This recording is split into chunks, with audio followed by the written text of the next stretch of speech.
required reading if you want to get anywhere in modern life and understand how modern systems work. Then Skin of the Game would be near top of my list to read. But yes, accountability, Skin of the Game, these concepts go very closely hand in hand. I think of accountability as reputational skin of the game. It's putting your personal reputation on the line as skin of the game. Accountability is a simple concept. The only part of accountability that may be a little counterintuitive is that we're currently socially brainwashed to not take on accountability, not in a visible way.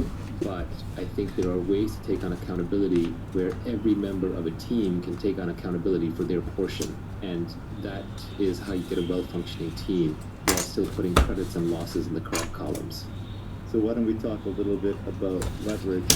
Okay. The first tweet in the storm was a famous quote from Archimedes, which was, "Give me a lever long enough and a place to stand, and I will move the earth."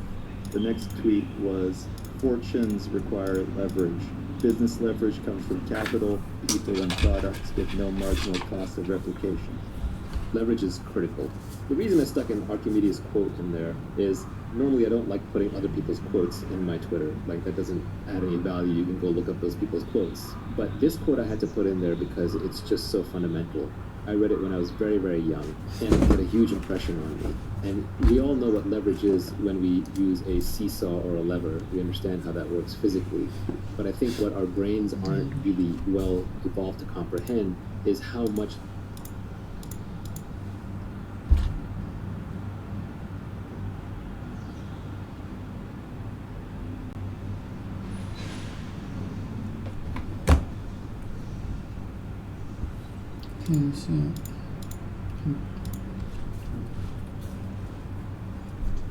Under the impress in to think that something is special. Really, it's not. I was under the impression you didn't go down to.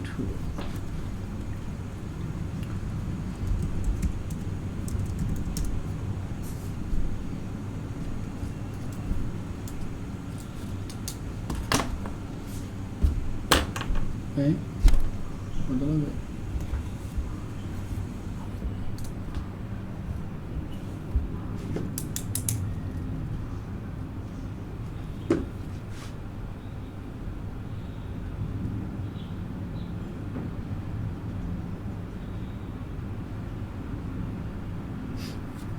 Flowers. You can pass. Press.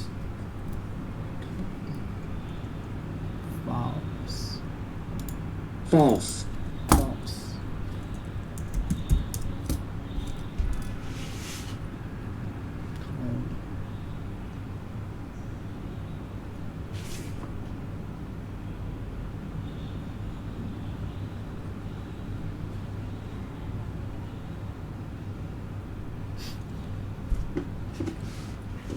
With the universe. Into the universe.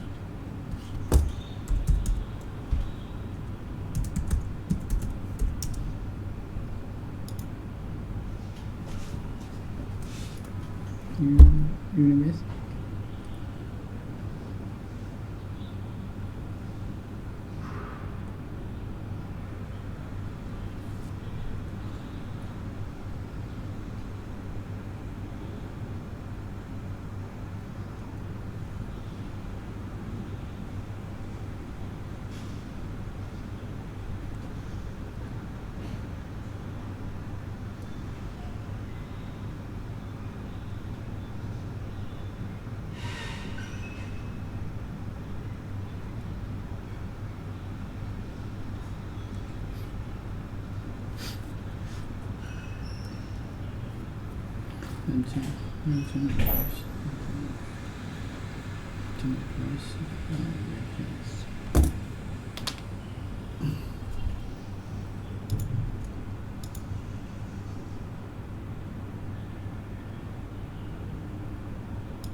University.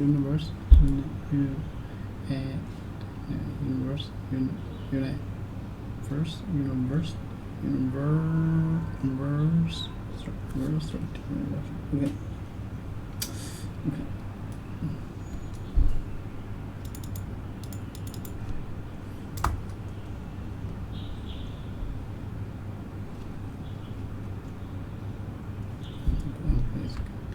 Help. 这么长的吗？哎。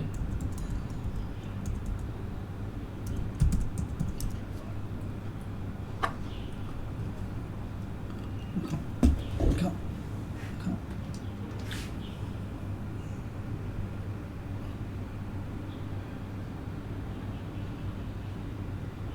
没。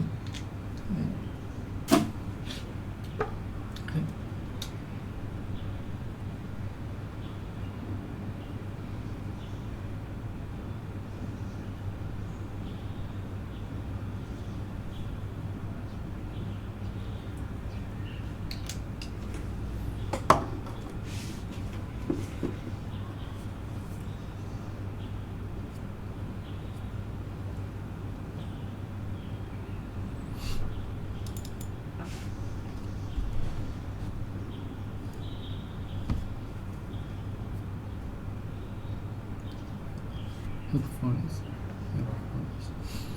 You could have been. Could have.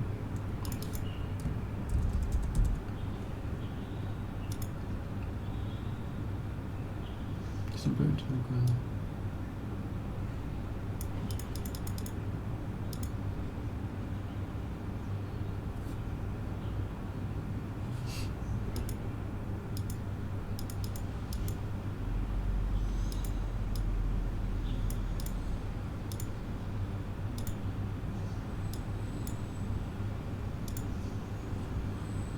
That's all.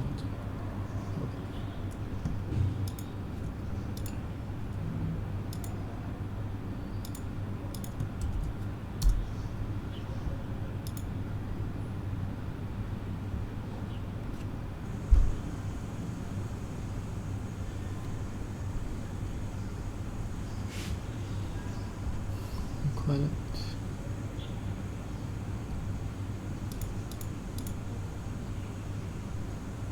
First and for you can't have been how good of vibes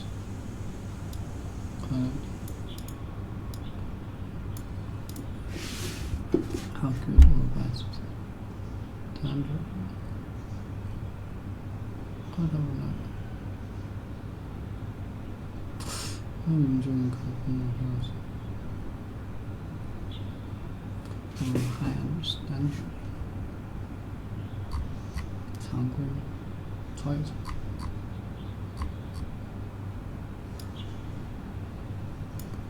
How good of vibes okay, how good of vibes good of vibes so much.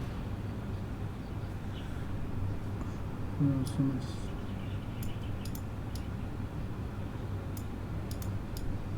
The product are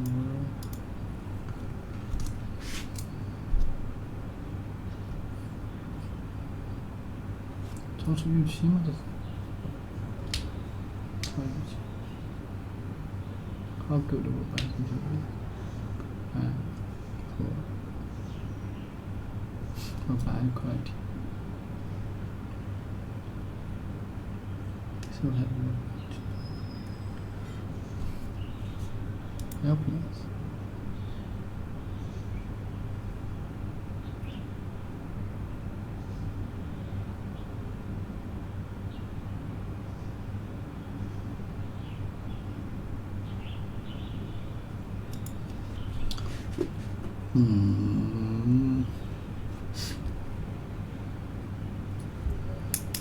Help to animate race reverse.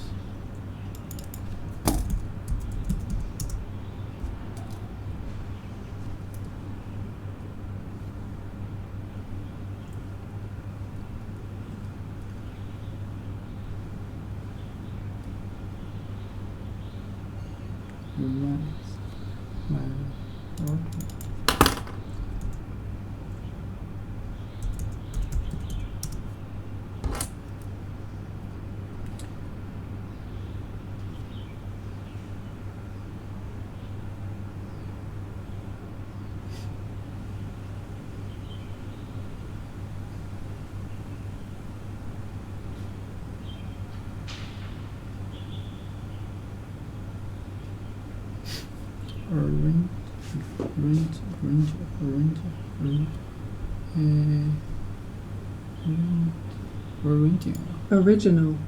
Original.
Person that they were married. That they were married.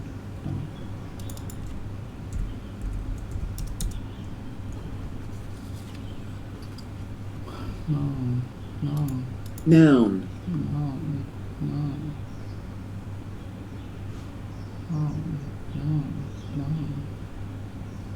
Just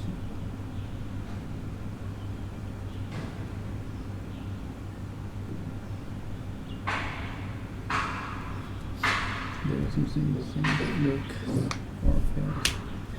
Okay.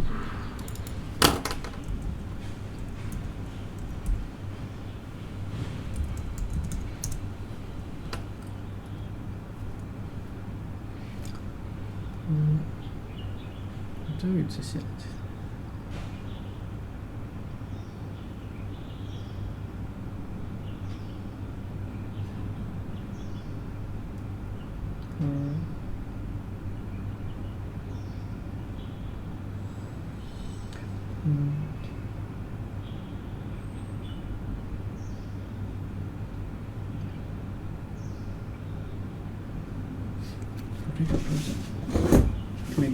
Mix. OK， 其实不要没关系。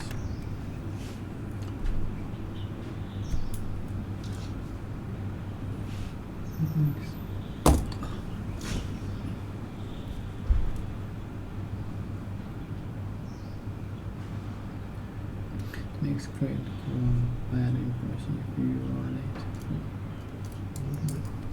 哦，前面好像我看过一次。这剧本我看过 ，OK， yeah， 1, 2, ask something.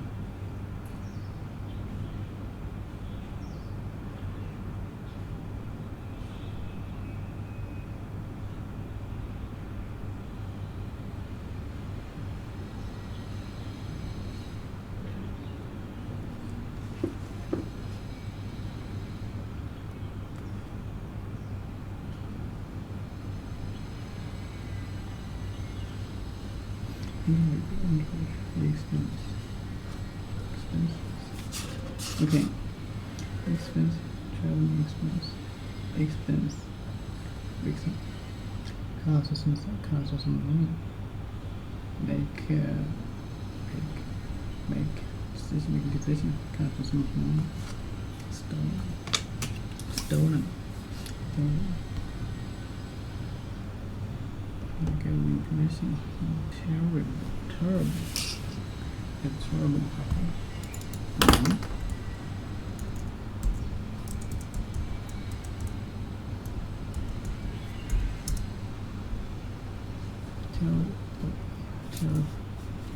badly.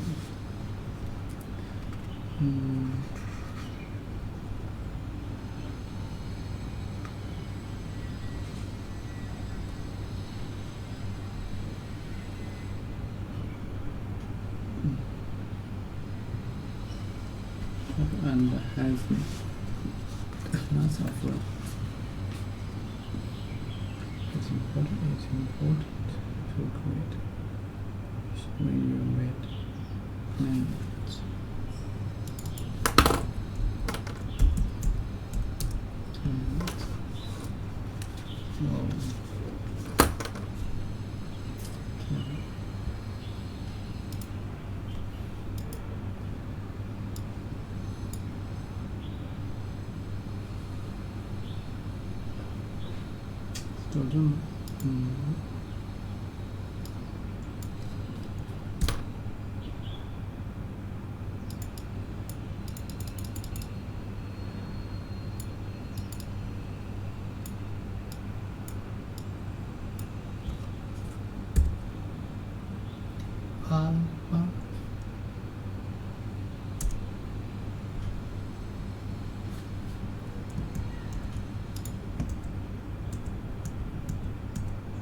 是负的一点，我去，我妈低了一点。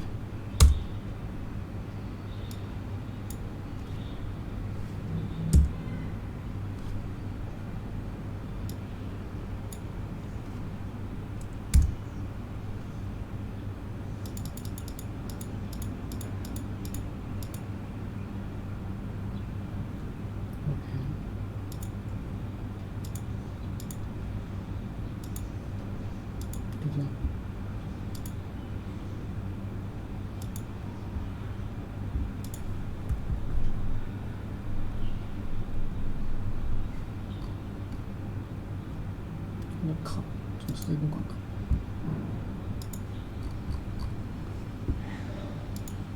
对，我觉得有什么广告的东西。这样。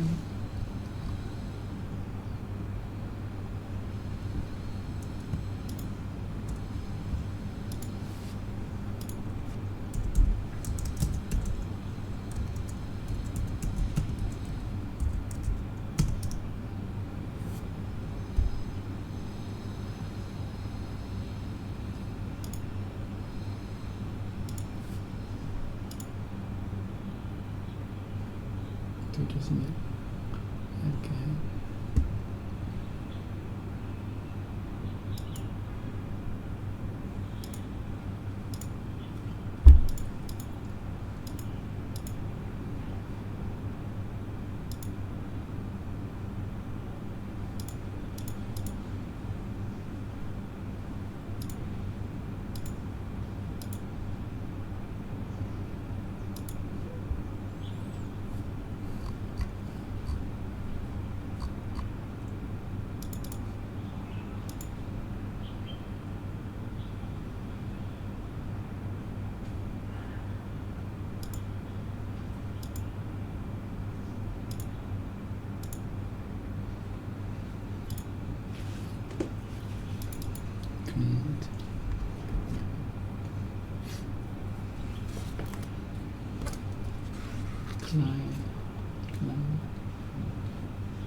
Shoot.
Favor.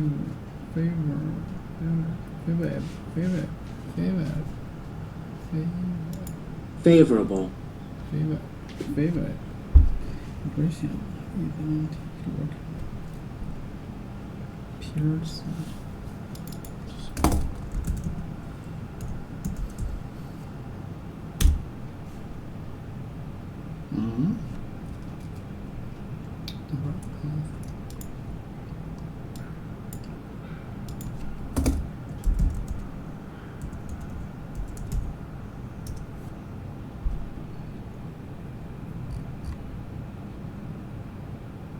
Effect.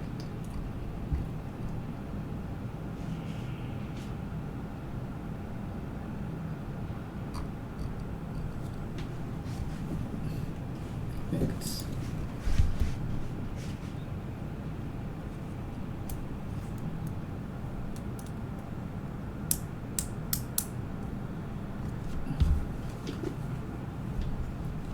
Zero. That's good. That's good.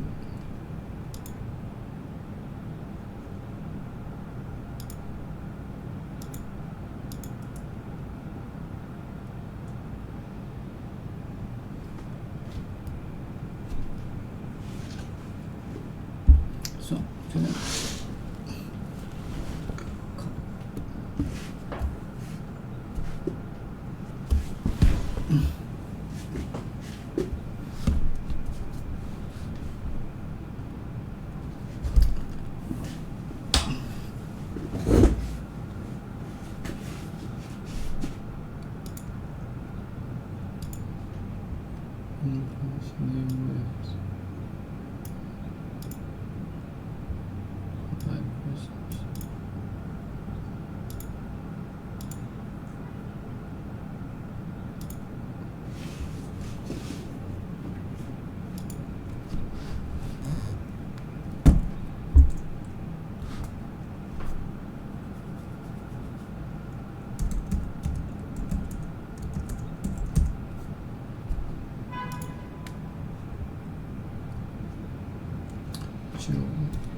Two pierce.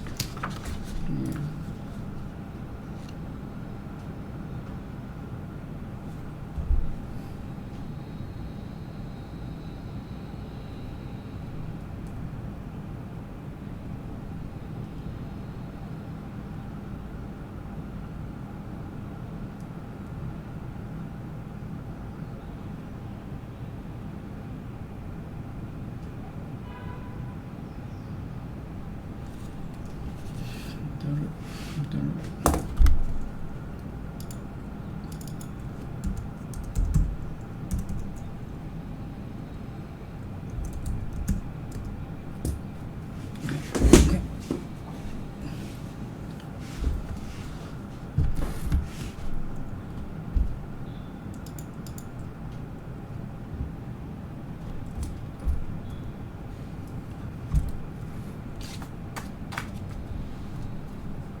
Indelible.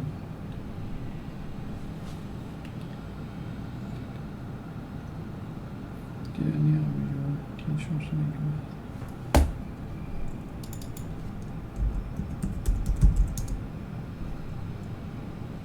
Next.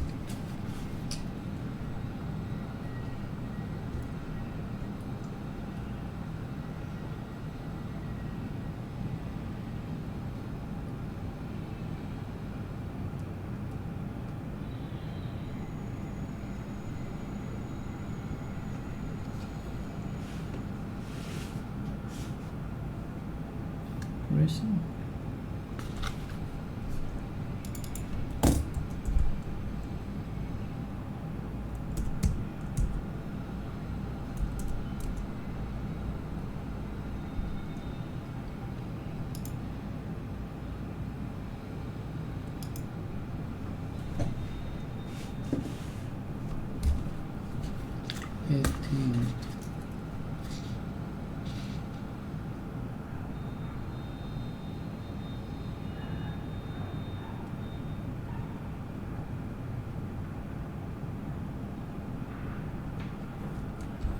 Copy process. No.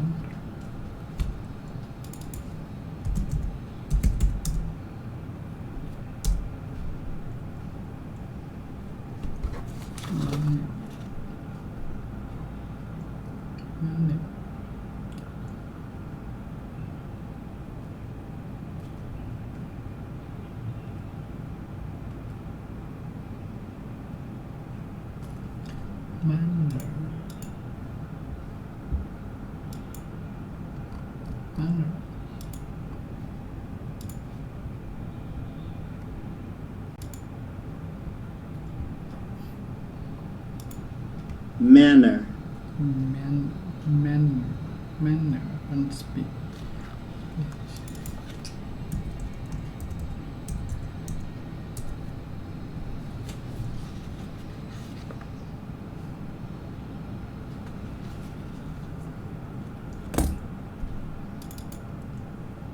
Especially,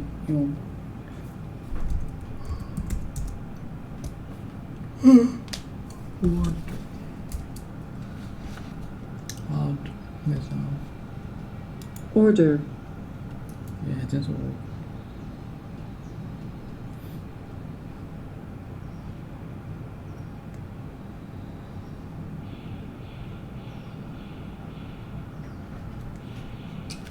Think people.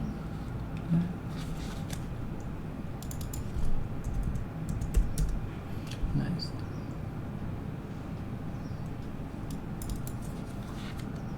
Nice. Life.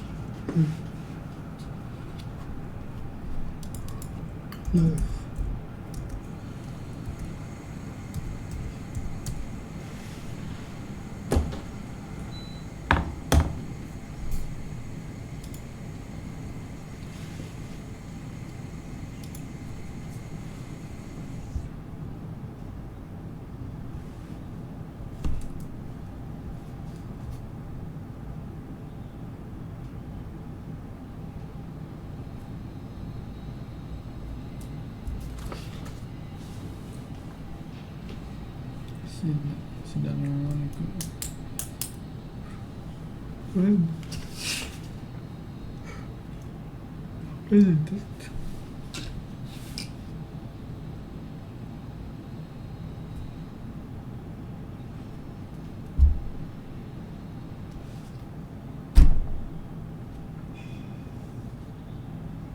She doesn't really comprehend. Oops. Attempt on the copy and rather parse manner and speech, especially when American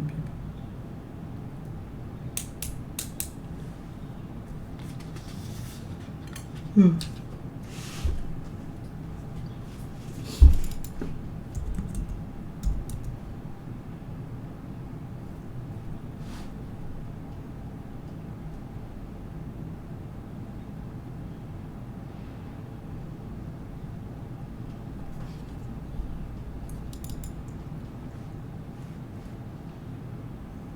Surface.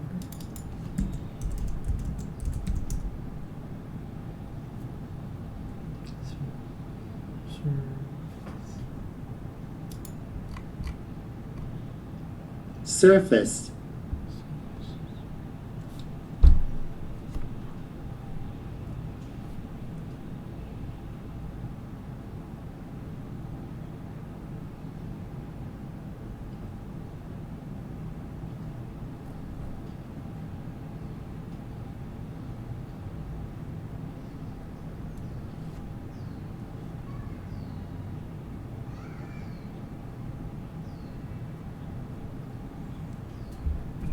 With.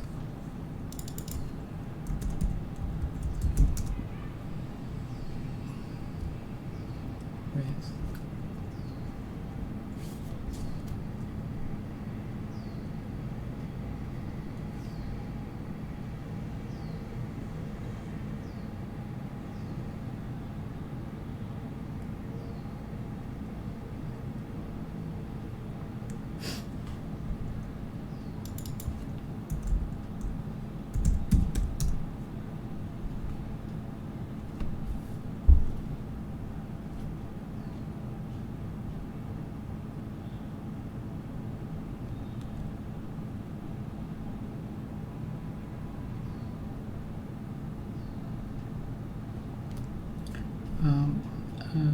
Object.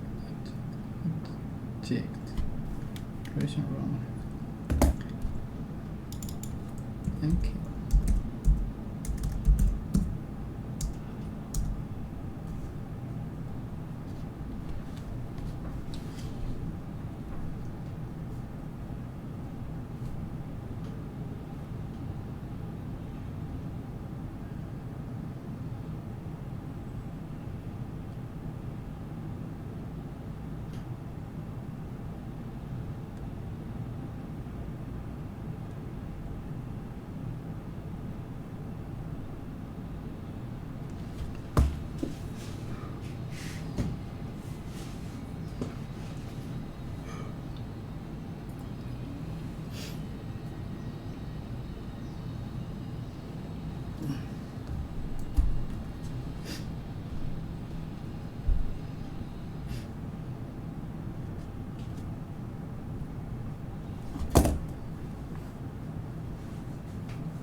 Middle top.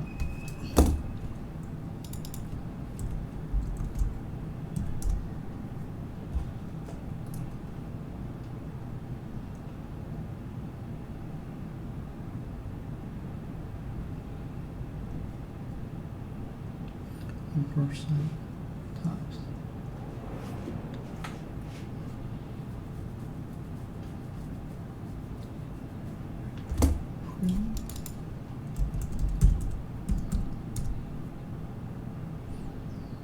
Printed.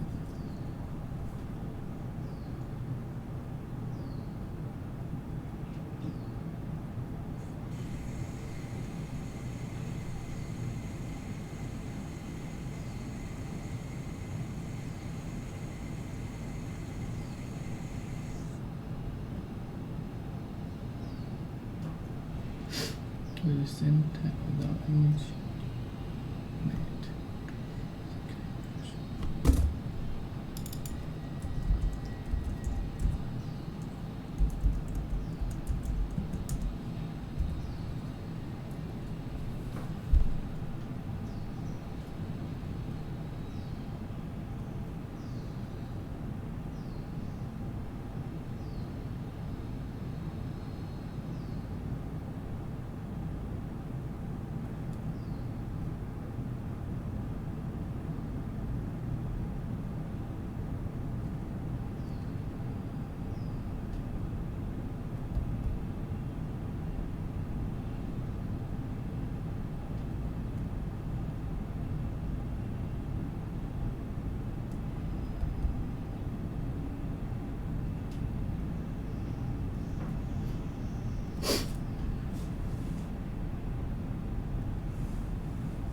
Encyclopedia.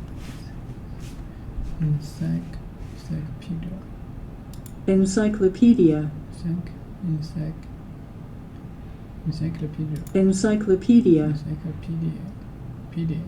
Encyclopedia. Encyclopedia.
想一下。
第一部英语小语题，看看，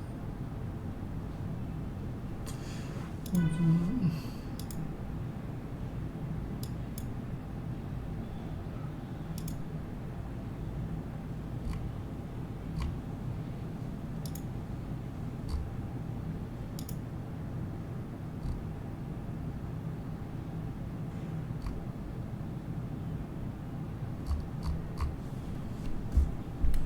这个批定。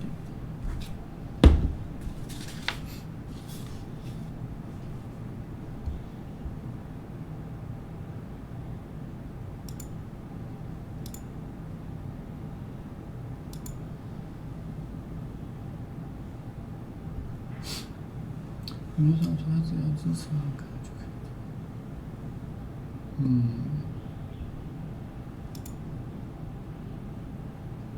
对吧？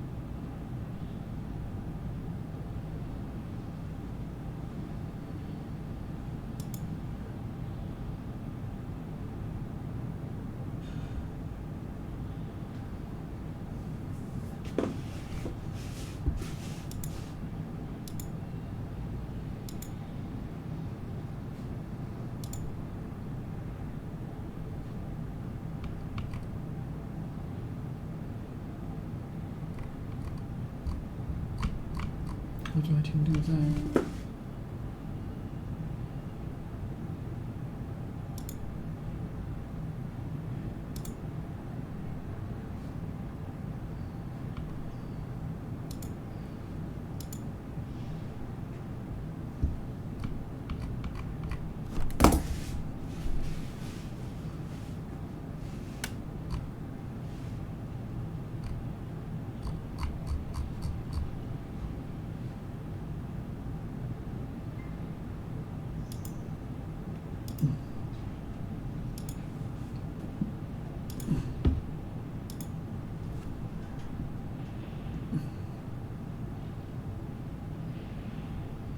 的这个方式没错。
随便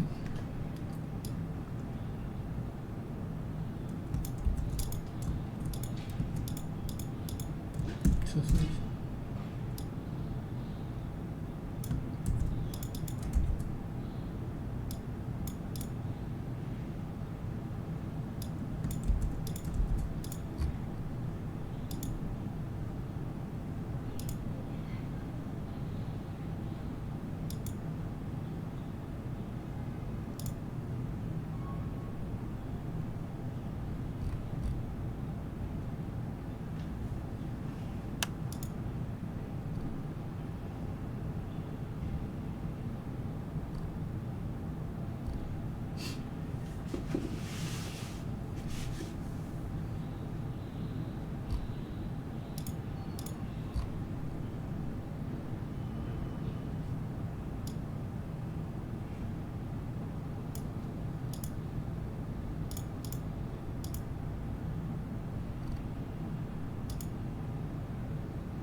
这个有意思，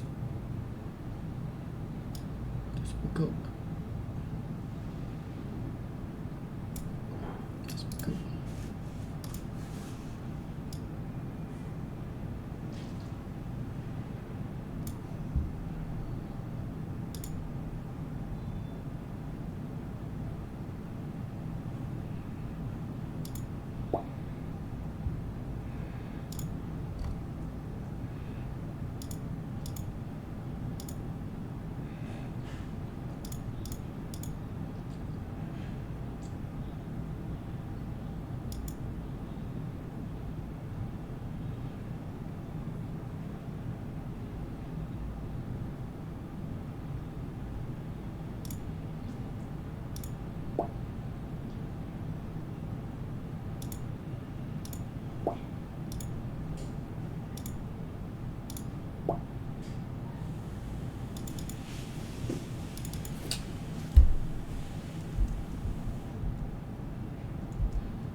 外观吗？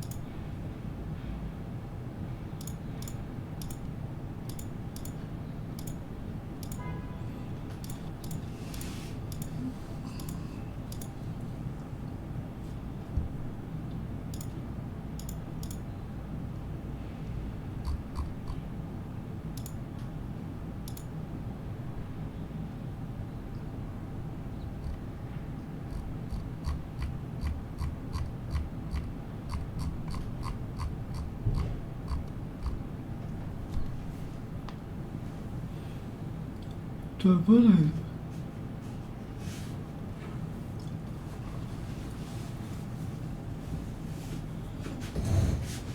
Itu bunyi itu nekas.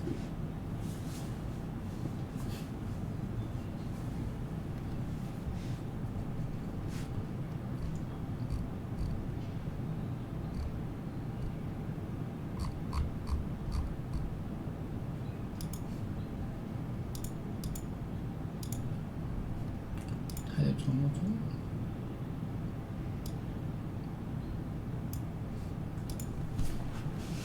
Okay. When I first met him, I got the impression that he was a shy, sort of person. Under the impression, I to think that it's especially is not. I was under the impression we didn't get along too well. More exam.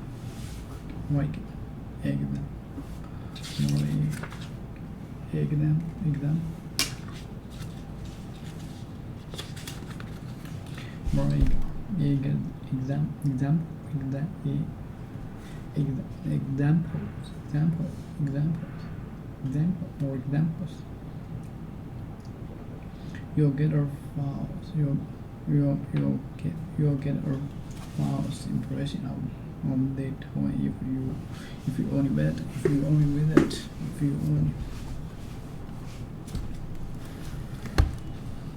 get false. You'll get a false impression of the toy if you only visit the university. My general impression of the place is good. It's helpful.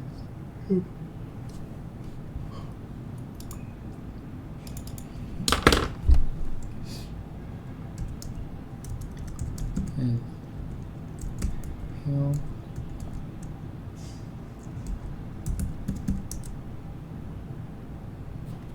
It's helpful.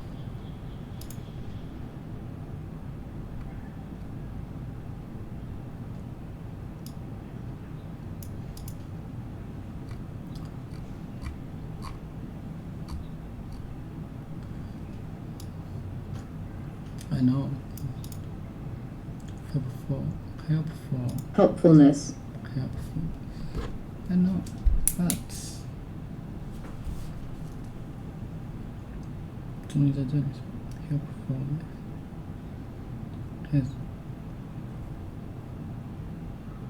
It's helpfulness. Seems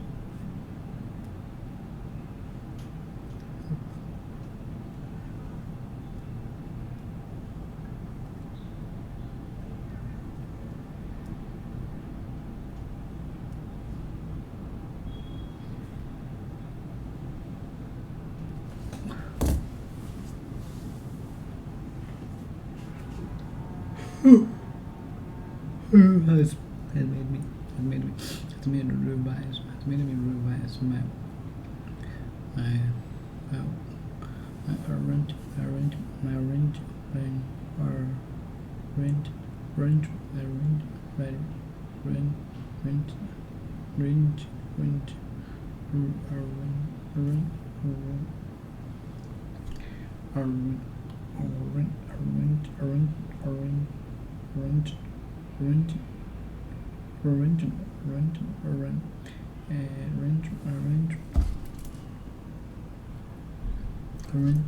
impression of him.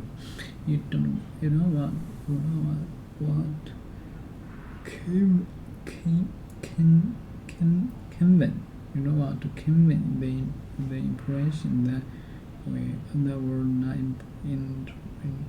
interest.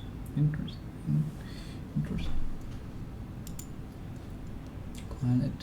How good or bad something is. How good or something quiet. Let me see.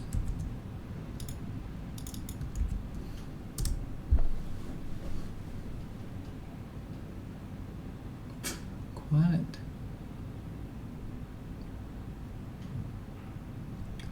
Excellent, good.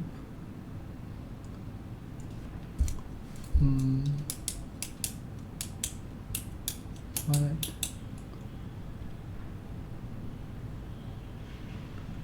Fullness.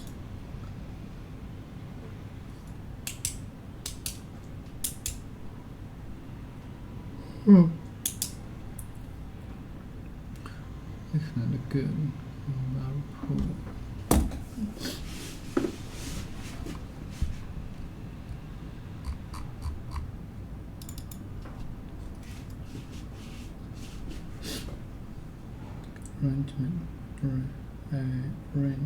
Arrangement. I don't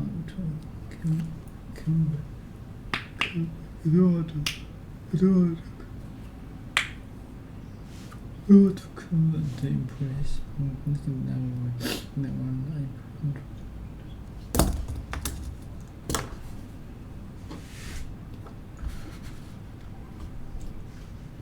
Okay.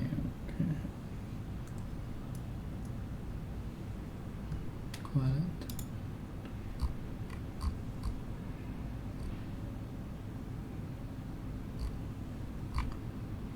Need to get quick.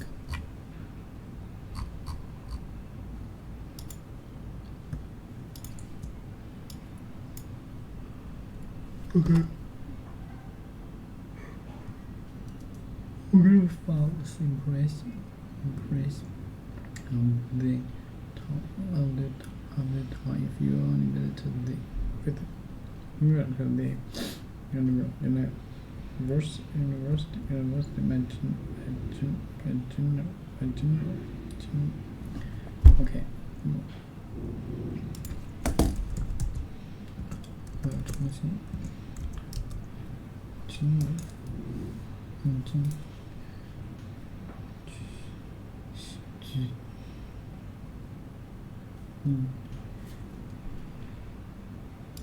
General.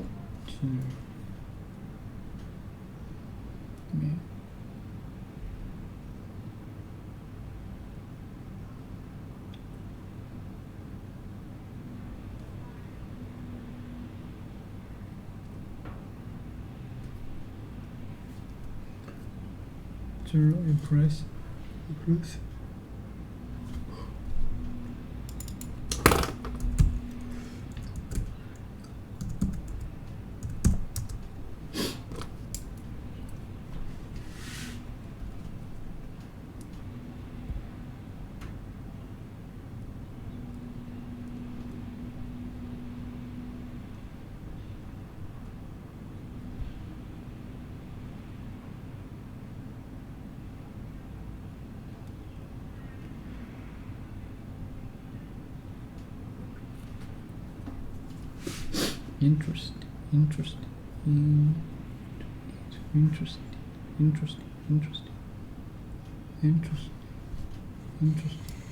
Interested.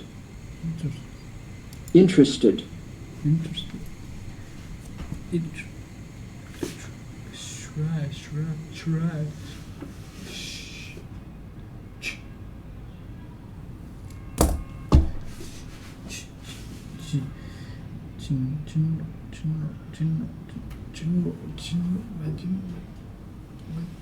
General impression of the place was good.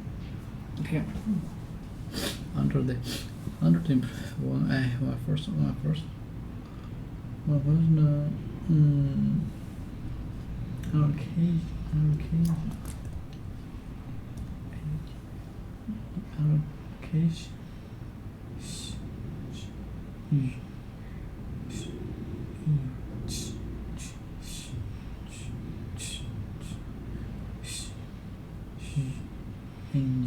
occasion. Okay, more examples. More examples. When I first met him. When I first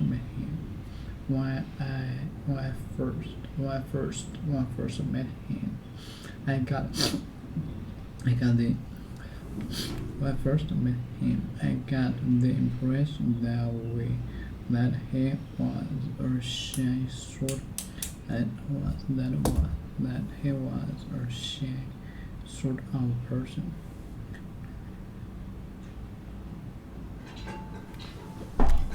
When I first met him, I got the impression that he was or she sort of person. Sort. Occasion was something. Occasion something else. Okay, no. Occasion. Eh? All this.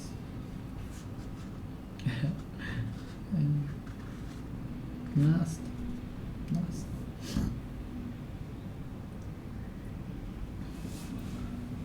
Okay.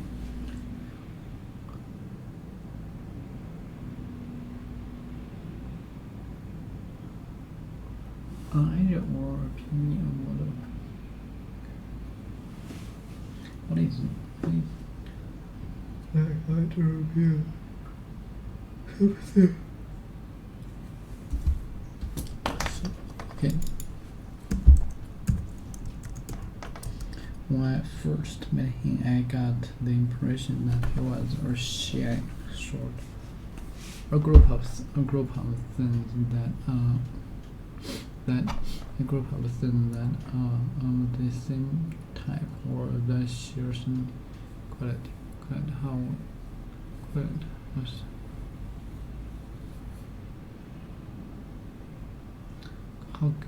something.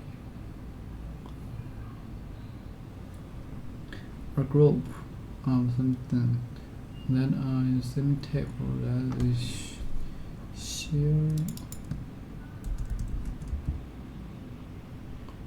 both like this some sort of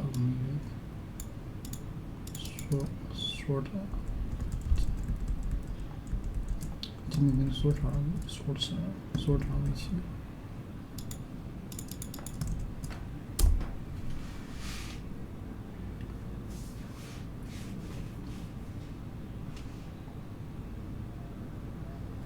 And then he was a sort of.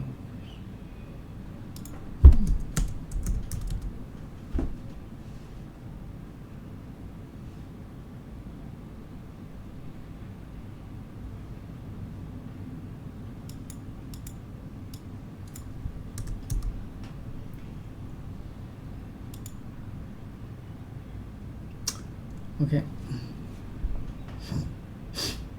He was very shy. Central person.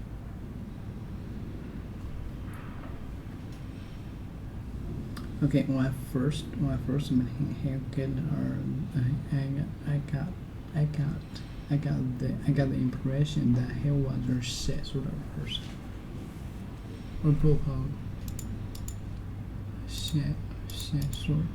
A group of things that are of the same type or the same type or that share similar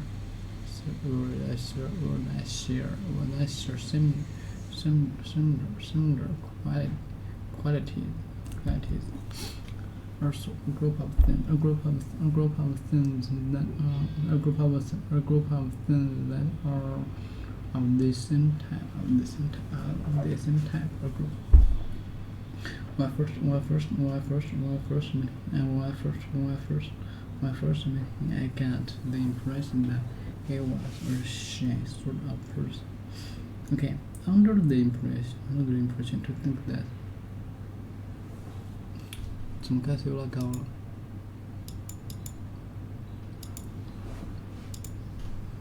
靠，不容易低一点上去。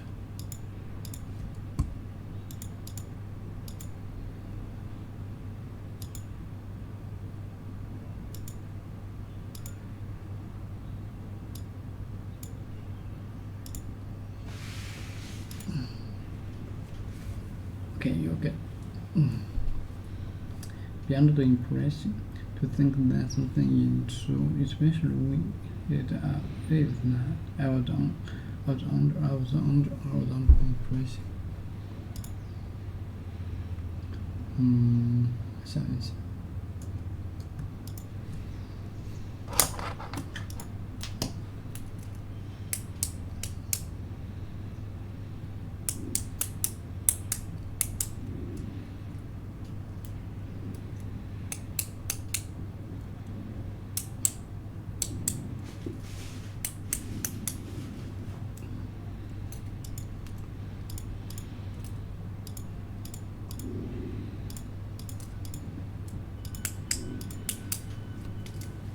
Okay. When I first met him, I got sort of a group of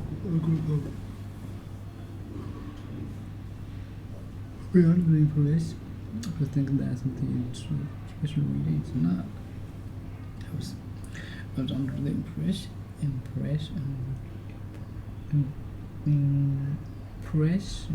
you didn't get along too along.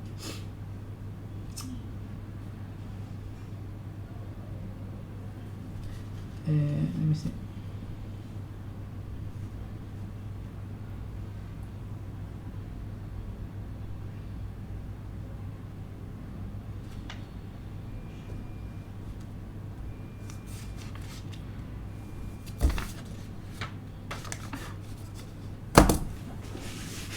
Okay.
up.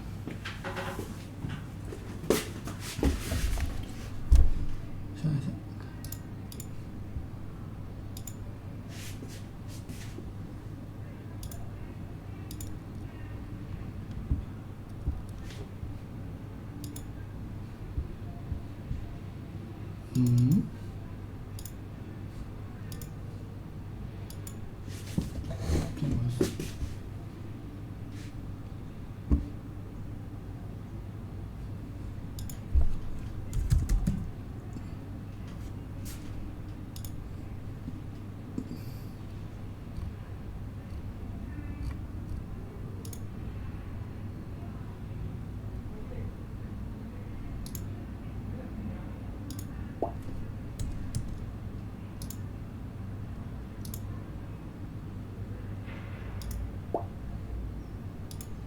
این صحبت خیلی سوژه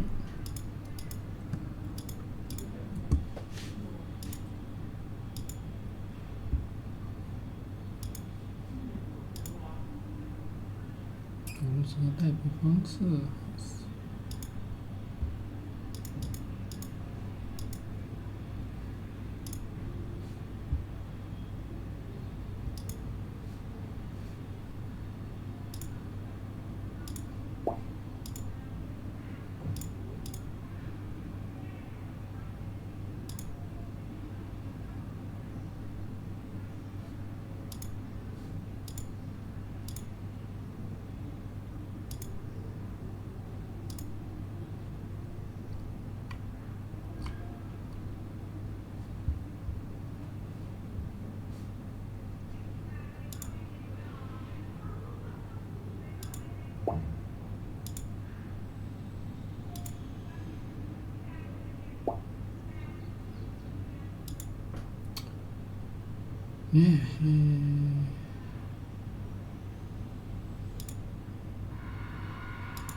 这是我的文字显示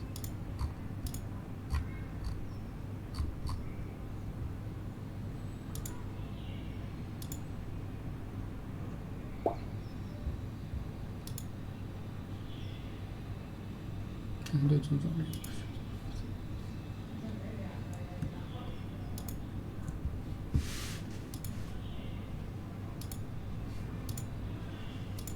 这个评论界面真是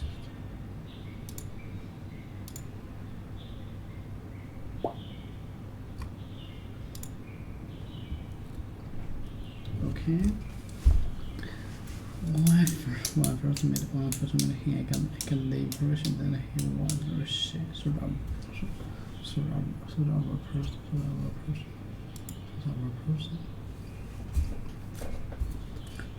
person.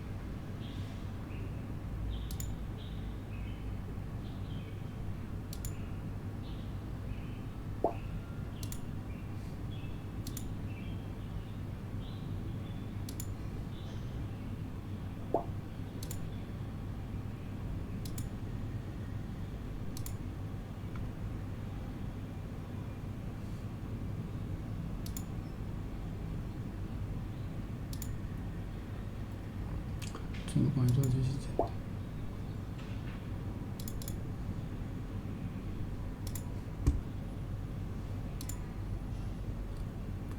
是有工程的设计。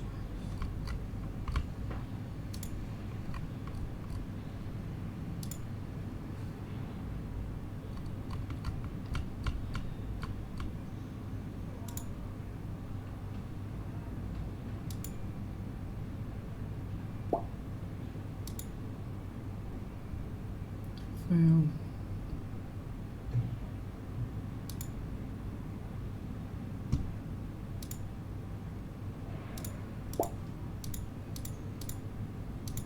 差很多。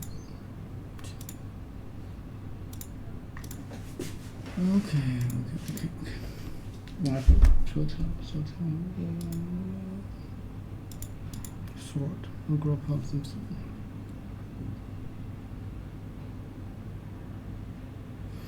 Well, first I got the impression that he was a real person. Be under the impression to think that something is so successful when it is not. I was under the impression you didn't get along quite.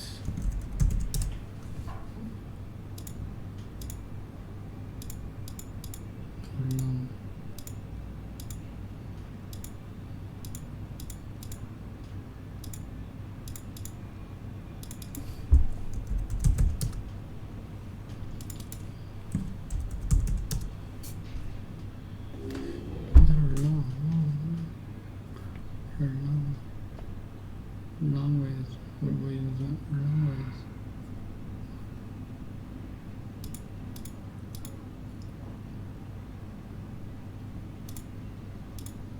No, from one part of a river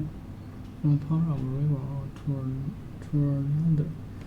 I was under the impression I was under the view you didn't get around too well. To think that something is special really is not. To think that something special really is not. I was under. Because you didn't get around too well.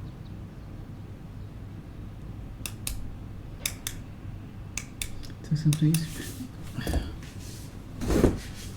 You didn't get along with, okay?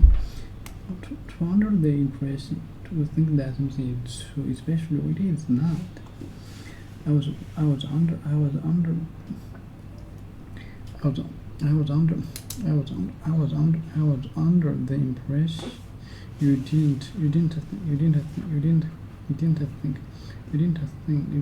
you didn't get along too well. You didn't get along too well.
From one part of the road. Get more examples. You'll get a force.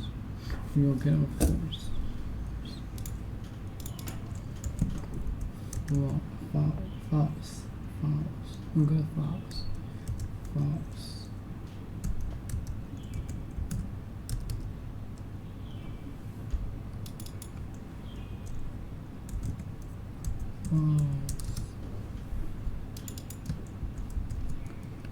true, false.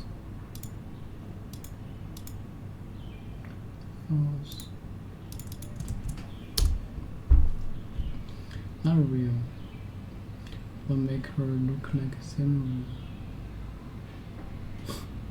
Not real, but make her look like a mixture. You get her. You get her for false. You get a false impression.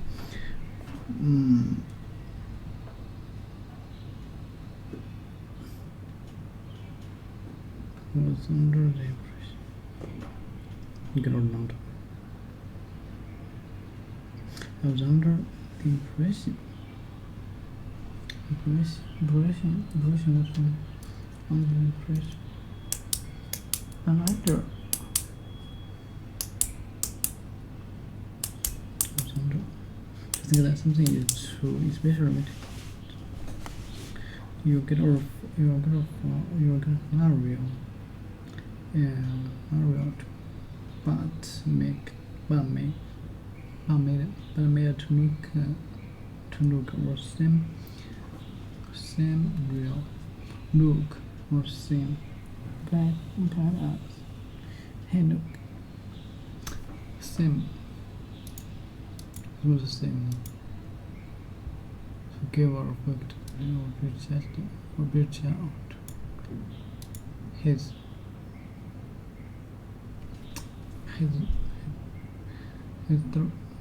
but he often seemed younger. The children tired. I suspect his clean and not all. They seem hints. And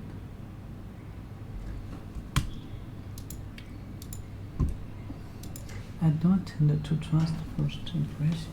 I don't tend to trust the first impression. I don't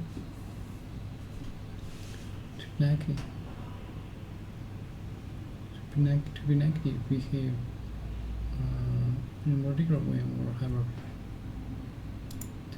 hate and change. Okay. First. Impression. I get a force. I guess our tower. If you only visit, if you only visit the university tower.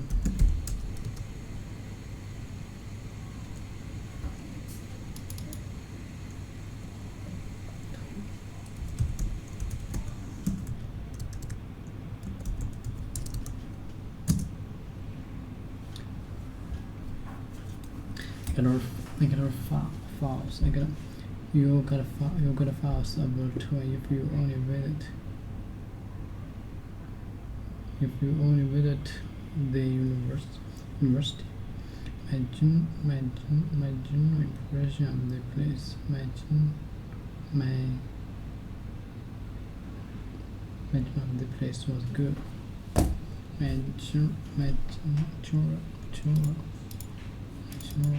Tomorrow robot made it look worse than real.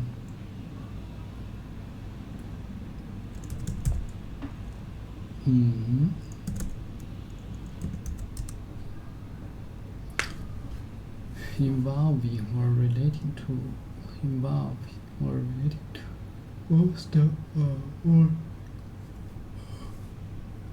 or people, things, or place, especially when they are considered as a unit.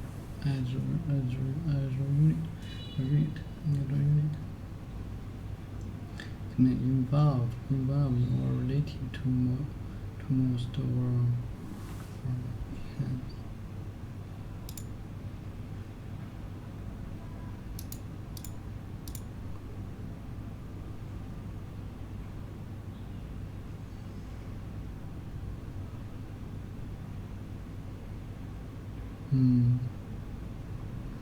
Because no.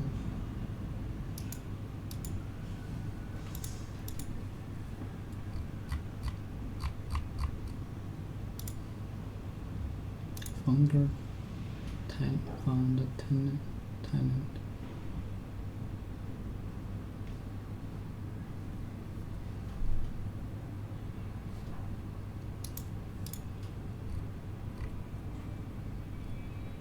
다시 내는 시즌 조사해 보시. 소소지. How do you guys sure discount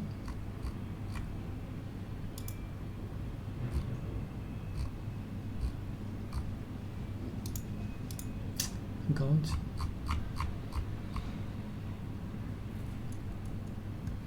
yes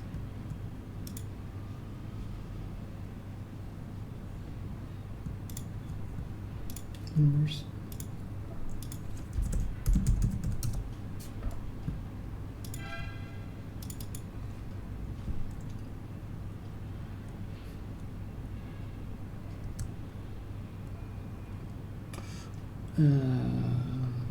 看一下，等会儿。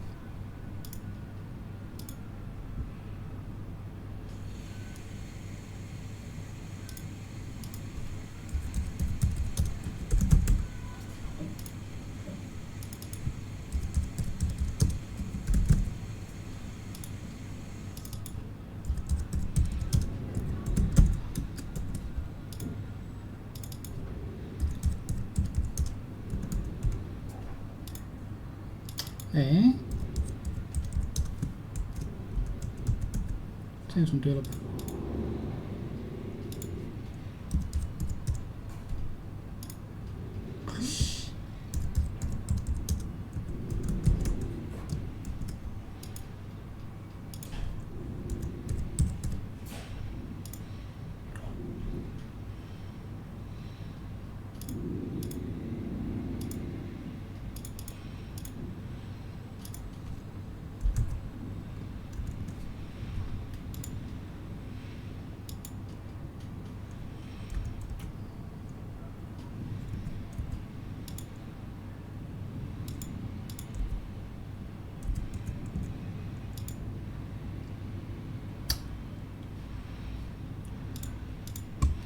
哇，尼玛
！And this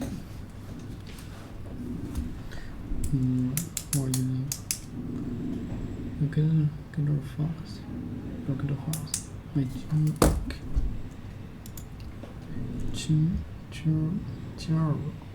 General.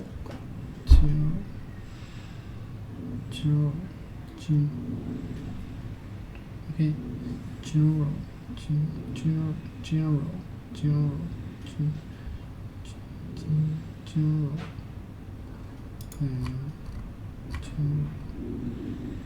General. General.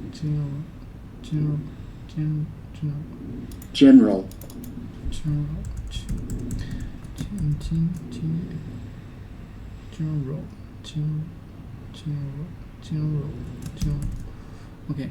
Our first officer. Especially involved in relating the most or people, things, or place, especially when there is a consider what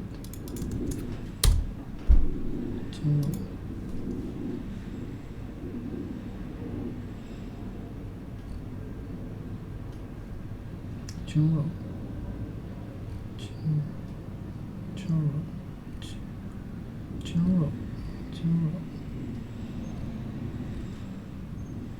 哎，是这个吗？general.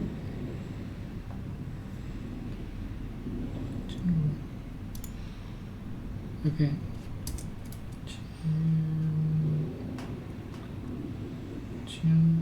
My general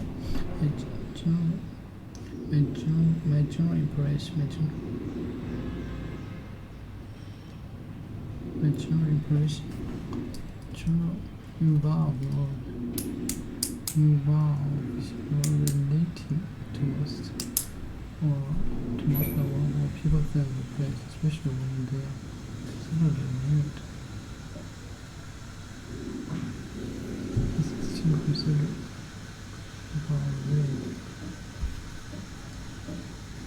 may take intended.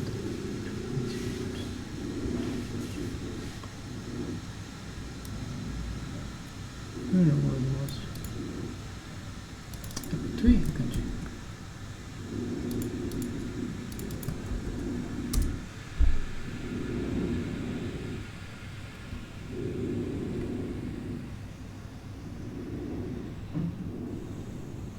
有两层意思。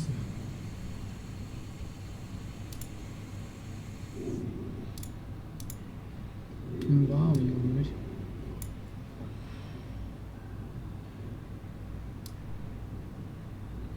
？Involve 有没有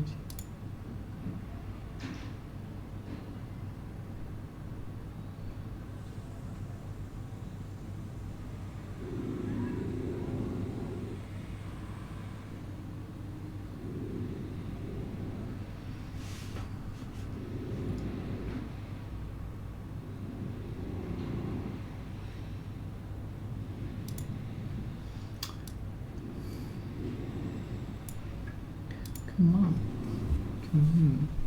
Regional.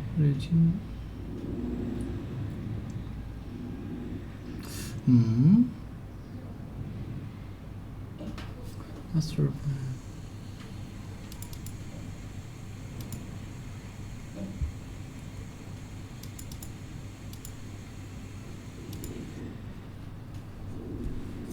General. My general impression, general sometimes involve or related the most, or people think place, especially when they are considered as remote.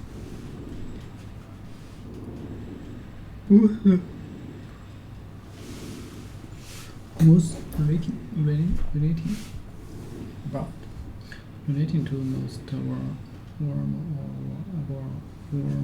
or all people things in place, especially when they are considered as we got and my general impression of the place was good. My general impression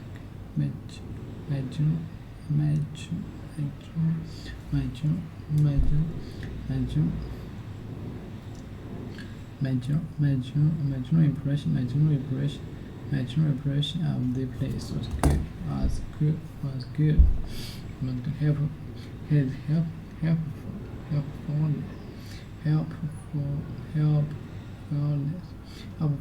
has helpfulness to them, has made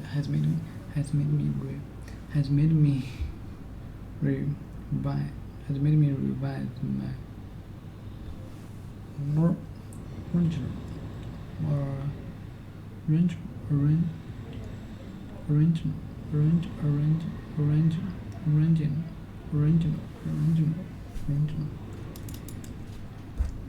It's helpful today has made the revise my last word Original.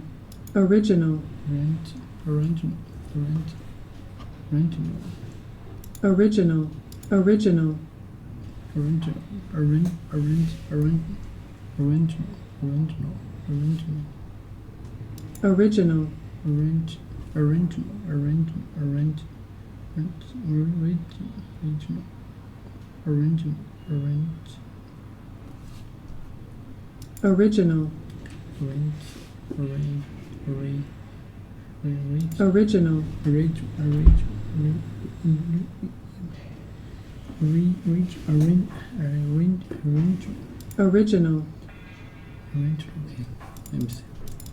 Arrange. Original.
那怎么划分的这个？这一条original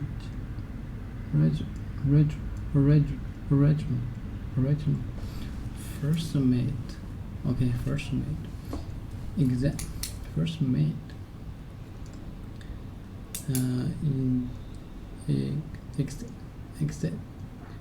exciting since the beginning or being the earliest for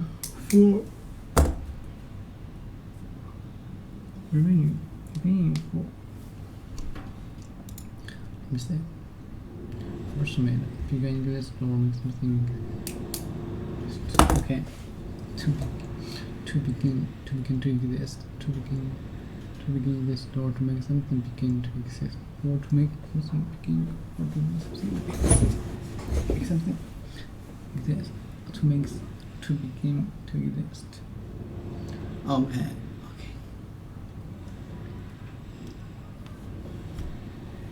How's it?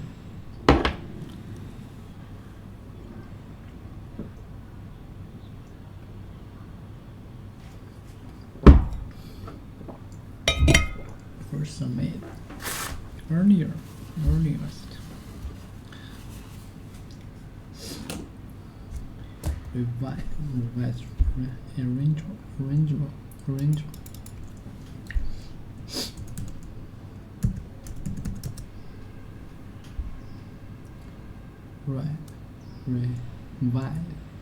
Revise. To look at or consider again and piece of writing. Okay. In order to correct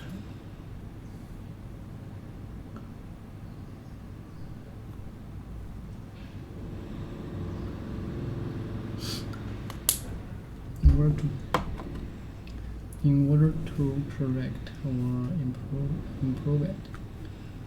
To look or consider again. Right. To look at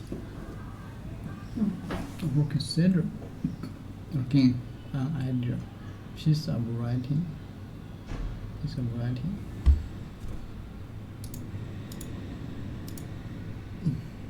Spend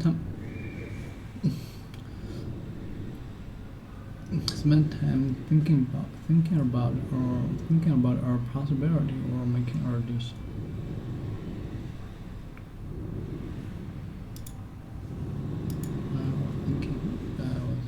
I was consider my idea.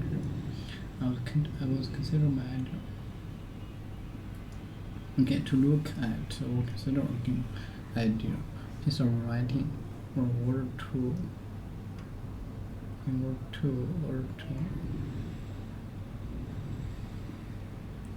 okay, made me smile, impression. Okay, 我感觉很像 look at or consider again at. His helpful today. His helpfulness today has made me revise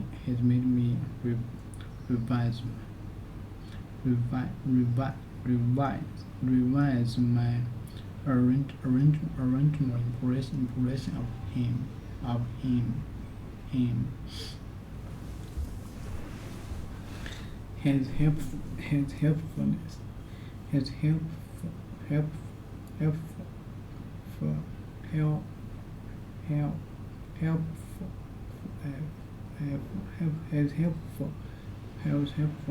today has made me revise. Oh, I read. Revise what's meaning. To look at or consider again an idea. To look at or consider again an idea, piece of writing. In order to consider or prove it. In order to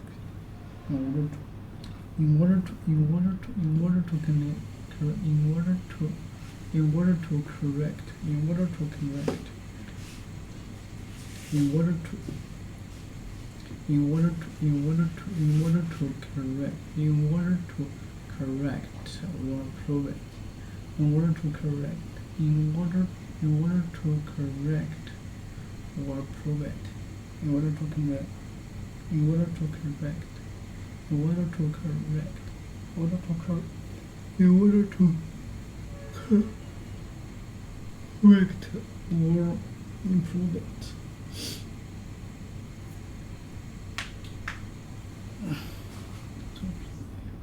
Plan B.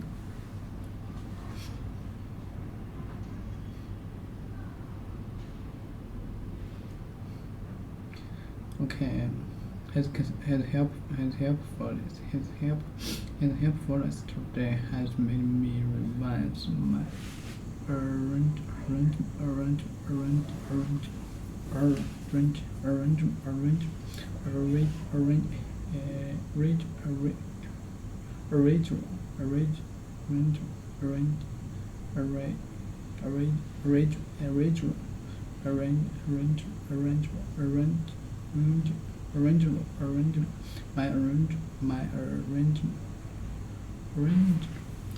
Okay.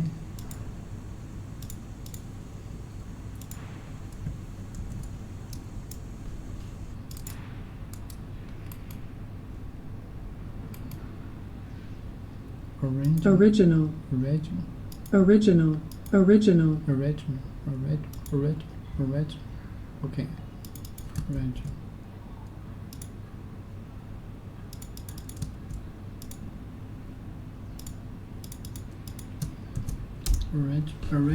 Okay. Okay, my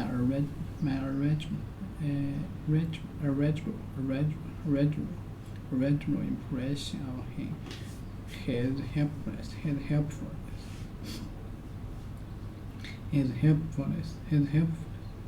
his helpfulness today has made me revise.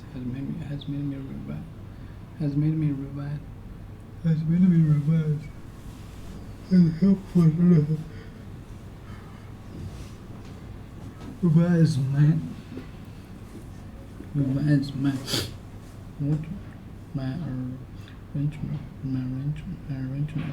impression of him.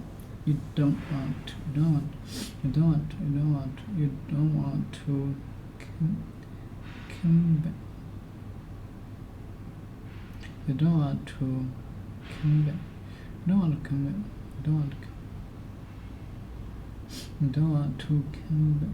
the impression that we're not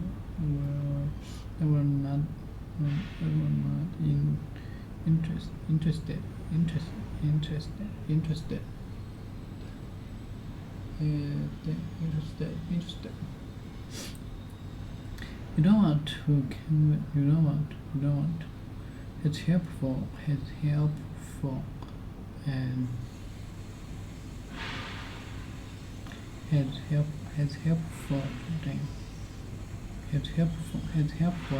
his helpfulness today has made me revise my original impression of him. His helpfulness today has made me revise my original impression of him. You don't want to convey the impression that we're not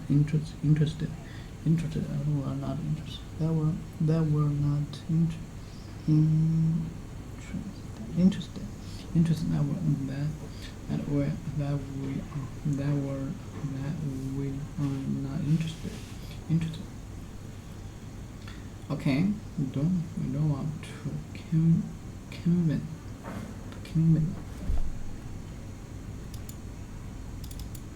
War arrangement consider to spend time thinking about our prosperity.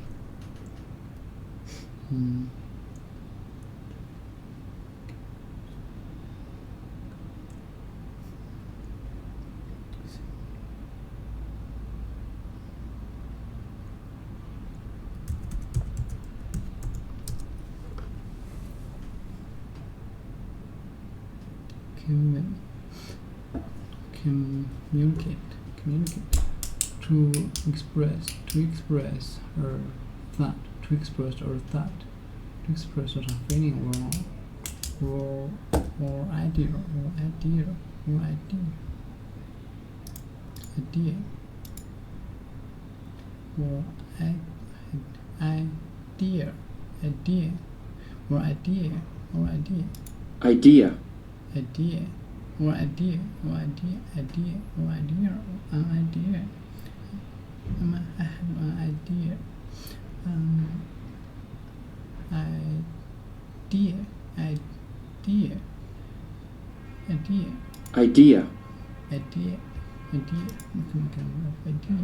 Okay.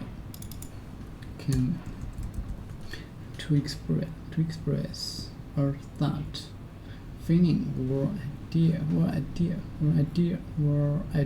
so that it is understood by other people, or idea so that it is understood. Feeling or idea so that it is understood by others. Convey universe.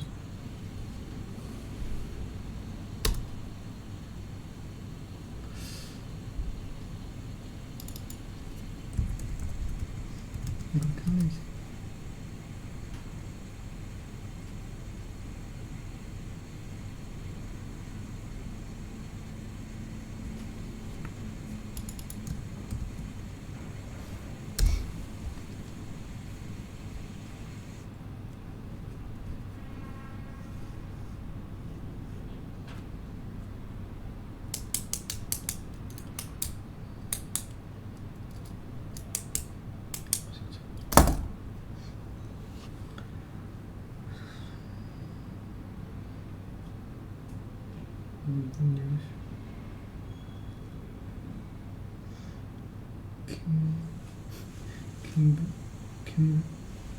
Convey. Didn't want to convey. Okay.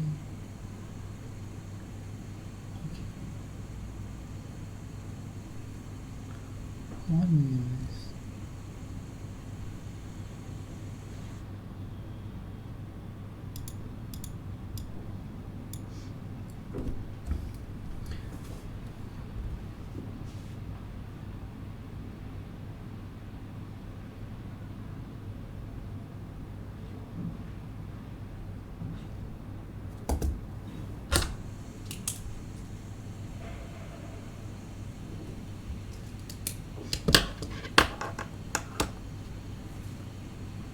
To express that feeling or idea that is understood by others. Okay, you don't want to. Please camera on. To take commit. To express yourself. Express your feelings. Yeah. To show feeling, opinion, or fact. To show a feeling, opinion, or fact. Opinion,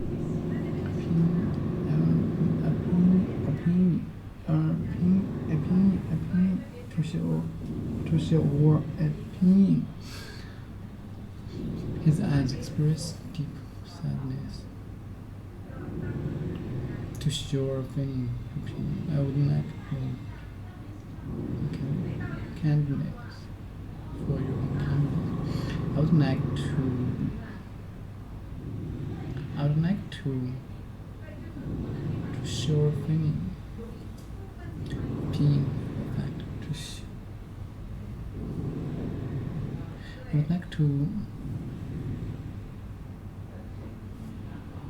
字表达 word can't express. Okay, words can't express how happy I am.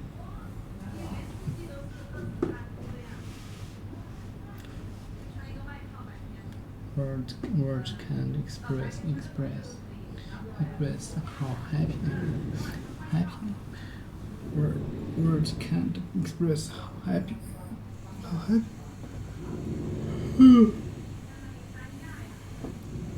Still.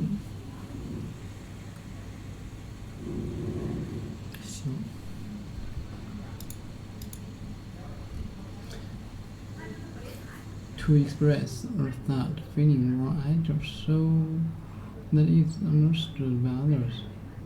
You don't want to.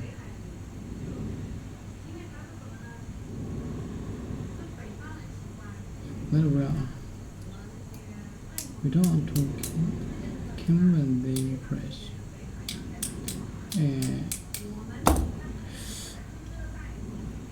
You don't want to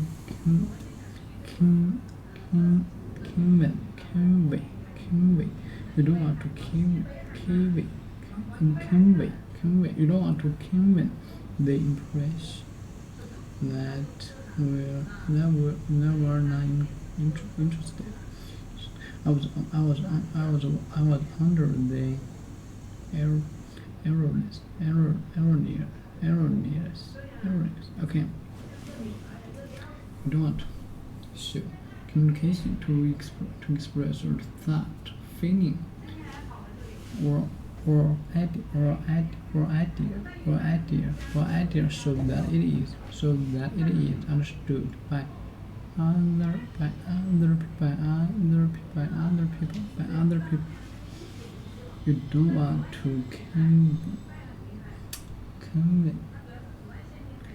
You don't want to convey the impression that we're not where we are. You don't want to convey the impression. You don't want to convey the impression that way.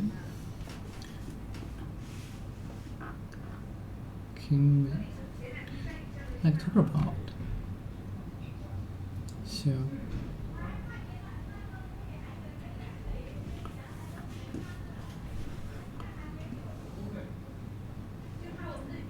we don't want that woman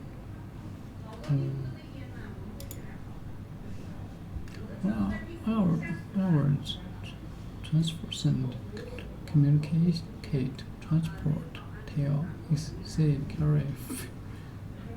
What are other words for what are other words for words? What is this word? For to kill.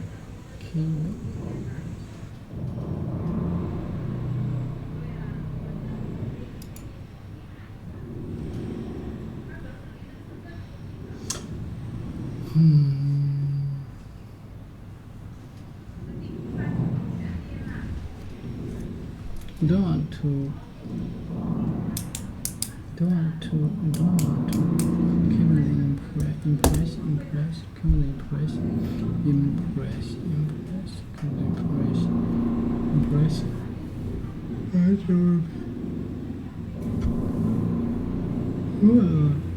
want to give the impression, we don't want to give the impression that we're not interested. I was under the erroneous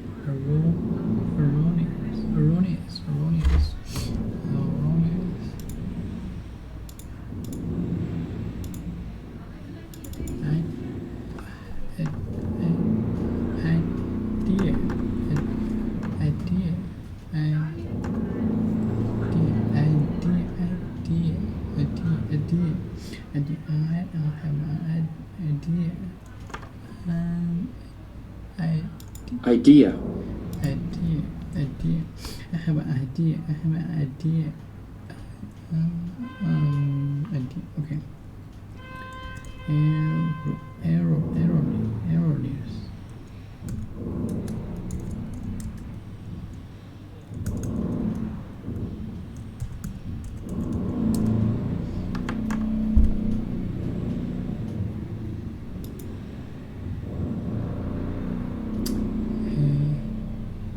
Erroneous. Erroneous.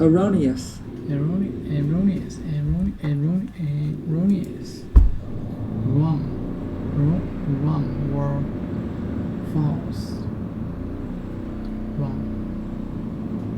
False. I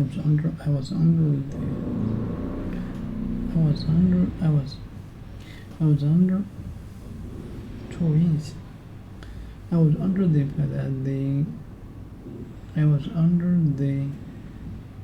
erroneous impression that they were married. They were married.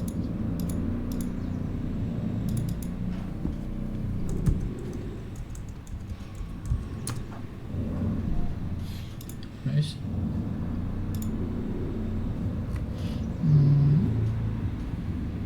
Under.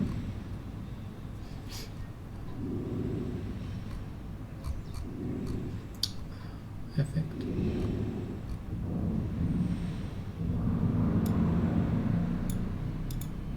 I was under.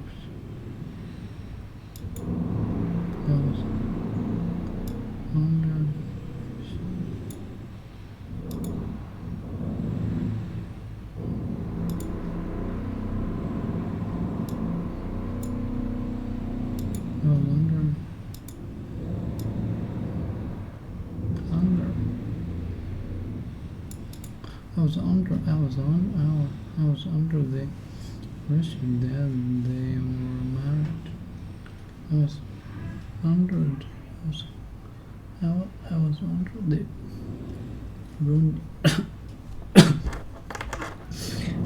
erroneous impression that they were married. You don't want to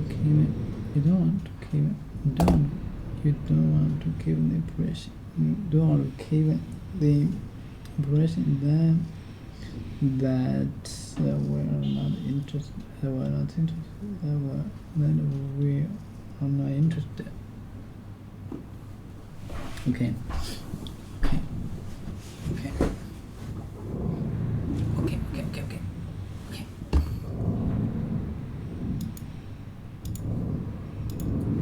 Interesting.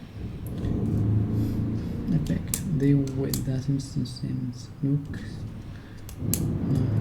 Effect. They with that seems look. Or feels something looks or feeling it to a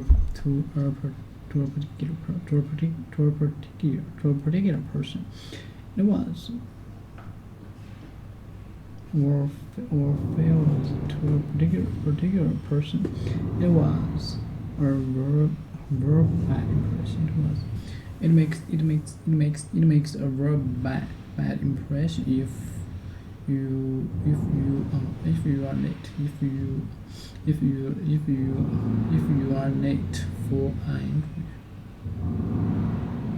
interview.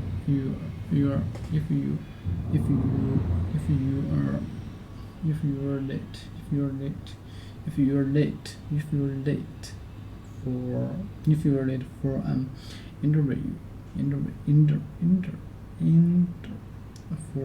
an interview. It makes a very bad impression. It makes a very bad impression if you are late for an interview.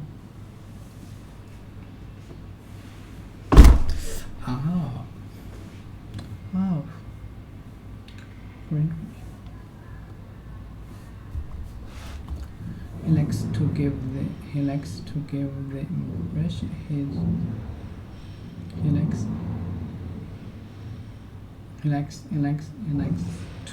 impression he's terribly popular.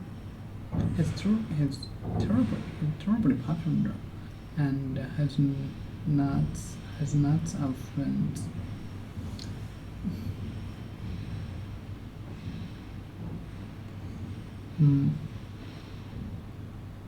He's terribly popular. He's terrible.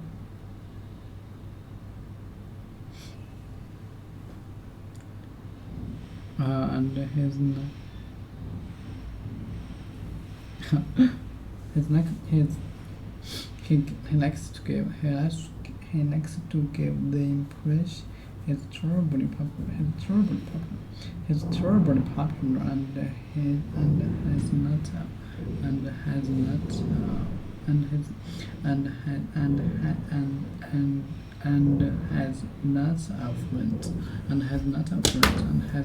friend.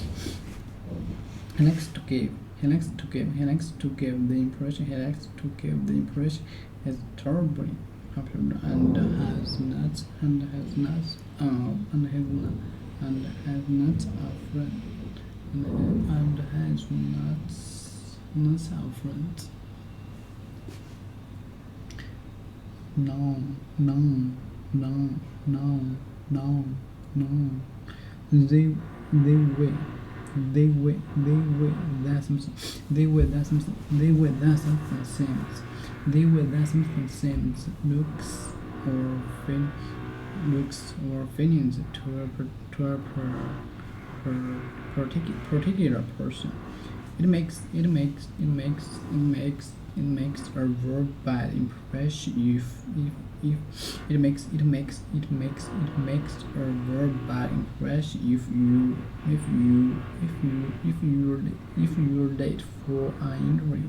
you're late for an interview. He likes to give the impression he's terribly popular. He likes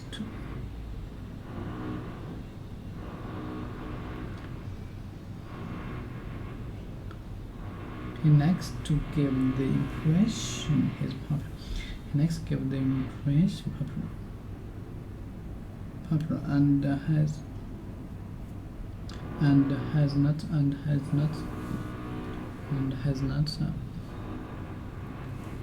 a and has not have friends, and has not have friends.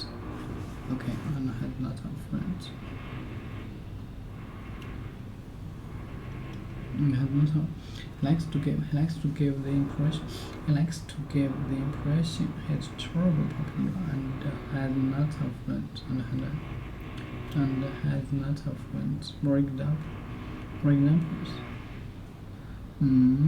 It's important to create a good. The way that an actor or opinion of what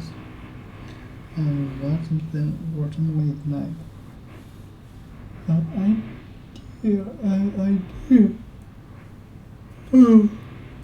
An idea or opinion of what something is like.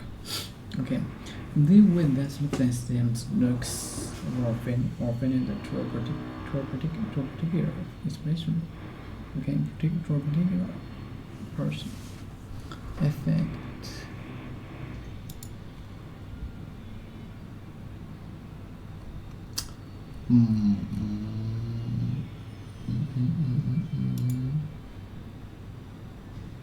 It's important to create our communication when we meet our new talent.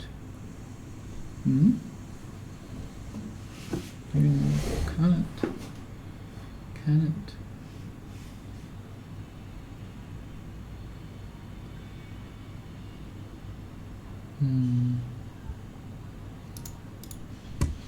Particular.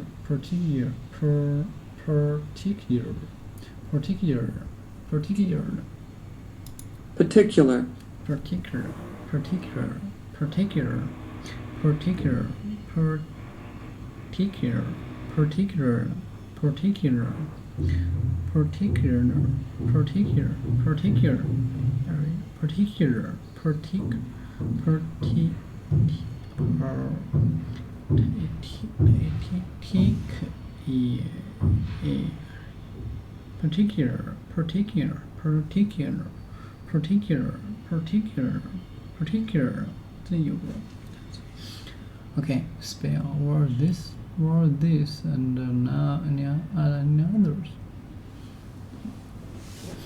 希望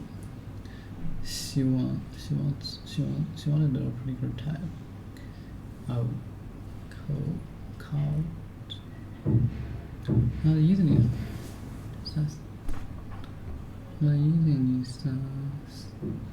justified and demanding because attention should be given to every detail. Details or information about a person or an event, especially when official recorded.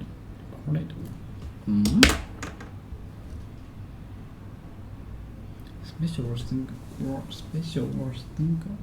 or this, more of this, and not any others. Special or single, or single, or this, and not any others. Okay. Any others. The way that something else seems, looks, or feels about a particular person, it makes a very bad impression. It makes a very bad impression. Looks like some things, looks, or feelings. It makes a very bad impression if you're late for an interview. He likes to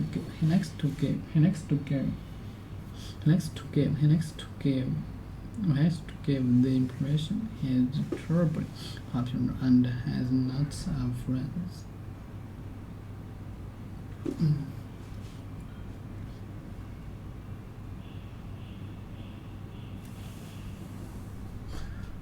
Lots of friends.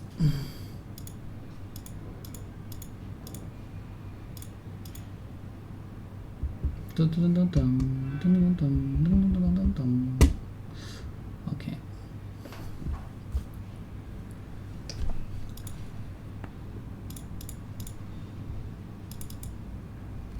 probably know Naval from his... is how much leverage is possible in modern. Hey, this is Nivi. You're listening to the Naval podcast.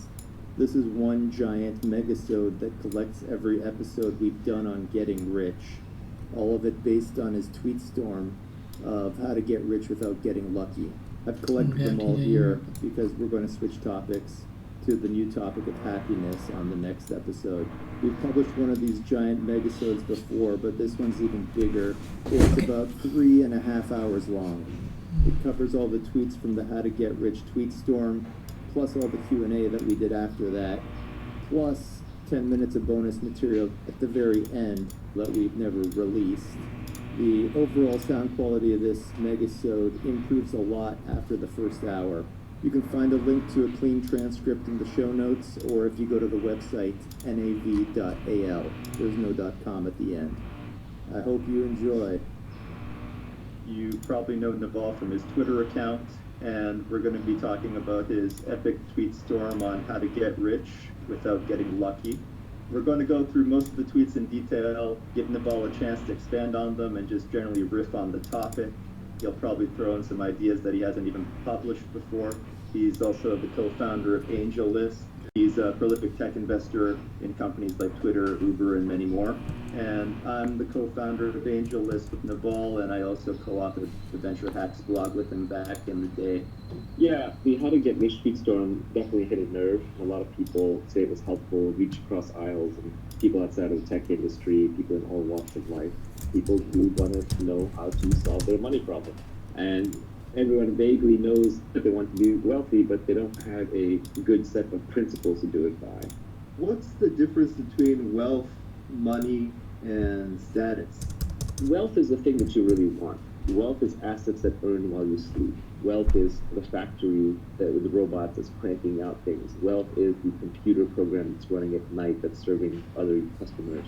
Wealth is even money in the bank that is being reinvested into other assets and into other businesses. Even a house can be a form of wealth because you can rent it out, although that's probably a lower use of productivity of land than actually doing some commercial enterprise. So my definition of wealth is much more businesses and assets that can earn while you sleep. But really the reason you want wealth is because it buys you freedom. So you don't have to wear a tie like a collar around your neck. So you don't have to wake up at 7 a.m. and rush to work and sit in commute traffic. So you don't have to waste away your entire life grinding all the productive hours into a soulless job that doesn't fulfill you. So the purpose of wealth is freedom. It's nothing more than that. It's not to buy fur coats or drive Ferraris or sail yachts or jet around the world in the Gulf Stream. That stuff gets really boring and really stupid really fast.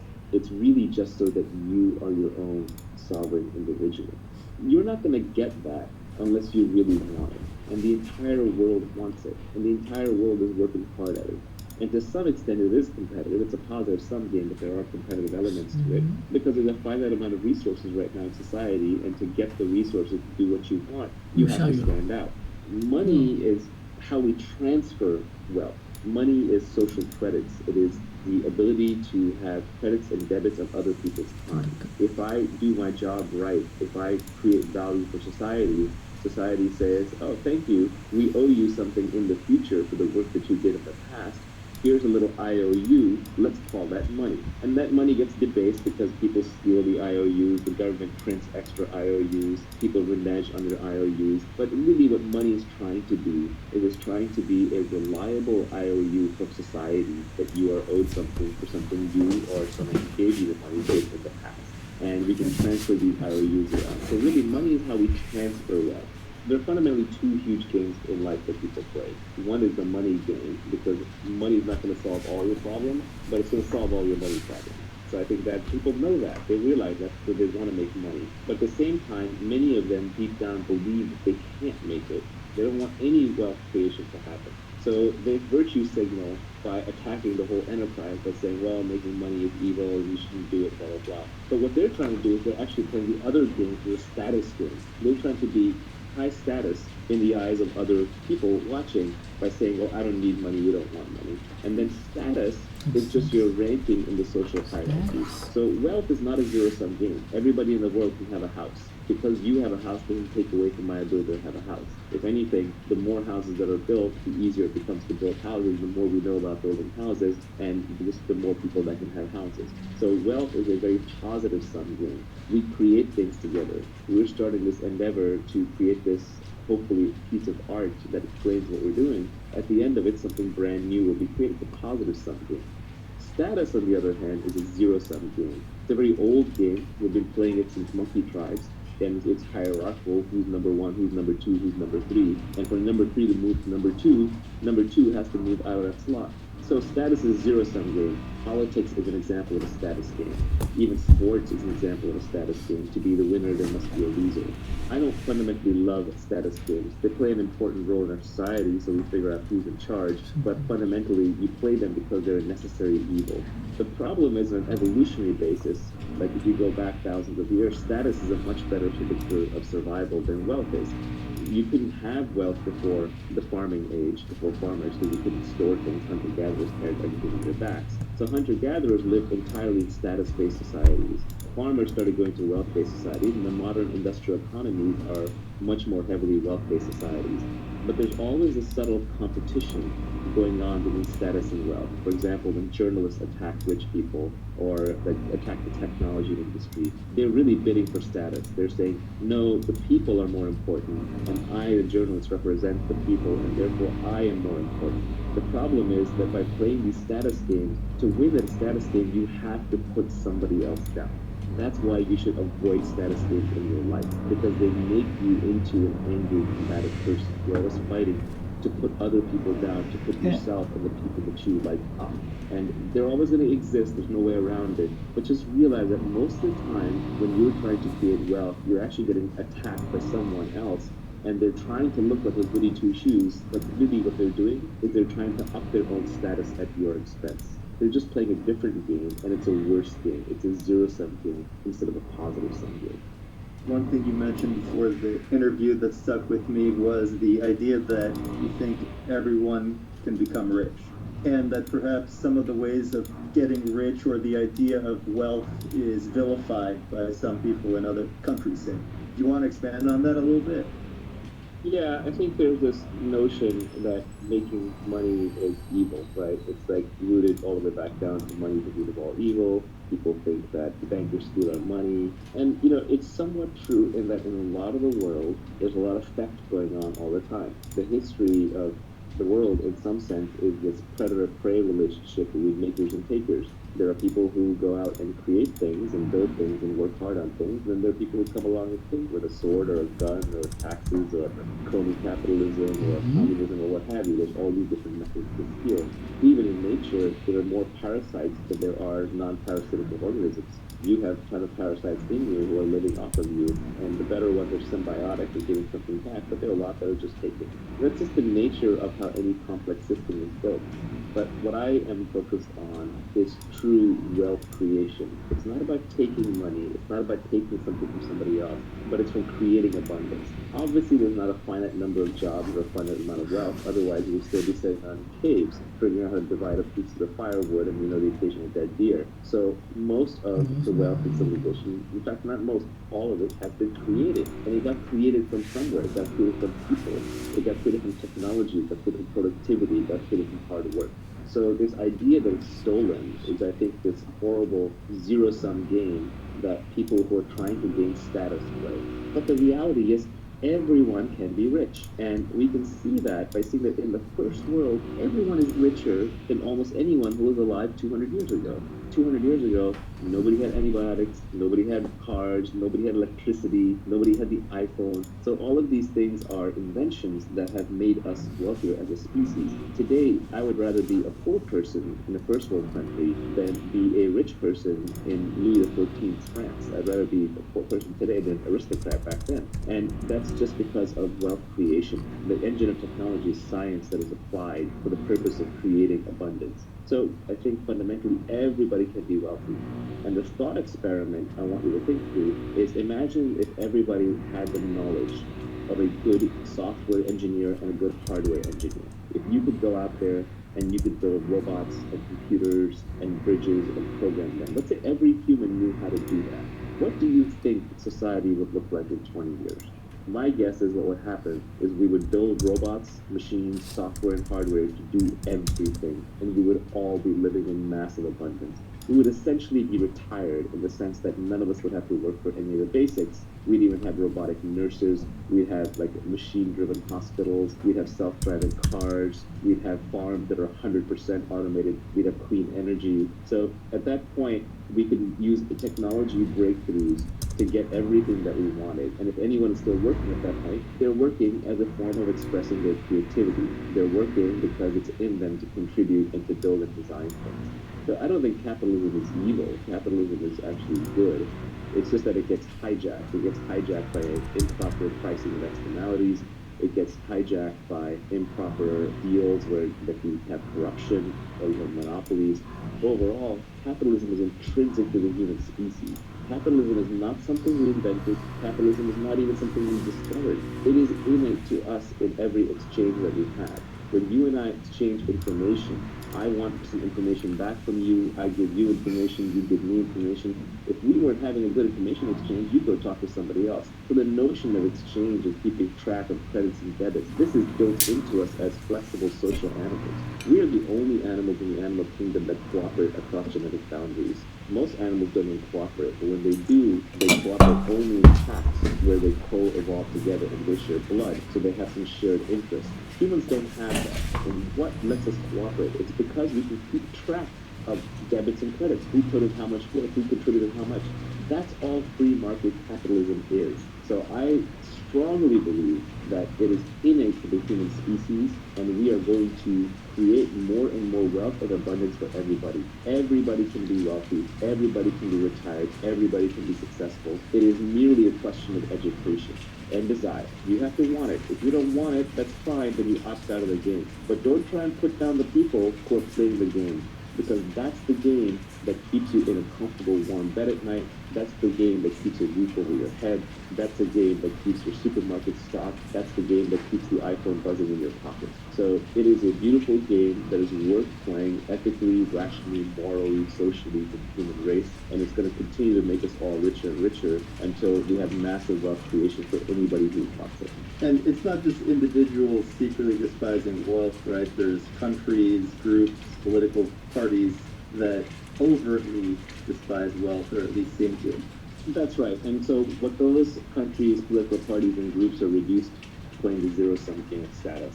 And in the process to destroy wealth creation, they drag everybody down to their level, which is why the U.S. is a very popular country for immigrants, because it's the American dream. Anyone can come here pretty poor and then work really hard and make money and get wealthy, but even just make some basic money for their life. Obviously, the definition of wealth is different for different people. A first world citizen's definition of wealth might be, oh, I have to make millions of dollars and I'm completely done. Whereas to a third world poor immigrant just entering the country, and we were poor immigrants who came here when I was fairly young to the United States, wealth may just be a much lower number. It may just be like, I don't have to work a manual labor job for the rest of my life if I don't want to work. But groups that despise it will essentially bring the entire group down to that level. If you get too many takers and not enough makers, society falls apart. You end up with a communist country like Venezuela, right? They were so busy taking and dividing and reallocating that people are literally starving in the streets and losing kilograms of body weight every year just through sheer starvation. Another way to think about it is imagine an organism that has too many parasites. You actually need some small number of parasites to stay healthy, and you need a lot of symbiotes, like all the mitochondria in all of our cells that help us respirate and burn oxygen. These are symbiotes that help us survive. We can survive without them. But to me, those are partners in the wealth creation that creates the human body. But if you just were filled with parasites, if you got infected with worms or a virus or bacteria that were purely parasitical, you would die.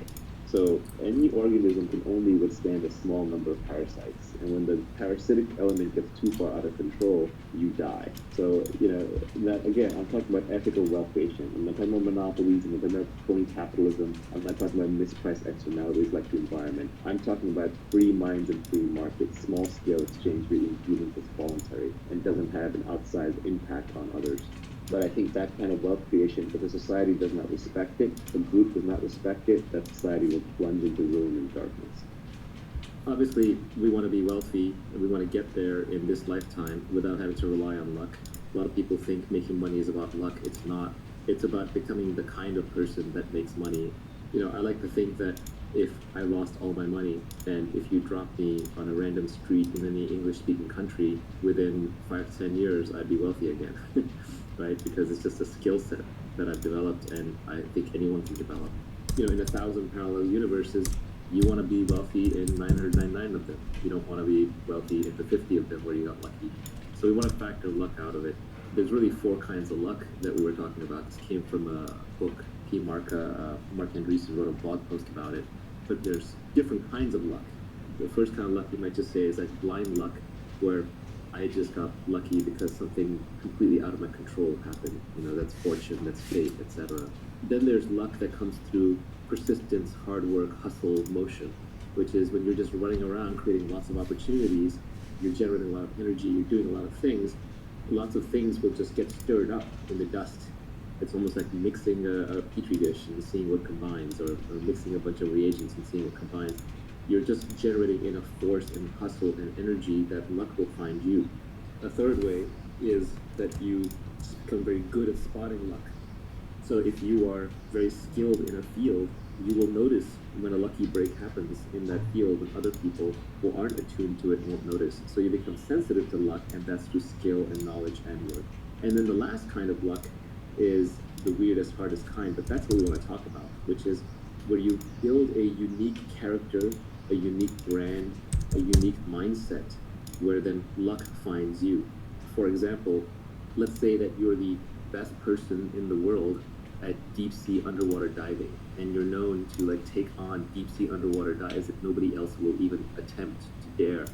And then by sheer luck, somebody finds a sunken treasure ship off the coast they can't get at. Well, their luck just became your luck, because they're going to come to you to get that treasure, and you're going to get paid for it. Now that's an extreme example, but it's just showing how the person who got lucky by finding the treasure chest, that was blind luck. But them coming to you and asking you to extract it and having to give you half, that's not luck. You created your own luck. You put yourself in a position to be able to capitalize on that luck, or to attract that luck when nobody else has created that opportunity for themselves. So when we talk about without getting lucky, we want to be deterministic. We don't want to leave a chance. Do you want to elaborate a little bit more on the idea that in 1,000 parallel universes you want to get rich in 999 of them? I think some people are going to see that and say that sounds impossible, sounds like it's too good to be true. No, I don't think it's impossible. I think that you may have to work a little bit harder at it given your starting circumstances. I mean, remember, I started as a poor kid in India. Right, so if I can make it, anybody can, in that sense. Now, obviously, I had all my limbs, and I had my mental faculties, and I did have an education, so there are some prerequisites you can't get past, but if you're listening to this video or podcast, you probably have the requisite means at your disposal, which is a functioning body and a functioning mind. And I've encountered plenty of bad luck along the way. First little fortune that I made, I instantly lost in the stock market. The second little fortune that I made, or I should have made, I got cheated by my business partners. It's only the third time around has been a charm, and even then it has been a slow and steady struggle. And I haven't made money in my life in one giant payout. It's always been a whole bunch of small things piling up. So it's more about consistently creating wealth by creating businesses and creating opportunities and creating investments. It hasn't been like a giant one-off thing. My personal wealth has not been generated by one big year. It just stacks up little bit chips at a time. More options, more businesses, more investments, more things I can do. Same way, someone like Adinad, De La Certis, he's building his brand online, he's building videos.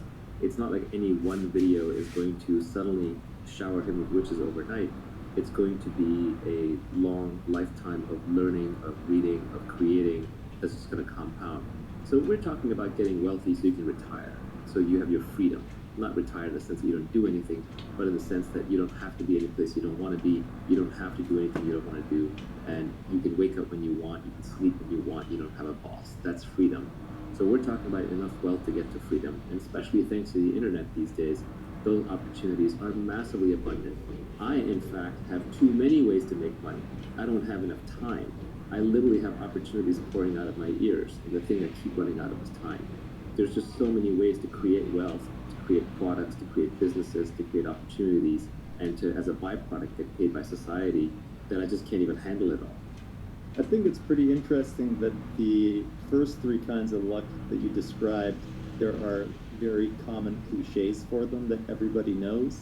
And then for that last kind of luck that comes to you out of the unique way that you act, there's no real cliche for it. So for the first three kinds, there's dumb luck or blind luck. That's the first kind of luck.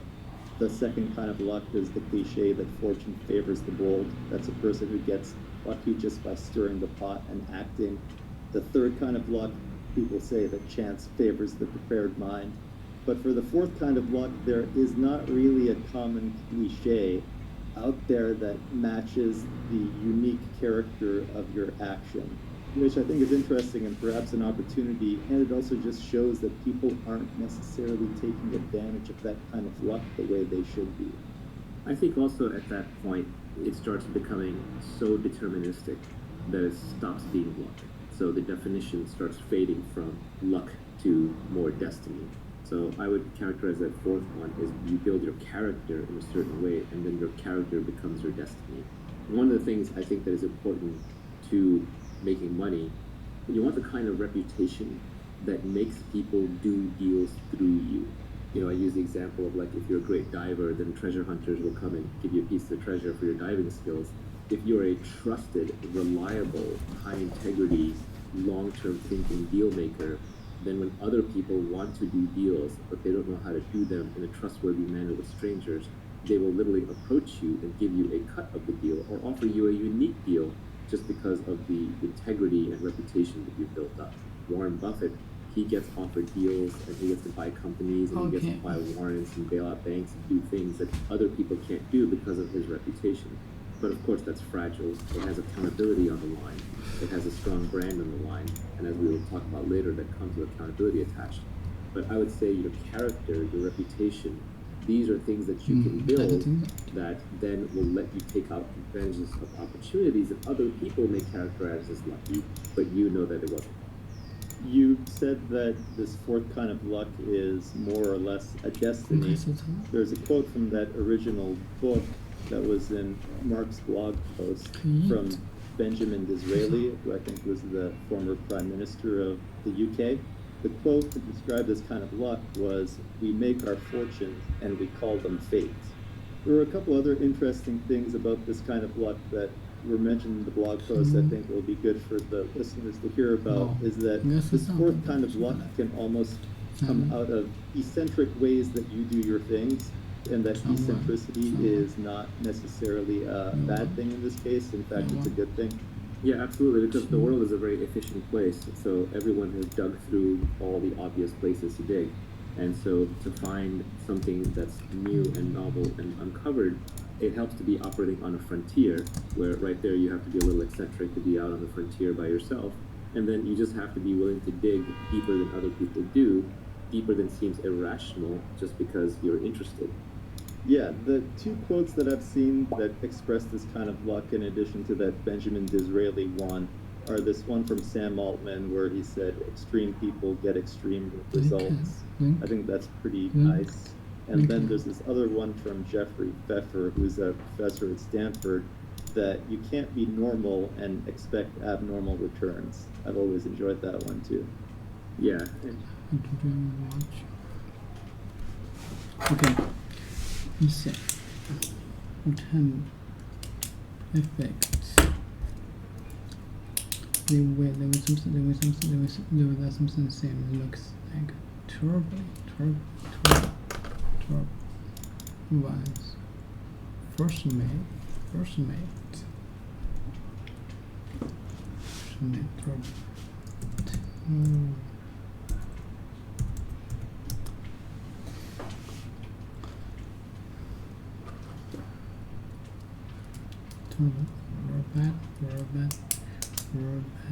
Robot.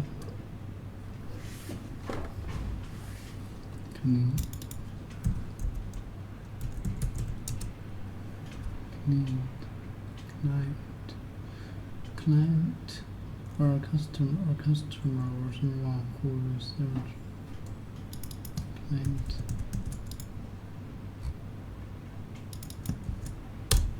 timber, client,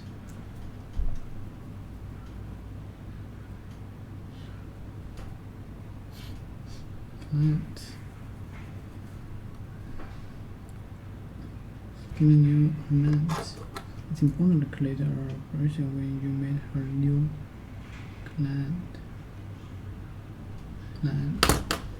客户吧，这是。Client. Mr. Black has been client. Mr.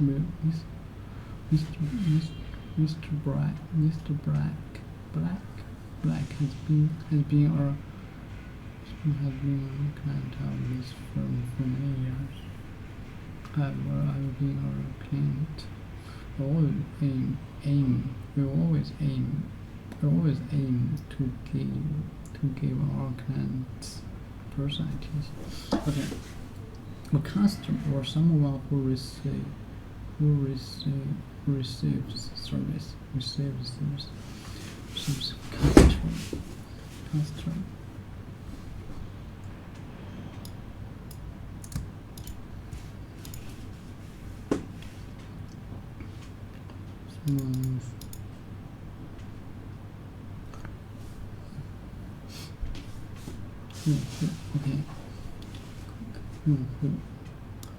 Okay, customer, clients, someone, clients, customer.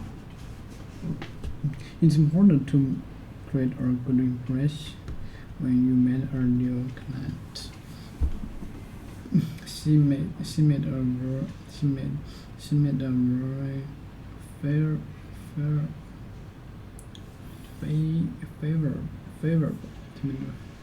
favorable impression on us.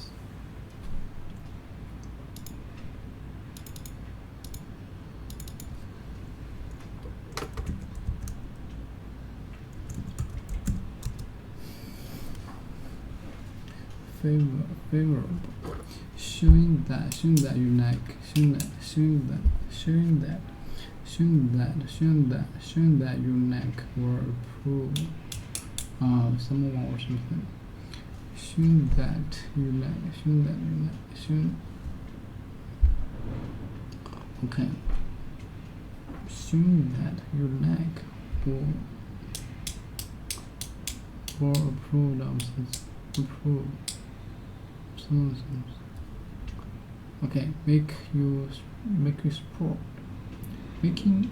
you support or approve something, giving you an advantage or a chance of success. Favorable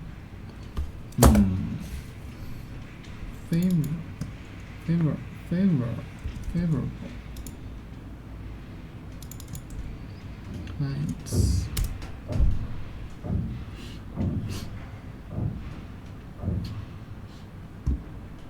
跟 favor 是相似的 favorable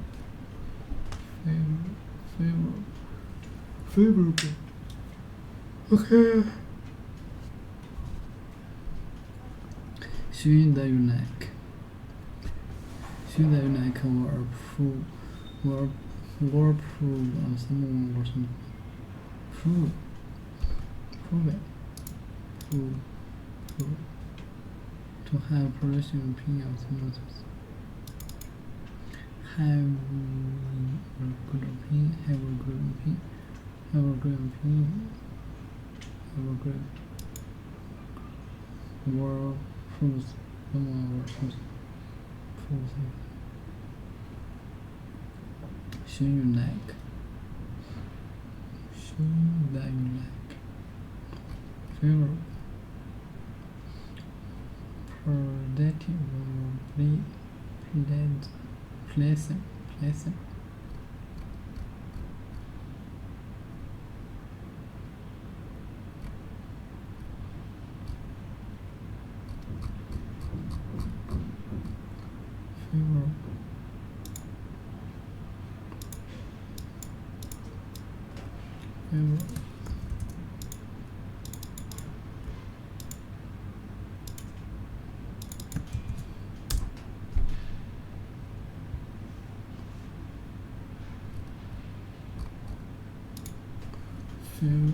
Okay.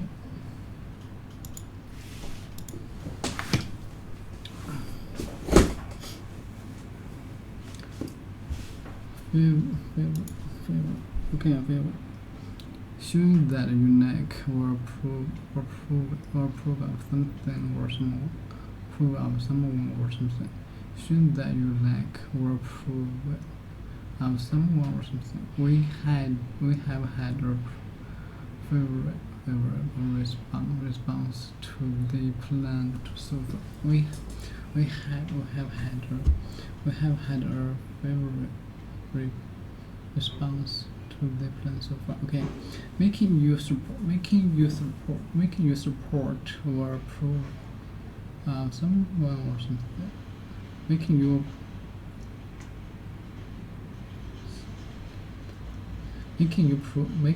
support or approve someone or something. She made a very favorable impression on us. She made a favorite. Showing that you like or approve of someone or something. Showing that you like or approve of someone or something. 好大的太阳。现在有三个 prove out someone or something. Prove it. She made a very prove it on us. Prove it. Favor.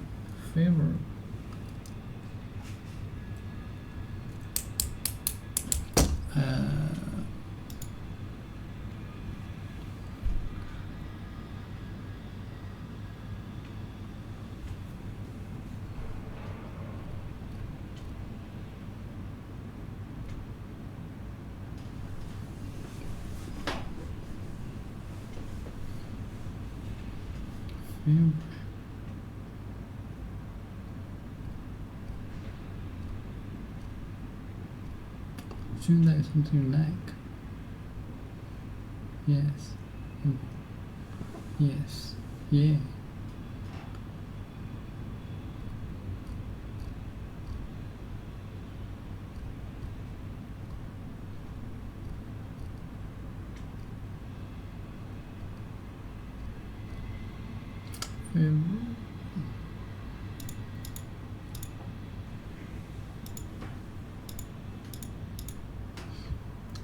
Showing that you like or approve of something.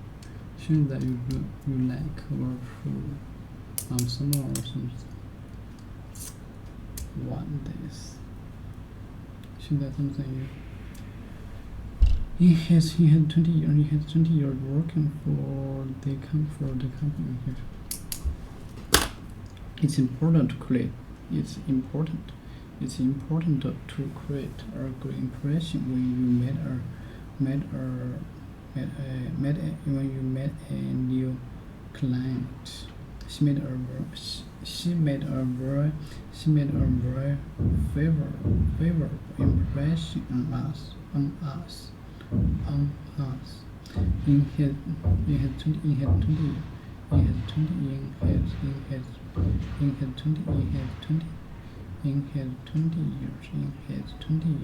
working in his 20 years working for the company. In his 20 working. Joe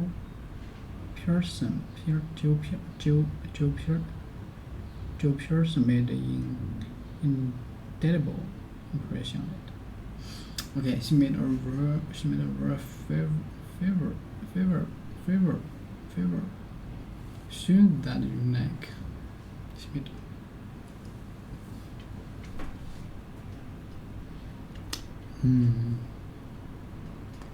Give her the magic wand. Make you support. Approves. She made a very favor. Shouldn't that something like project or place for our hope full of hope and confidence, or giving cause for hope and confidence, hope for that, hope. Showing that you like or approve of something. We had to approve the responsible.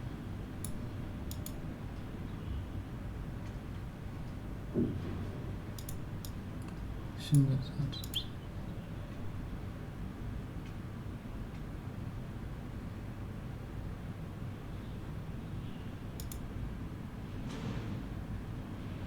Approve it.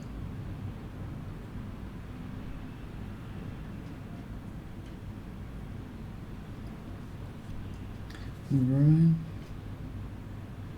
precious. Forever.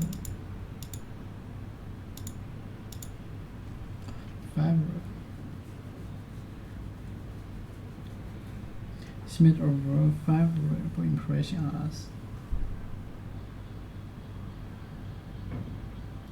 Showing that you like or approve of someone or something.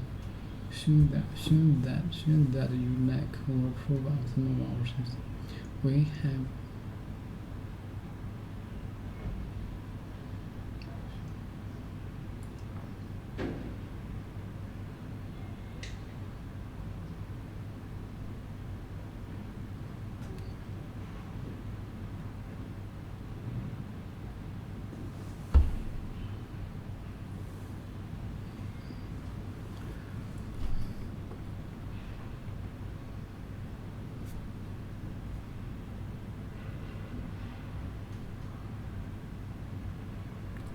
听完了。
体验的是 One quote that I like, which is the exact opposite of that, is play stupid games, win stupid prizes. Right? A lot of people spend a lot of their time playing social games, like on Twitter, where you're just trying to improve your social standing, and you basically win stupid social prizes, which are worthless. I guess the last thing that I have from this blog post is just the idea that by pursuing these kinds of luck, especially the last one, basically everything but dumb luck, by pursuing them, you essentially run out of unluck. So if you just keep stirring the pot and stirring the pot, that alone, you will run out of unluck. Yeah, or it could just be a reversion to the mean, right? So then you at least neutralize luck so that it's your own talents that come into play. Next, you go into more specific details on how you can actually get rich and how you can't get rich. The first point was about how you're not going to get rich. You're not going to get rich renting out your time. You must own equity, a piece of a business, to gain your financial freedom? This is probably one of the absolute most important points. People seem to think that you can create wealth and make money through work, and it's probably not going to work. There are many reasons for that, but the most basic is just that your inputs are very closely tied to your outputs. In almost any salaried job, even in one that's paying a lot per hour, like a lawyer or a doctor, you're still putting in the hours, and every hour you get paid. So what that means is when you're sleeping, you're not earning. When you're retired, you're not earning. When you're on vacation, you're not earning. And you can't earn non-linearly. If you look at even doctors who get rich, like really rich, it's because they open a business. They open like a private practice, and that private practice builds a brand, and that brand attracts people, or they build some kind of a medical device or a procedure or a process with an intellectual property. So essentially, you're working for somebody else. And that person is taking on the risk and has the accountability and the intellectual property and the brand. So they're just not going to pay you enough. They're going to pay you the bare minimum that they have to get you to do the job. And that can be a high bare minimum, but it's still not going to be true wealth where you're retired. And then finally, you're actually just not even creating that much original for society. Like I said, this tweet storm should have been called How to Create Wealth. It's just How to Get Rich with a more catchy title. But you're not creating new things for society. You're just doing things over and over. And you're essentially replaceable because you're now doing a set role. Most set roles can be taught. If they can be taught, like in a school, then eventually you'll be competing with someone who's got more recent knowledge, who's been taught and is coming in to replace you. You're much more likely to be doing a job that can be eventually replaced by a robot or by an AI. And it doesn't even have to be wholesale replaced overnight. It can be replaced a little bit at a time, and that eats into your wealth creation and therefore your earning capability. So fundamentally, your inputs are matched to your outputs, you're replaceable, and you're not being creative. I just don't think that that is a way that you can truly make money. So everybody who really makes money at some point owns a piece of a product or a business or some kind of IP. That can be through stock options. So you can be working at a tech company, that's a fine way to start. But usually the real wealth is created by starting your own company or by, even investors, they're in an investment firm and they're buying equity. So these are much more the routes to wealth. It doesn't come to the hours. You really just want a job or a career or a profession where your inputs don't match your outputs. So if you look at modern society, again, this later in the tweet storm, businesses that have high creativity and high leverage tend to be ones where you could do an hour of work and it can have a huge effect, or you can do 1,000 hours of work and it can have no effect. For example, look at software engineering. One great engineer can, for example, create Bitcoin and create billions of dollars worth of value. An engineer who's working on the wrong thing or not quite as good or just not as creative or thoughtful or whatever can work for an entire year, and every piece of code they ship ends up not getting used. Customers don't want it. That is an example of a profession where the input and the outputs are highly disconnected. It's not based on the number of hours that you put in.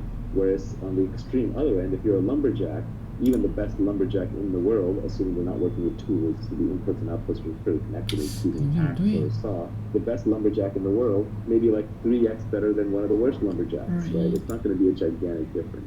So you want to look for professions and careers where the inputs and the outputs are highly disconnected. This is another way of saying that you want to look for things that are leveraged. And by leverage, I don't mean financial leverage alone like Wall Street uses, and that has a bad name. I'm just talking about tools. We're using tools. Computer is a tool that software engineers use. If I'm a lumberjack with bulldozers and automatic robot axes and saws, I'm going to be using tools and have more leverage than someone who's just using his bare hand and trying to rip the trees out by their roots. Tools and leverage are what create this disconnection between inputs and outputs. Creativity, so the higher the creativity component of a profession, the more likely it is to have disconnected inputs and outputs. So I think that if you're looking at professions where your inputs and your outputs are highly connected, it's going to be very, very, very hard to create wealth and make wealth for yourself in that process. Any other big things you should avoid other than renting out your time? Yeah, there are two tweets that I put out that are related. So the first one was talking about, we were talking about like how your lifestyle, has to upgrade, shouldn't get upgraded too fast. And that one said, people who are living far below their means enjoy a freedom that people busy upgrading their lifestyle just can't fathom. And I think that's very important, like just to not upgrade your lifestyle all the time to maintain your freedom. And it just gives you a freedom of operation. once you make a little bit of money, you still want to be living like your old self, so that just the worry goes away. So don't run out to upgrade that house, lifestyle, and all that stuff. Let's say you're getting paid $1,000 an hour. The problem is that when you go into a work lifestyle like that, you don't just suddenly go from making $20 an hour to making $1,000 an hour. That's a progression over a long career. And as that happens, one subtle problem is that you upgrade your lifestyle as you make more and more money. And that upgrading of the lifestyle ups what you consider to be wealth, and you stay in this wage slave trap. So I forget who said it, maybe it was Nassim Taleb, but he said, the most dangerous things are heroin and a monthly salary, right? Because they're highly addictive. The way you want to get wealthy is you want to be poor and working and working and working. And this is, for example, how the tech industry works, where you don't make any money for 10 years, and then suddenly in year 11, you might have a giant payday. Which is, by the way, one reason why these very high marginal tax rates for so-called wealthy are flawed, because the highest risk-taking, most creative professions literally lose money for a decade of your life while you're taking massive risk, and you bleed and bleed and bleed. And then suddenly in year 11 or year 15, you might have one single big payday. But then, of course, Uncle Sam show up and say, hey, you know what? You just made a lot of money this year, therefore you're rich, therefore you're evil, and you got to hand it all over to us. So it just destroys those kinds of creative risk-taking professions. But ideally, you want to make your money in discrete lumps separated over long periods of time so that your own lifestyle does not have a chance to adapt quickly, and then you can say, okay, now I'm done, now I'm retired, now I'm free. I'm still going to work because you got to do something with your life, but I'm going to work on only the things that I want when I want, and it's going to be much more creative expression and much less about money. You're not going to get rich renting out your time, but you say that you will get rich by giving society what it wants, but does not yet know how to get at scale. That's right. So essentially, as we talked about before, money is IOUs from society saying, you did something good in the past, now here's something that we owe you for the future. And so society will pay you for creating things that it wants. But society doesn't yet know how to create those things. Because if it did, it would need you. They would already be stamped out big time. Almost everything in your house, in your workplace, and on the street used to be technology at one point in time. There was a time when oil was technology that made J.D. Rockefeller rich. There was a time when cars were technology that made Henry Ford rich. So technology is just a set of things, as Alan Kay said. Something like plant, favor. She made a favorable choice. Favorable impression. She made a verb favorable. Okay, they would have something like next night. She made a very favorable impression. It's important. Favor. He had 20 years work. Very indelible.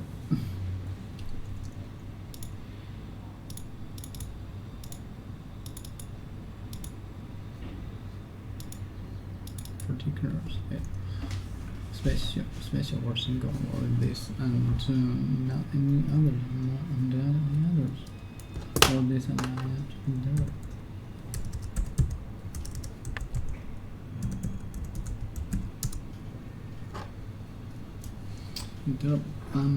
Interval mark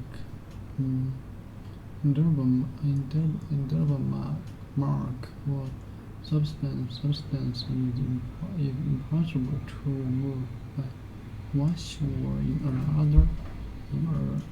any other way.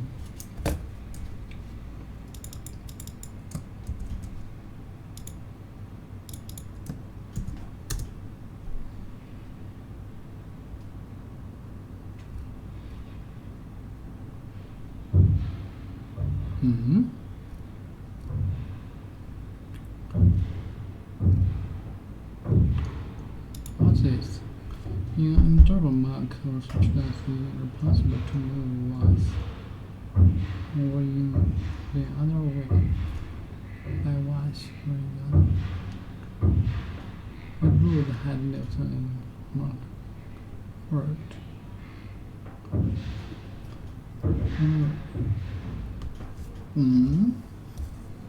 And interval impression rate. Did any of your teachers made a nasty impression on you? Did any of your teachers made a nasty impression on you? In his 20 years working for the company, Joe President made an indelible impression on it.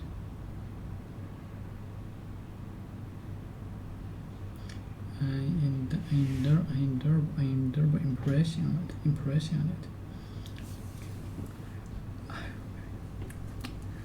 Impression on it. Okay.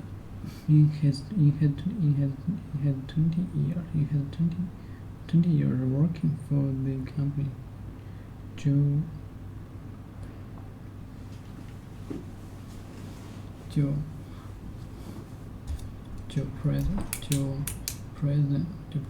President made an indelible impression.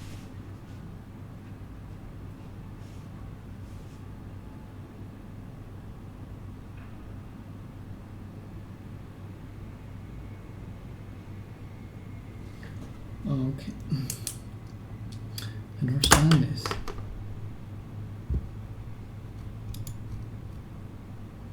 Impossible 笔记痕迹。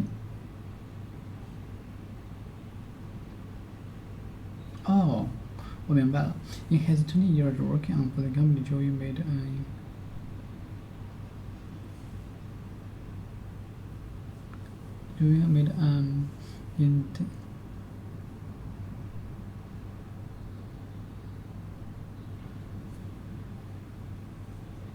impress on it.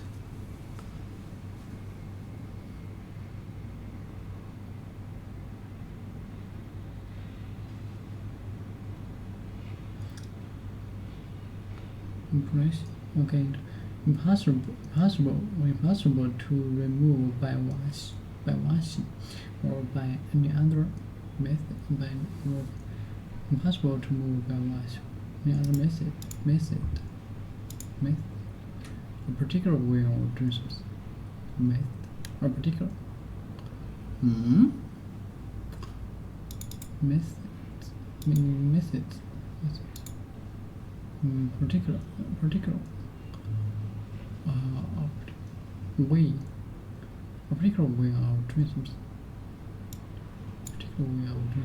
By any other way. By any other methods. In particular way. In his 20 years working for the company, Joe President made an indelible impression on it. Did any impossible to remove by washing or by any other method? Did any of your teachers made a lasting impression on you? Did any of your teachers made a lasting impressions? Did any of your teachers made a lasting impression? Did any of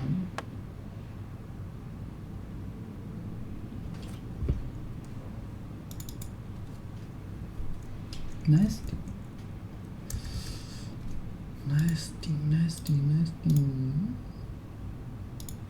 short or group of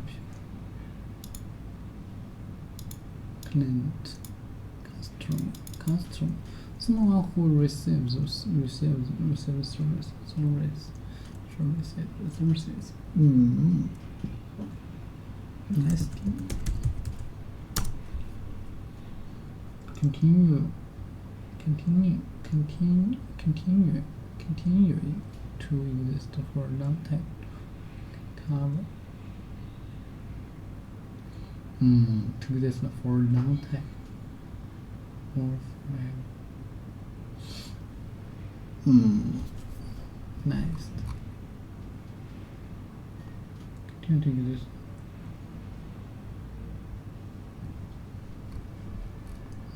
Nicely continue to exist for a long time or forever.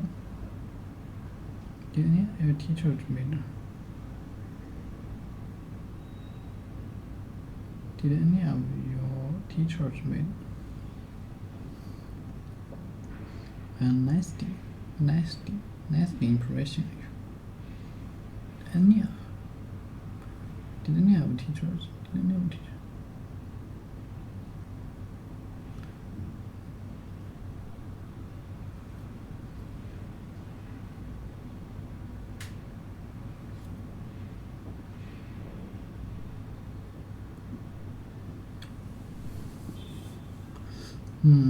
Did any of your teachers made a nice impression?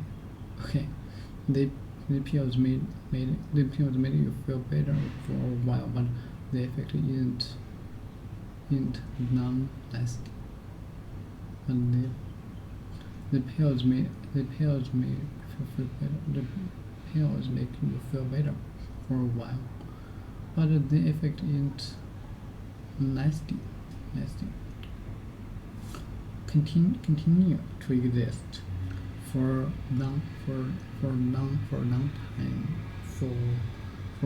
time or forever. She does a really good impression of the present. She does a very good impression present.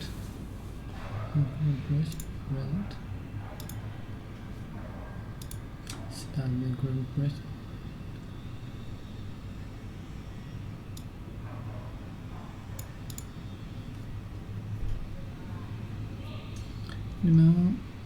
I think it's good.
Don't quite work yet. We want something works, no longer technology. So society always wants new things, and if you want to be wealthy, you want to figure out which one of those things you can provide for society that it does not yet know how to get, but it will want. That's natural to you and within your skill set, within your capabilities, and then you have to figure out how to scale it. Because if you just build one of it, that's not enough. You got to build thousands or hundreds of thousands or millions or billions of them. So everybody can have one. Steve Jobs and his team, of course, figured out that society would want smartphones, computer in their pocket that had all the phone capability times 100 and be easily used. So they figured out how to build that, and then they figured out how to scale it, and then they figured out how to get one into every first world citizen's pocket, and eventually every third world citizen too. And so because of that, they're handsomely rewarded, and Apple is the most valuable company in the world. The way I tried to put it was that the entrepreneur's job is to try to bring the high end to the mass market. It starts as high end. First, it starts with an act of creativity. First, you create it just because you want it. You want it, and you know how to build it, and you need it. And so you build it for yourself. Then you figure out how to get it to other people, and then for a little while, rich people had it. Like, for example, rich people had chauffeurs, and then they had black town cars, and then Uber came along, and everyone's private driver was available to everybody. And now you can even see Uber pools that are replacing shuttle buses because it's just more convenient. And then you get scooters, which are even further down market of that. So you're right, it's about distributing what rich people used to have to everybody. But the entrepreneur's job starts even before that, which is creation. Entrepreneurship is essentially an act of creating something new from scratch, predicting that society will want it, and then figuring out how to scale it and get it to everybody in a profitable way and self-sustaining. Let's look at this next tweet, which I thought was cryptic and also super interesting about the kind of job or career that you might have. You said the internet has massively broadened the possible space of careers. Most people haven't figured this out yet. The fundamental property of the internet, more than any other single thing, is it connects every human to each other human on the planet.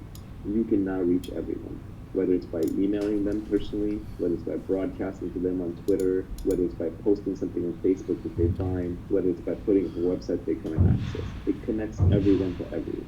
So the internet is an inter-networking tool. It connects everybody. That is its superpower. So you want to use that. What that helps you figure out is that the internet means that you can find your audience for your product or your talent and skill, no matter how far away they are.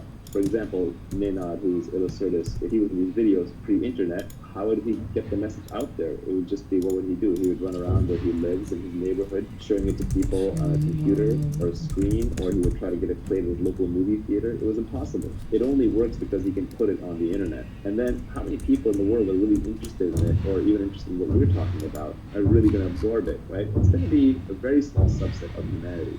The key is being able to reach them. So what the internet does is allows any niche obsession, which could be just the weirdest thing. It could be like people who collect snakes, to like people who like to ride hot air balloons, to people who like to sail around the world by themselves, just one person on a craft, or someone who's obsessed with miniature cooking, like there's this whole Japanese miniature cooking phenomenon, or there's a show about a woman who goes into people's houses and tidies it up, right? So whatever niche obsession you have, the internet allows you to scale. Now that's not to say that what you build will be the next Facebook or reach billions of users, but if you just want to reach 50,000 passionate people like you, there's an audience out there for you.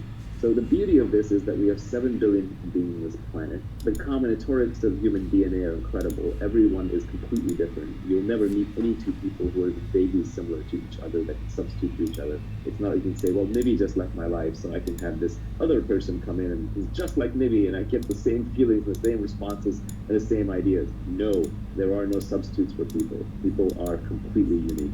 So given that, each person has different skill sets, different interests, different obsessions, and it's that diversity that becomes a creative superpower. So each person can be creatively superb.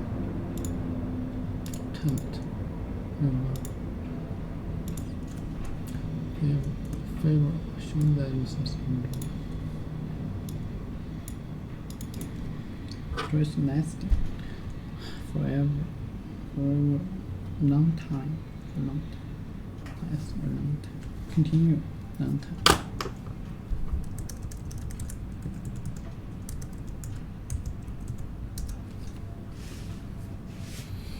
Or try to do something. To try to do something, especially something difficult. To try to do something, especially something difficult. Especially something difficult. To try to do something, especially something difficult. Okay.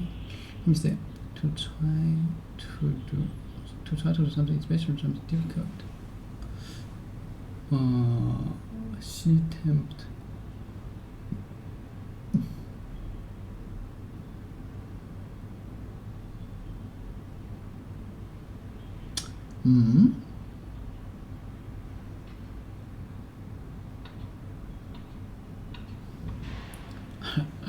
Tempted.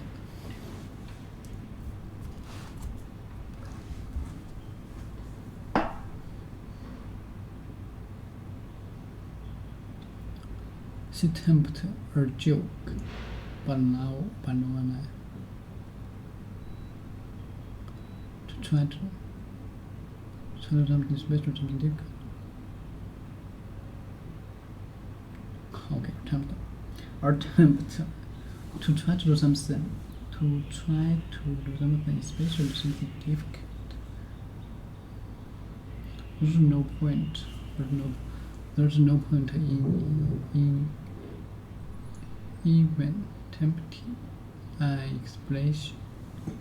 He'll never listen. Attempt.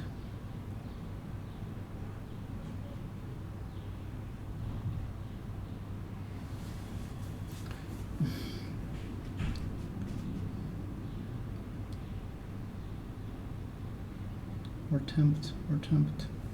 Try to do something. Try to do something special, something difficult.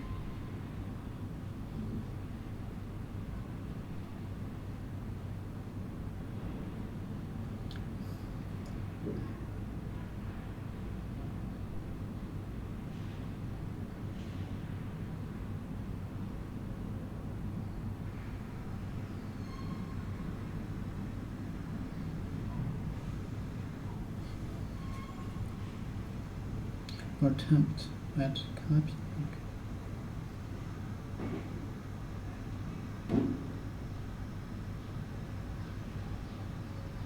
请没得选，只能把大部分写去。我不把这个写去。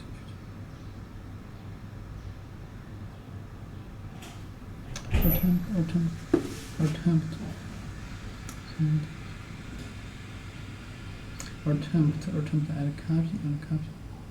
Attempt at copying another person. Attempt at copying another person manner and speech, especially in order to make people laugh. Copy. Attempt. Attempt to joke. Okay, joke. Phrase, not funny. No.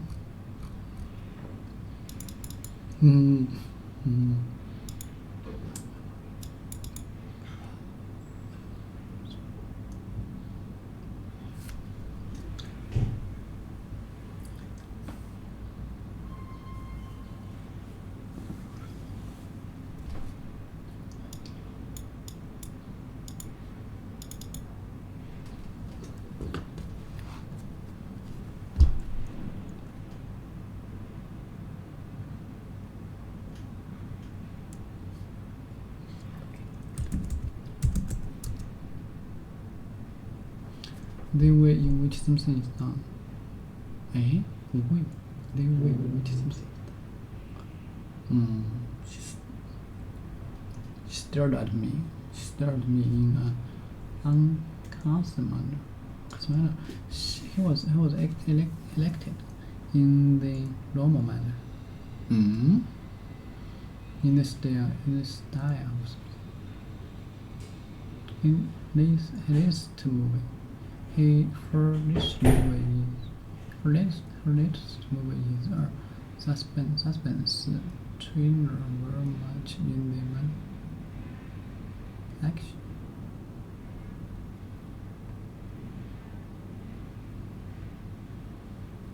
Actually, it's not more than my work. My attempt. 可以做个名词。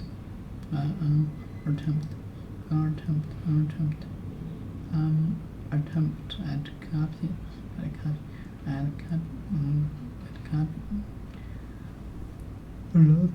person manner.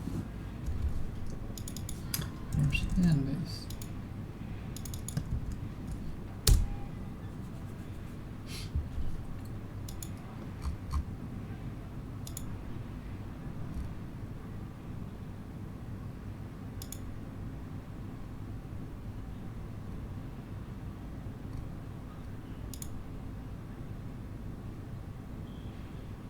Okay, let me see.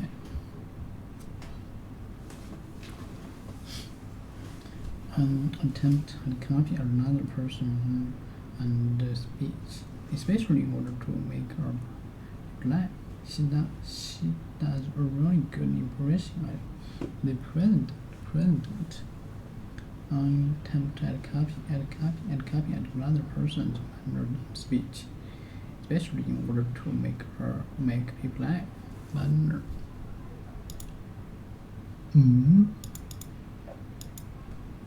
怎么回事？这个 manner 是什么是名词啊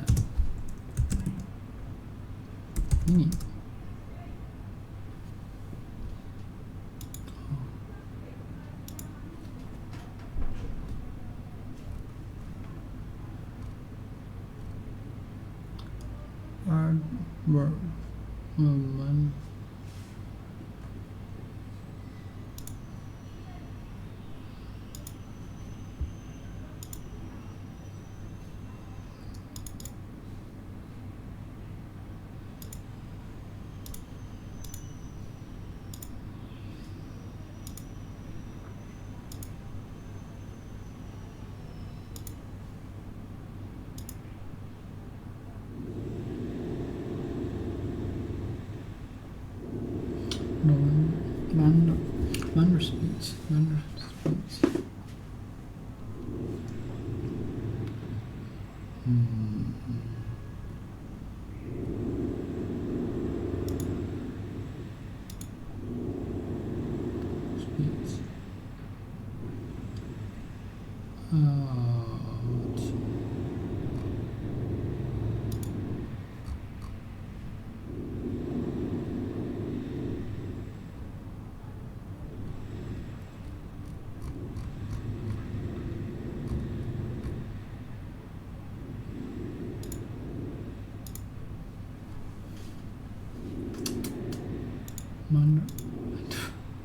What's that?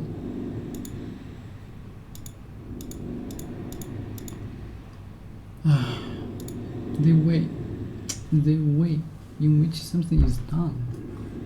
The way in which something is done. She stared at me in an accent manner. He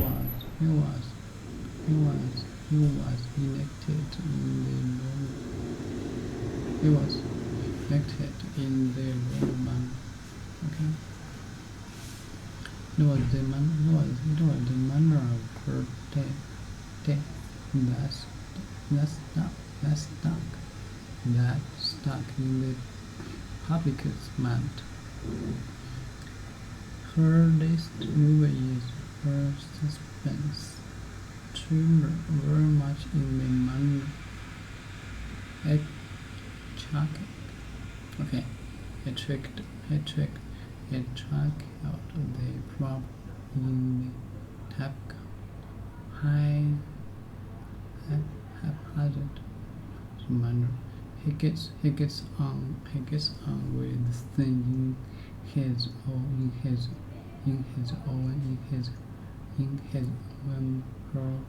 corner. They noted that special man working which was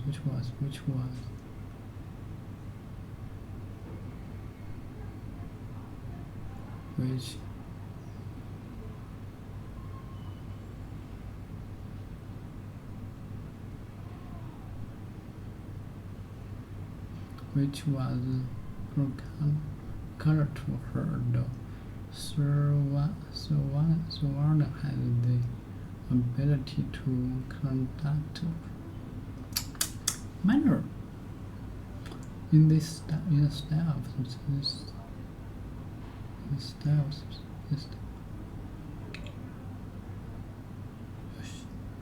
Jeez. Her latest movie is a suspense thriller very much in the manner of Hitchcock.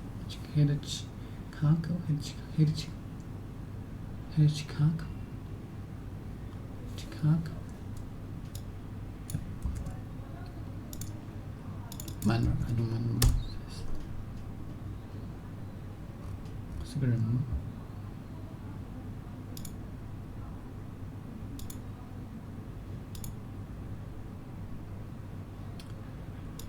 Manner.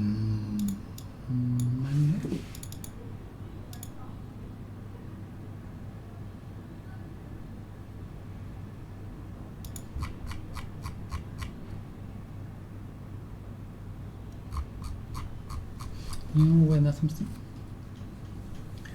The good methods. Methods. Young. Method. Attempt. Nice. Continue.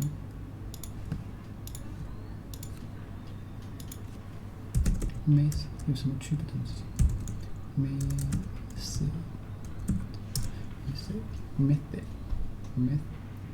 Method. A particular way of doing something. Okay, the way in which something is done. The way something is done. The way in which something is done. At me and as manner. Okay. Attempt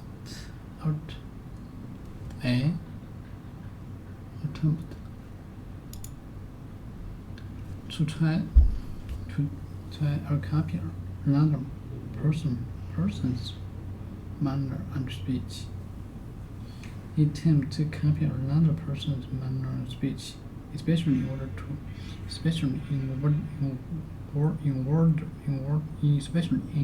order to make people laugh. She does a really good impression of the present. And okay. 我说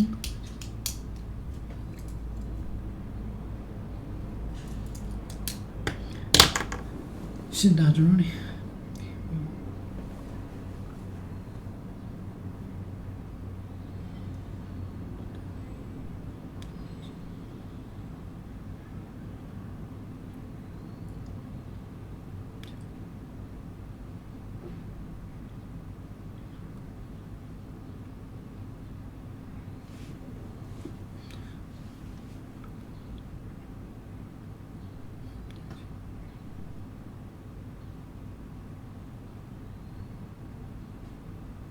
She does a really good impression of the president. Okay, attempt to copy another president's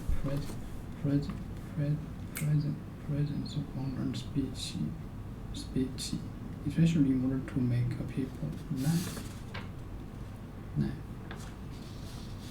Person's manner. In attempt.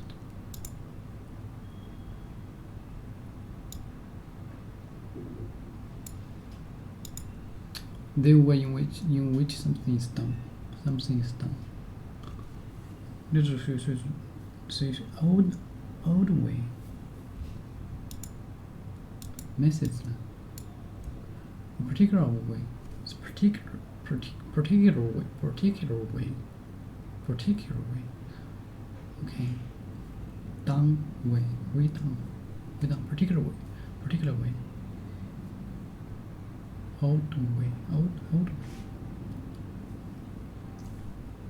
Like this. It's different. Attempt. Something. To try to do something, to try to do something special, something difficult,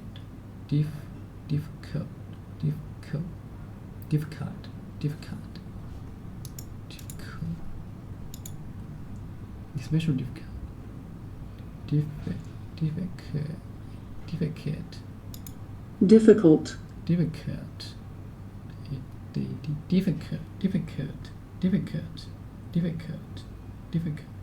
or attempt to add copying another person's manner.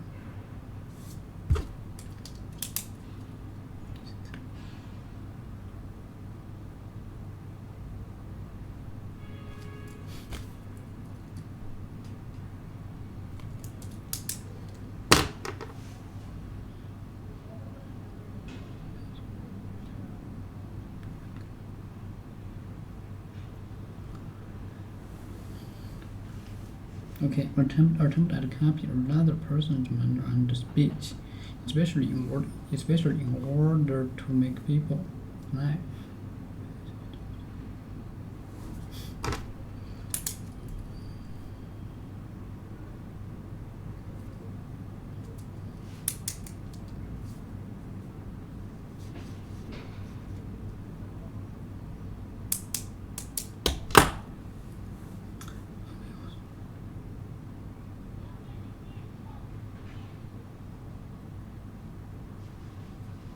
She does a really good impression. She does a really good impression of their present.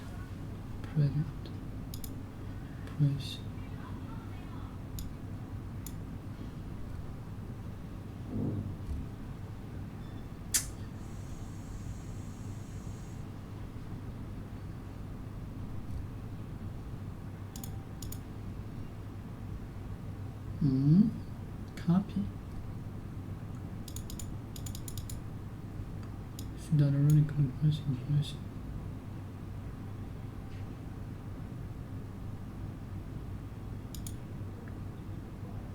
Oh, copy another impression. Or attempt copy. She does a really good present of the present. Copy. This is copy. Okay. Good effect. Copy. It's important. Great impression when you meet a new client. Great. Okay. OK， 这页我理解差不多了，希望可以读诵就好了。这就比理解快一些，是因为单词这个跟 not a mark made on the surface of something by pressing an object onto it.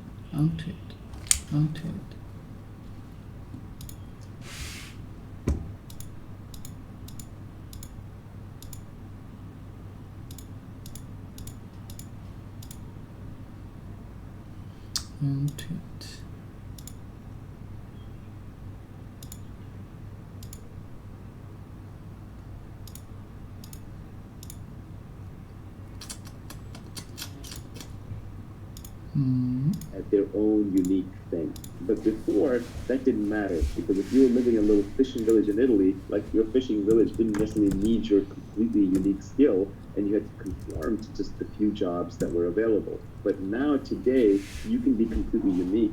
You can go out on the internet and you can find your audience, and you can build a business and create a product and build wealth and make people happy, just uniquely expressing yourself through the internet. Space of careers has been so broadened. Esports players, people making millions of dollars playing Fortnite, people creating videos and uploading them, YouTube broadcasters, bloggers, podcasters. Joe Rogan, I read, true or false, I don't know, but I read that he's going to make about $100 million a year on his podcast, and he's had 2 billion downloads. Even PewDiePie, this is a hilarious tweet that I retweeted the other day. PewDiePie is the #1 trusted name in news. This is a kid, I think, in Sweden, and he's got 3 times the distribution of the top cable news networks just on his news channel. It's not even on his entertainment channel. the internet enables any niche interest, as long as you're the best at it, to scale out. And the great news is, because every human is different, everyone is the best at something, being themselves. Another tweet I have that is worth weaving in, but didn't go into this tweet storm, was a very simple one. I like things when I can compress them down, because they're easy to remember and easy to hook on to. But that one was, escape competition through authenticity. So when you're competing with people, it's because you're copying them. It's because you're trying to do the same thing. But every human is different. Don't copy. I know we're mimetic teachers, and Rene Girard has a whole mimesis theory, but it's much easier than that. Don't imitate, don't copy, just do your own thing. No one can compete with you on being you. It's that simple. And so the more authentic you are to who you are and what you love to do, the less competition you're going to have. So you can escape competition through authenticity when you realize that no one can compete with you on being you. And normally that would have been useless advice pre-internet. Post-internet, you can turn that into a career. Talk a little bit about what industries you should think about working in, what kind of job you should have, and who you might want to work with. So you said one should pick an industry where you can play long-term games with long-term people. Why? Yeah, this is an insight into what makes Silicon Valley work and what makes high-trust society work. Essentially, all the benefits in life come from compound interest, whether it's in relationships or making money or in learning. So compound interest is a marvelous force where it's like, you start out with 1x what you have, and then if you increase 20% a year for 30 years, it's not that you got 30 years times 20% added on. It was compounding, so it just grew until you suddenly got a massive amount of whatever it is, whether it's goodwill or love or relationships or money. So I think compound interest is very important. So you have to play a long-term game. And long-term games are good not just for compound interest, they're also good for trust. If you look at Prisoner's Dilemma type games, the solution to Prisoner's Dilemma is tit for tat, which is, I'm just going to do to you what you did last time to me, with some forgiveness in case there was a mistake made.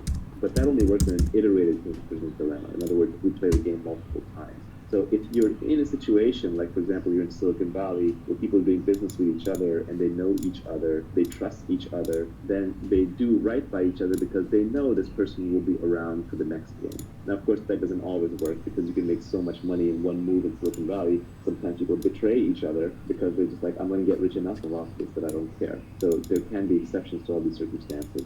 But essentially, if you want to be successful, you have to work with other people, and you have to figure out who can you trust and who can you trust over a long period of time, that you can just keep playing the game with them, so that compound interest and high trust will make it easier to play the game and will let you collect the major rewards, which are usually at the end of the cycle. So for example, Warren Buffett has done really well as an investor in the U.S. stock market, but the biggest reason he could do that is because the U.S. stock market has been stable and around and didn't get, for example, seized by the government during a bad administration, or the U.S. didn't plunge into some war. The underlying platform didn't get destroyed. So in his case, he was playing a long-term game, and the trust came from the U.S. stock market stability.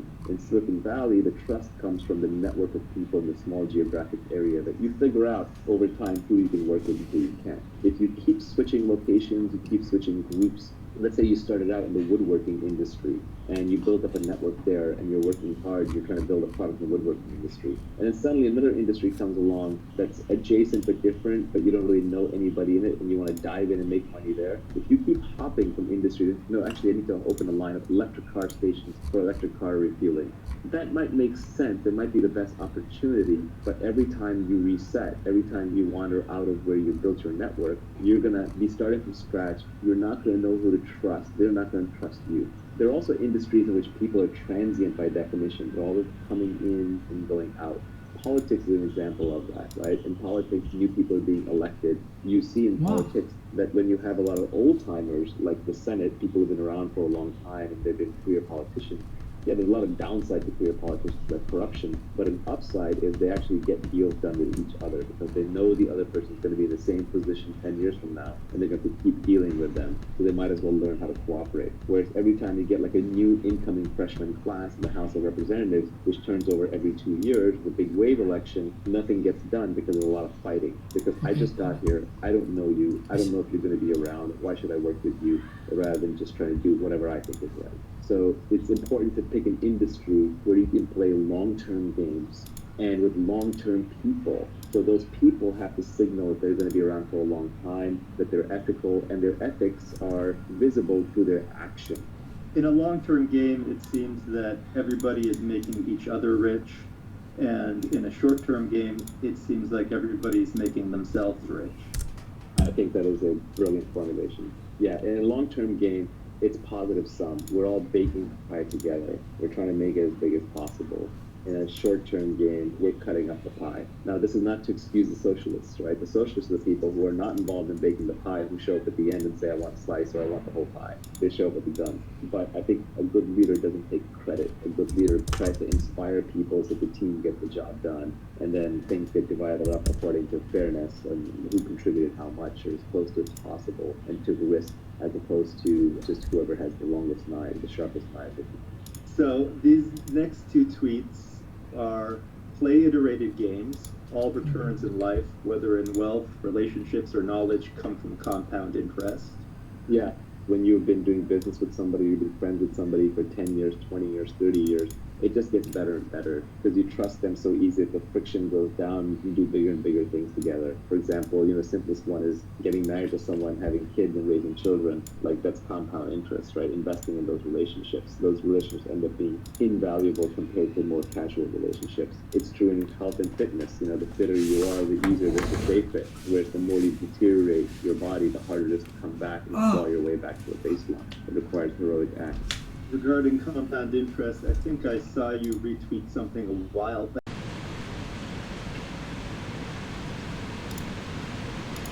That thing.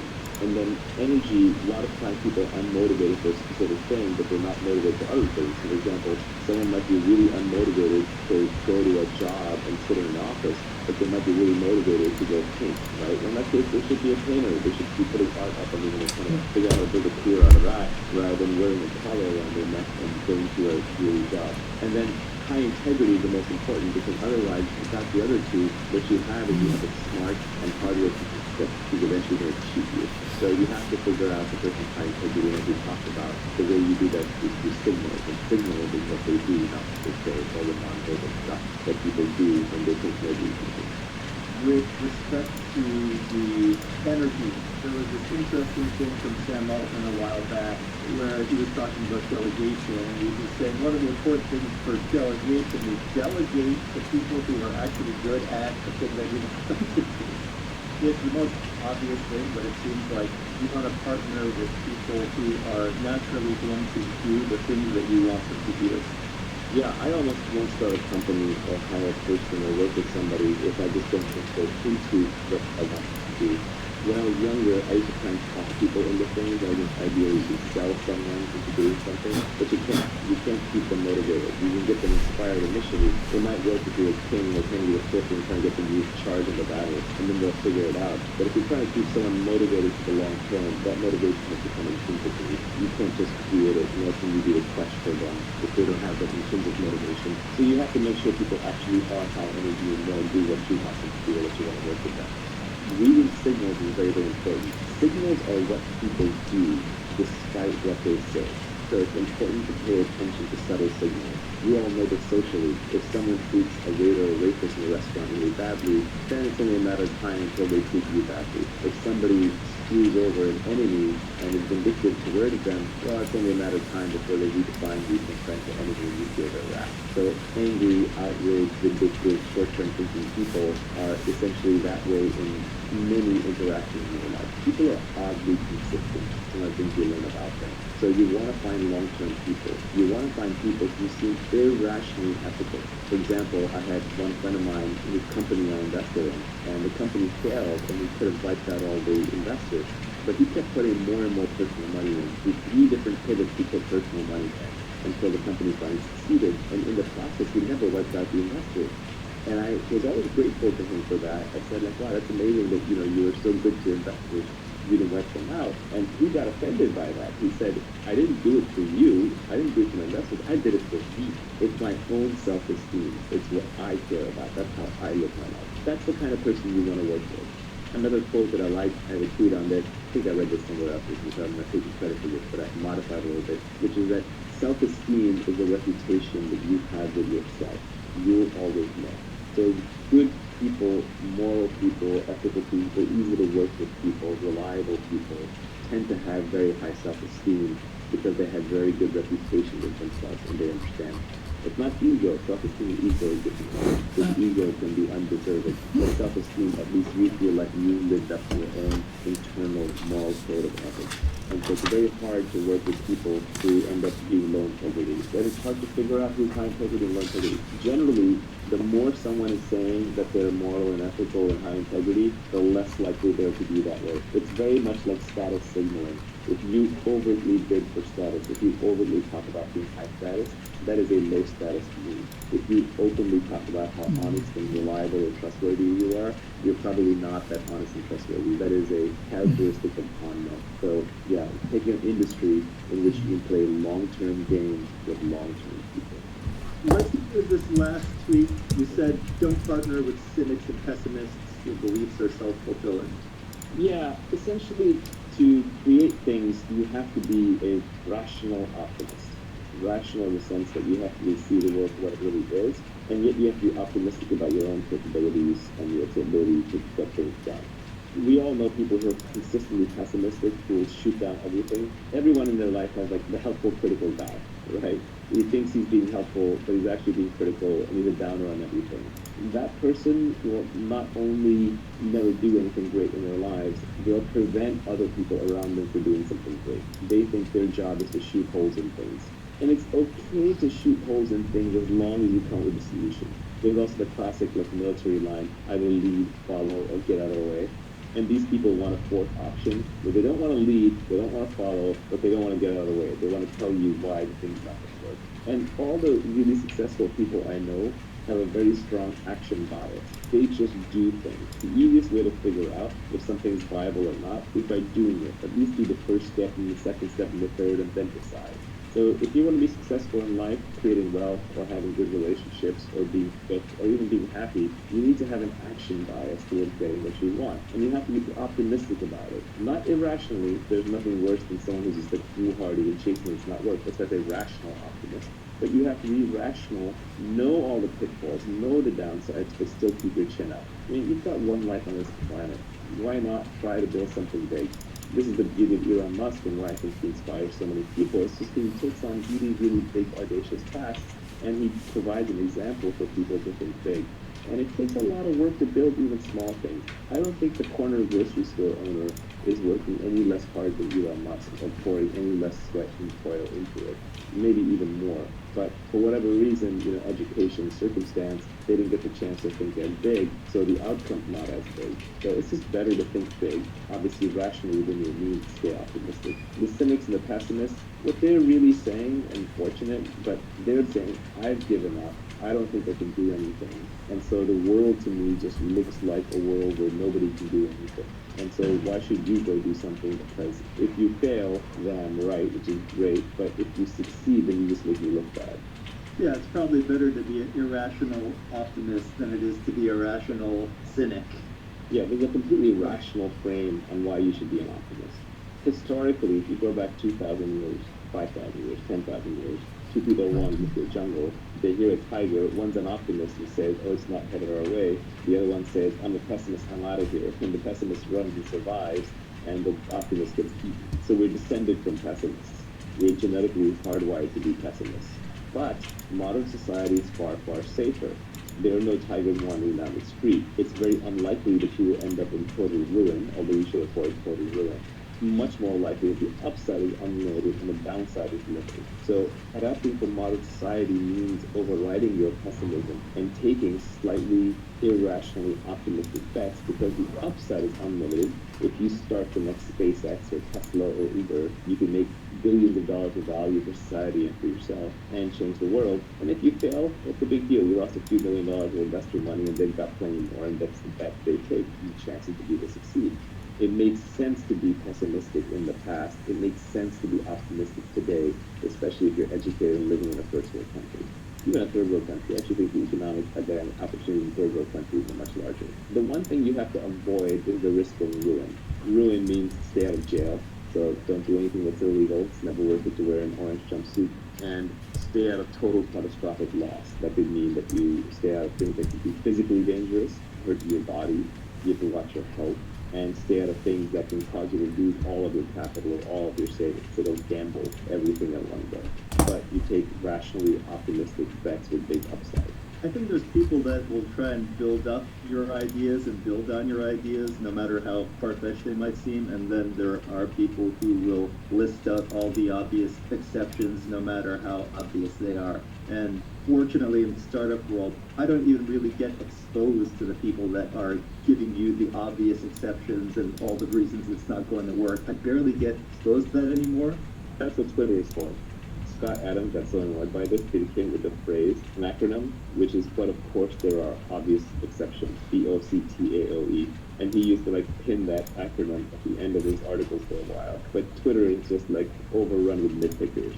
And where exactly as you're pointing out, Silicon Valley has learned that the upside is so great that you never look down on the slobby kid who's wearing a hoodie and has coffee on his shoes and just looks like a slob, because you don't know if he's going to be the next Mark Zuckerberg or the next Reid Hoffman. So you got to treat everybody with respect. You got to look up to every possibility and opportunity, because the upside is so unlimited, the downside is so limited in the modern world, especially with financial assets industry. You want to talk a little bit about the skills that you need, in particular specific knowledge, accountability, leverage, and judgment. So the first tweet in this area is arm yourself with specific knowledge, accountability, and leverage. And I'll throw in judgment as well. I don't think you covered that in that particular tweet. If you want to make money, you have to get paid at scale. And why you? That's accountability. At scale, that's leverage. And just you getting paid as opposed to somebody else getting paid, that's specific knowledge. So specific knowledge is probably the hardest thing to get across in this whole tweet storm, and it's probably the thing that people get the most confused about. The thing is that we have this idea that everything can be taught. Everything can be taught in school. And it's not true that everything can be taught. In fact, the most interesting things cannot be taught. But everything can be learned. And very often that learning either comes from some innate characteristics in your DNA, or it could be through your childhood where you learn soft skills, which are very, very hard to teach later on in life, or it's something that is brand new, so nobody else knows how to do it either, or it's true on-the-job training because you're pattern matching into highly complex environments, building judgment in a specific domain. Classic example is investing, but it could be in anything. It could be in judgment in running a fleet of trucks. It could be judgment in weather forecasting. So specific knowledge is the knowledge that you care about, especially if you're later in life. Let's say you're post 20, 21, 22. You almost don't get to choose which specific knowledge you have. Rather, you get to look at what you have already built by that point in time, and then you can build on top of it. The first thing to notice about specific knowledge is that you can't be trained for it. If you can be trained for it, if you can go to a class and learn specific knowledge, then somebody else can be trained for it too. And then we can mass produce and mass train people. Heck, we can even program computers to do it, and eventually we can program robots to walk around doing it. So if that's the case, then you're extremely replaceable, and all we have to pay you is the minimum wage that we have to pay you to get you to do it, when there are lots of other takers who can be trained to do it. So really, your returns just devolve into your cost of training plus the return on investment on that training. So you really want to pick up specific knowledge. You need your schooling, you need your training to be able to capitalize on the best specific knowledge, but the part of it that you get paid for is the specific knowledge. For example, someone who goes and gets a degree in psychology and then becomes a salesperson. Well, if they were already a formidable salesperson and had great salesmanship to begin with, then the psychology degree is leverage. It arms them and they do much better at sales.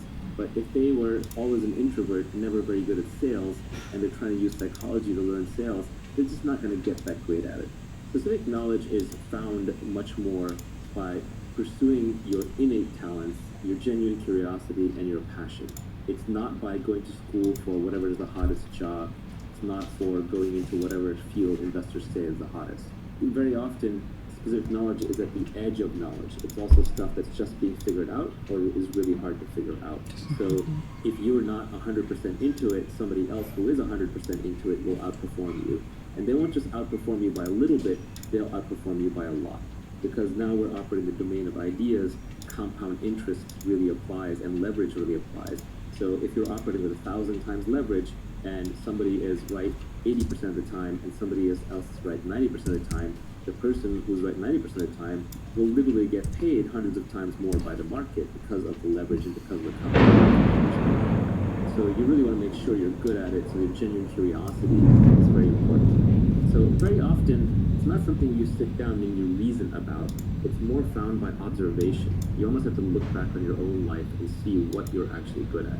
For example, I wanted to be a scientist, and that is where a lot of my moral hierarchy comes from. I view scientists at the top of the production chain for humanity, and the group of scientists who have made real breakthroughs and contributions have probably added more to human society, I think, than any single other class of human beings. Not to take away anything from art or politics or engineering or business, but without the science, we'd still be scrabbling in the dirt, fighting with sticks and trying to start fires. My whole value system was built around scientists, and I wanted to be a great scientist. But when I actually look back at what I was uniquely good at and what I ended up spending my time doing, it was more around making money, tinkering with technology, and selling people on things, explaining things, talking to people. So I have some sales skills, which is a form of specific knowledge that I have. I have some analytical skills around how to make money, and I have this ability to absorb data, obsess about it, and break it down, and that is a specific skill that I had. I also just love tinkering with technology, and all of this stuff feels like play to me, but it looks like work to others. So if there are other people to whom these things would be hard, they say like, well, how do I get good at being pithy and selling ideas? Well, if you're not already good at it, or if you're not really into it, maybe it's not your thing. Focus on the thing that you are really into. This is ironic, but the first person to actually point out my real specific knowledge was my mother. And she did it as an aside, talking from the kitchen, and she said it when I was like 15 or 16 years old. I was telling a friend of mine that I wanted to be an astrophysicist, and she said, no, you're going to go into business. And I was like, what? My mom's telling me I'm going to be in business? I'm going to be an astrophysicist. Mom doesn't know what she's talking about. But Mom knew exactly what she was talking about. She had already observed that every time we walked down the street, I would critique the local pizza parlor on why they were selling their slices a certain way with certain toppings and why their process of ordering was this way when it should have been that way. So she knew that I had more of a business curious mind, but then my obsession with science combined to create technology and technology businesses where I found myself. So very often, your specific knowledge is observed and often observed by other people who know you well and revealed in situations rather than something that you come up with. To the extent that specific knowledge is taught, it's on the job, it's through apprenticeships, and that's why the best businesses, the best careers are the apprenticeship careers, because those are things society still has not figured out how to train and automate yet. The classic line here is that Warren Buffett went to Benjamin Graham when he got out of school, and Benjamin Graham was the author of The Intelligent Investor and sort of modernized or created value investing as a discipline. And Warren Buffett went to Benjamin Graham and offered to work for him for free. And Graham said, actually, you're overpriced. Free is overpriced. And Graham was absolutely right, that when it comes to a very valuable apprenticeship, like the type that Graham was going to give Buffett, Buffett should have been paying him a lot of money. And that right there tells you that those are skills worth knowing.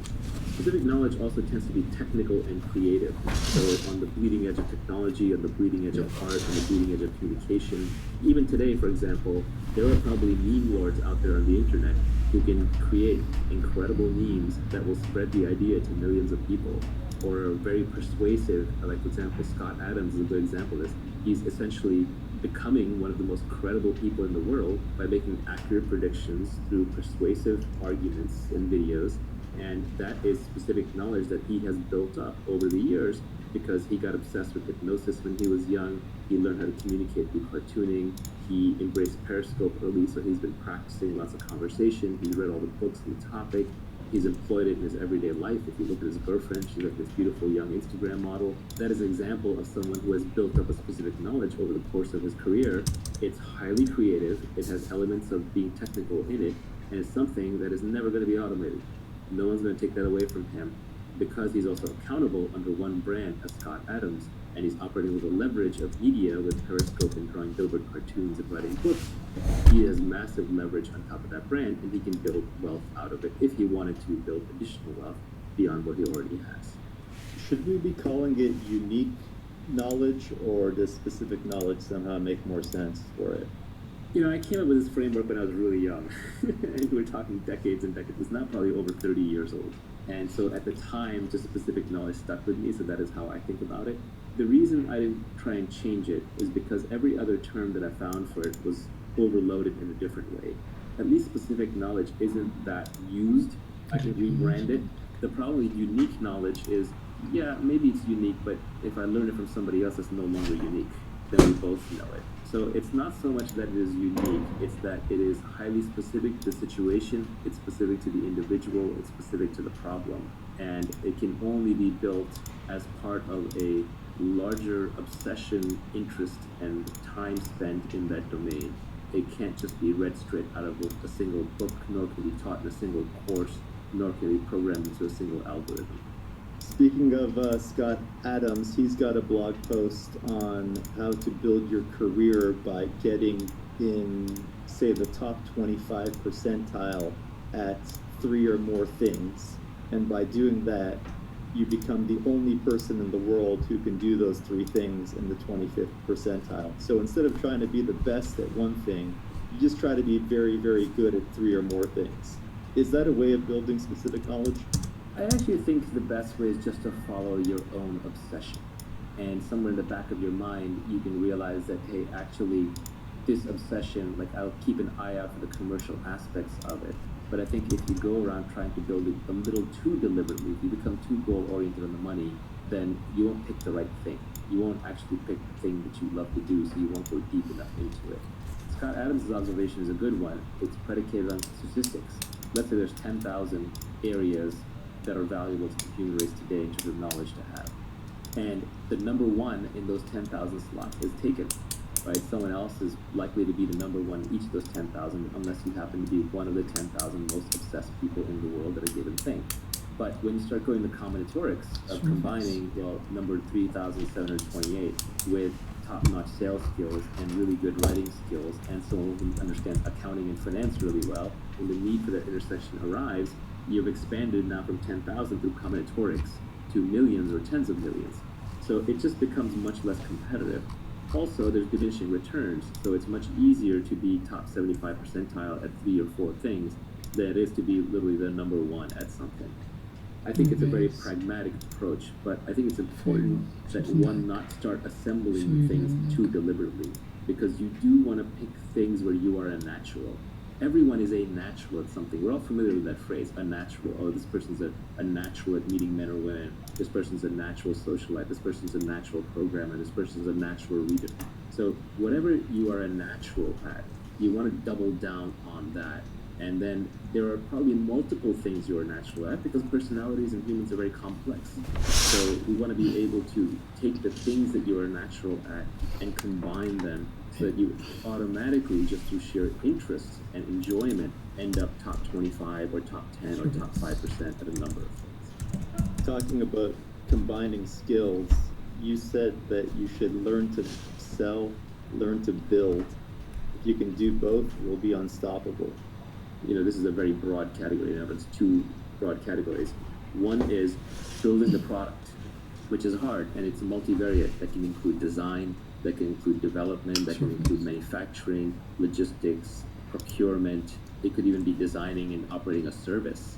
It has many, many definitions, but in every industry, there is a definition of the builder. In our tech industry, that's the CTO, it's the programmer, it's the software engineer, hardware engineer. But, even in like a laundry business, it could be the person who's building the laundry service, who is making the trains run on time, who's making sure all the clothes end up in the right place at the right time, and so on. Then the other side of it is the sales side. Again, selling has a very broad definition. Selling doesn't necessarily just mean selling individual customers, but it could mean marketing, it could mean communicating, it could mean recruiting, it could mean raising money, it could mean inspiring people, it could mean doing PR. So it's a broad umbrella category.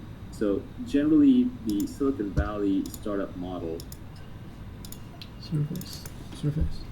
The outer top or top order. Layer of system.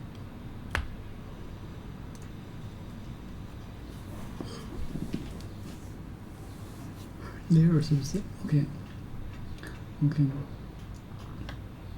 Surface. Mark me. Mm?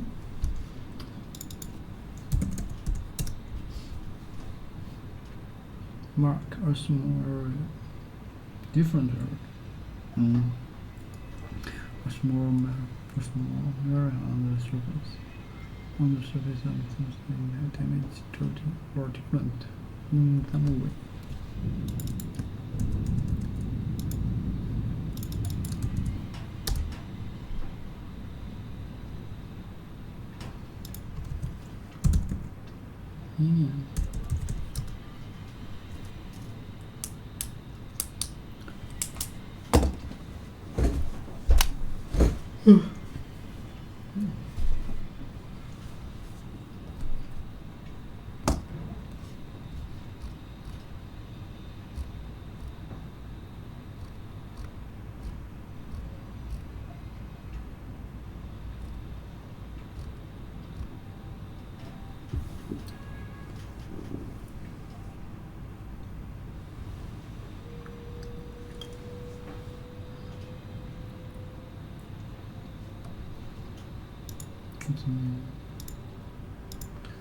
A small area,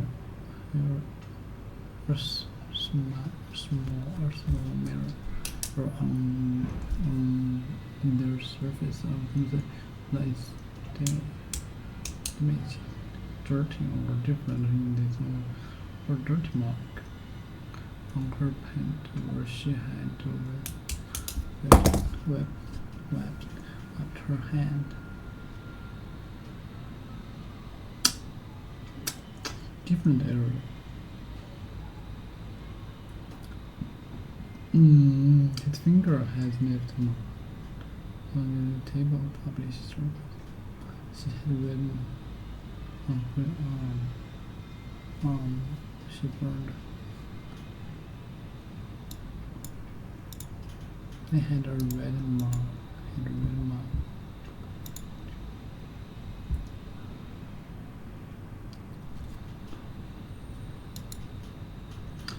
She had a red on her arm when she burned.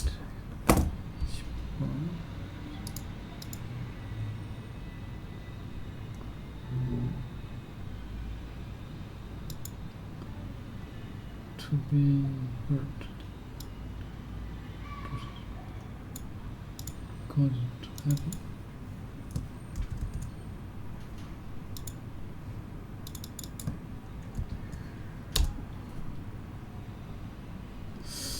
Oh.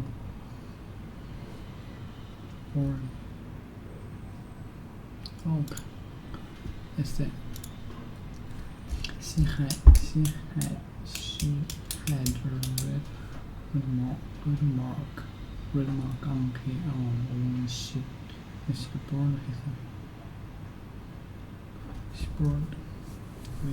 burned herself.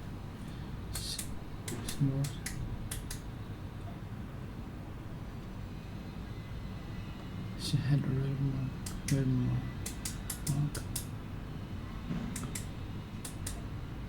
Okay. Her fingers had left her table. His fingers had left the table polished surface. His finger had left the mark. Different area. Okay, different area. His fingers had left mark. His fingers had left mark on the table polished surface. Polished surface. Having published. Okay.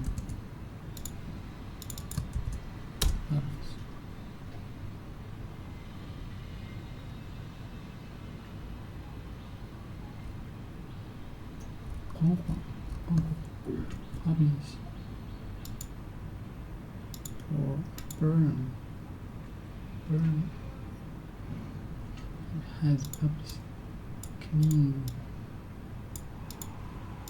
published service. Okay, his fingers has left mark on the table. His fingers has left mark on the surface of something by pressing an object on it. By pressing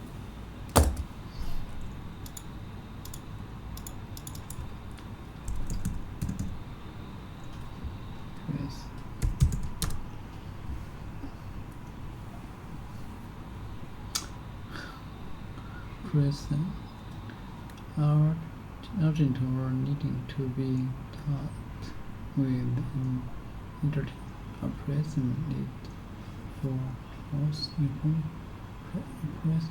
press need for housing a present issue. The most the question is what do we next? Both the present question is what do we next?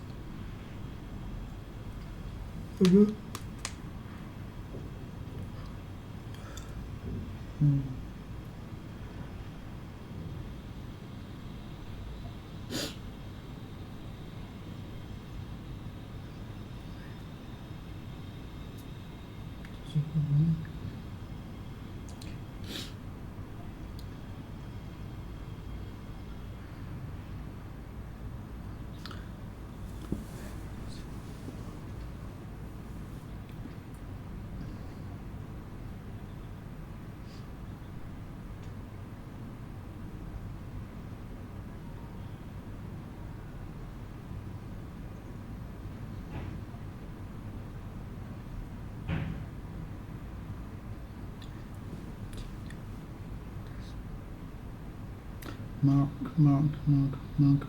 made on the surface of something by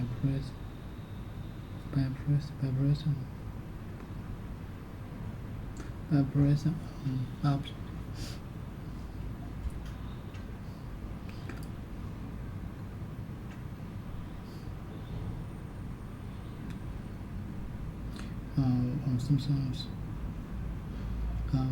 Something by pressing an object onto it.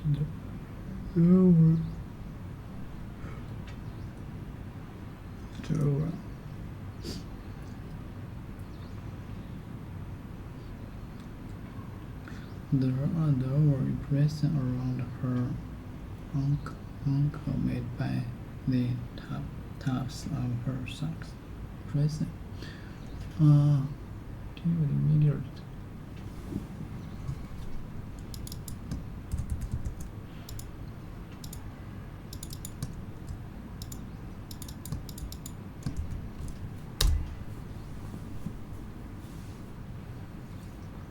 Okay, press.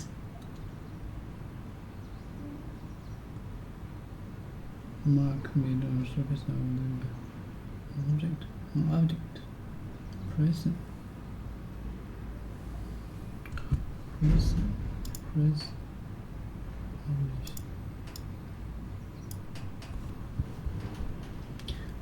Urgent or needed to be urgent with immediate. Dealt with. Now or without waiting or thinking. No. Immediate.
There were impressions around her ankle made by the tops of her socks.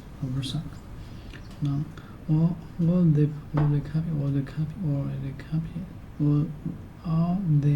copies of a book that has been printed. 现在其实并没有多穿透。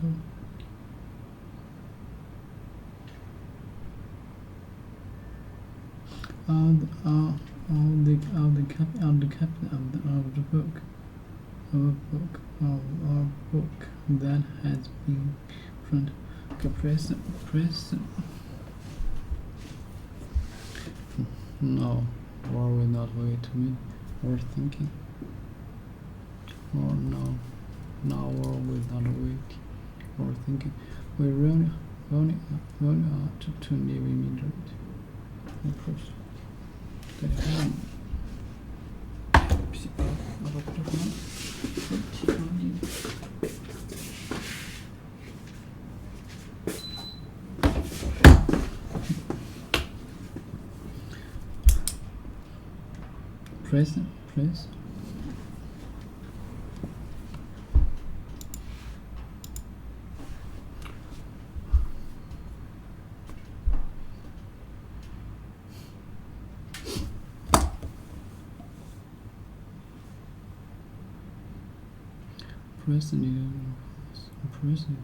Present issue. The most pressing question is what next. Okay. You to doubt to immediate. Get to doubt.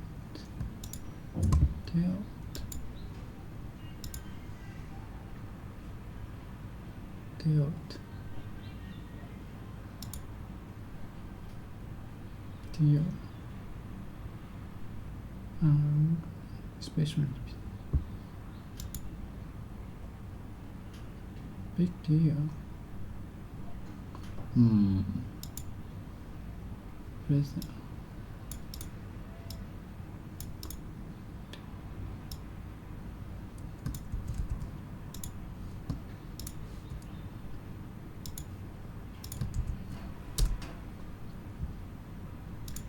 What this word?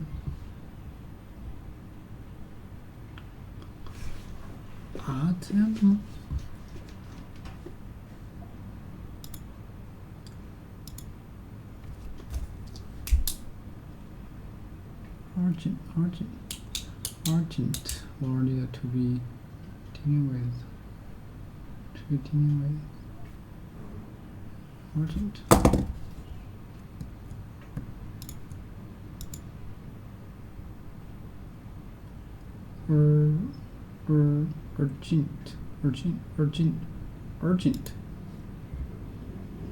Urgent. Very important, and needing attention measure. Important and needing important.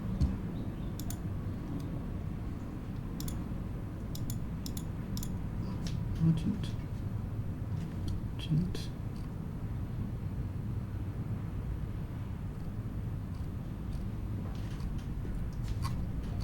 As well. Urgent.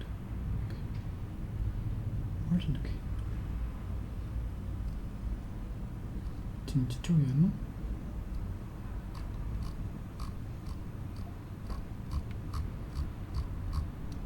Emergency. Urgent. I don't understand.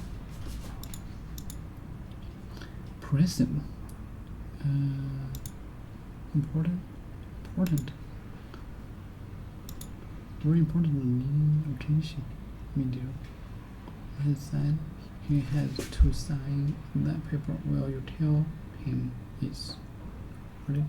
He has to sign the paper. Will you tell him it's urgent? The most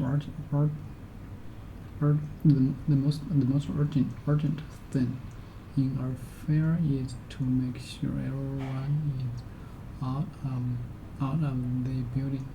Many people are in urgent need to food and water. Many people are in urgent need food and water.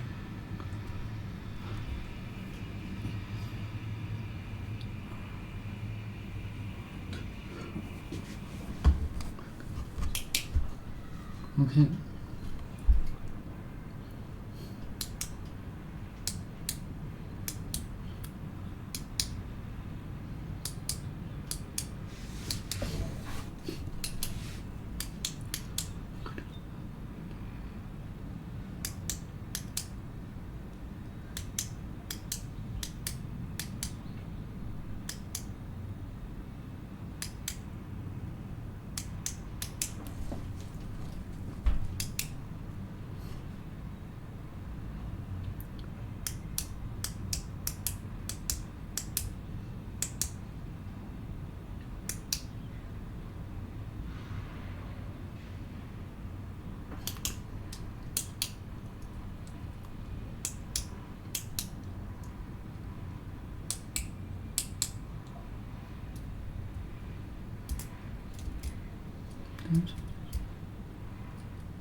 Many people are in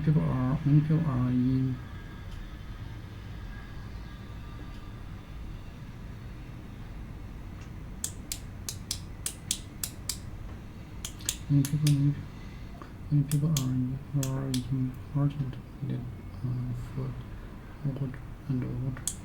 The most important present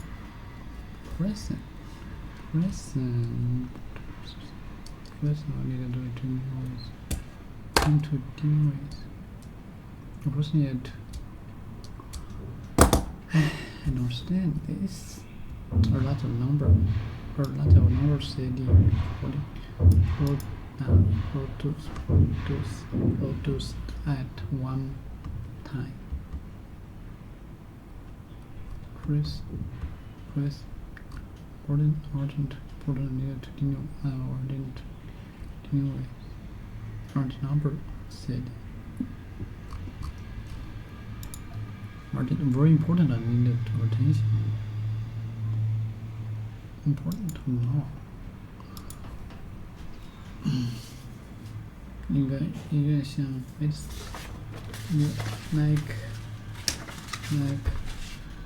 like emergency, like emergency.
Present.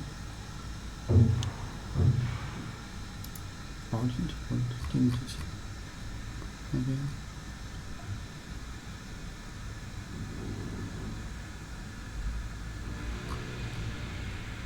More important or urgent changes.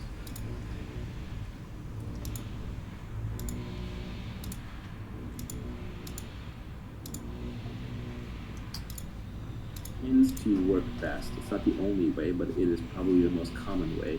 When you have two founders, one of whom is world-class at sales and one of whom is world-class at building. An example is for Steve Jobs and Steve Wozniak at Apple. Gates and Allen probably had similar responsibility early on with Microsoft.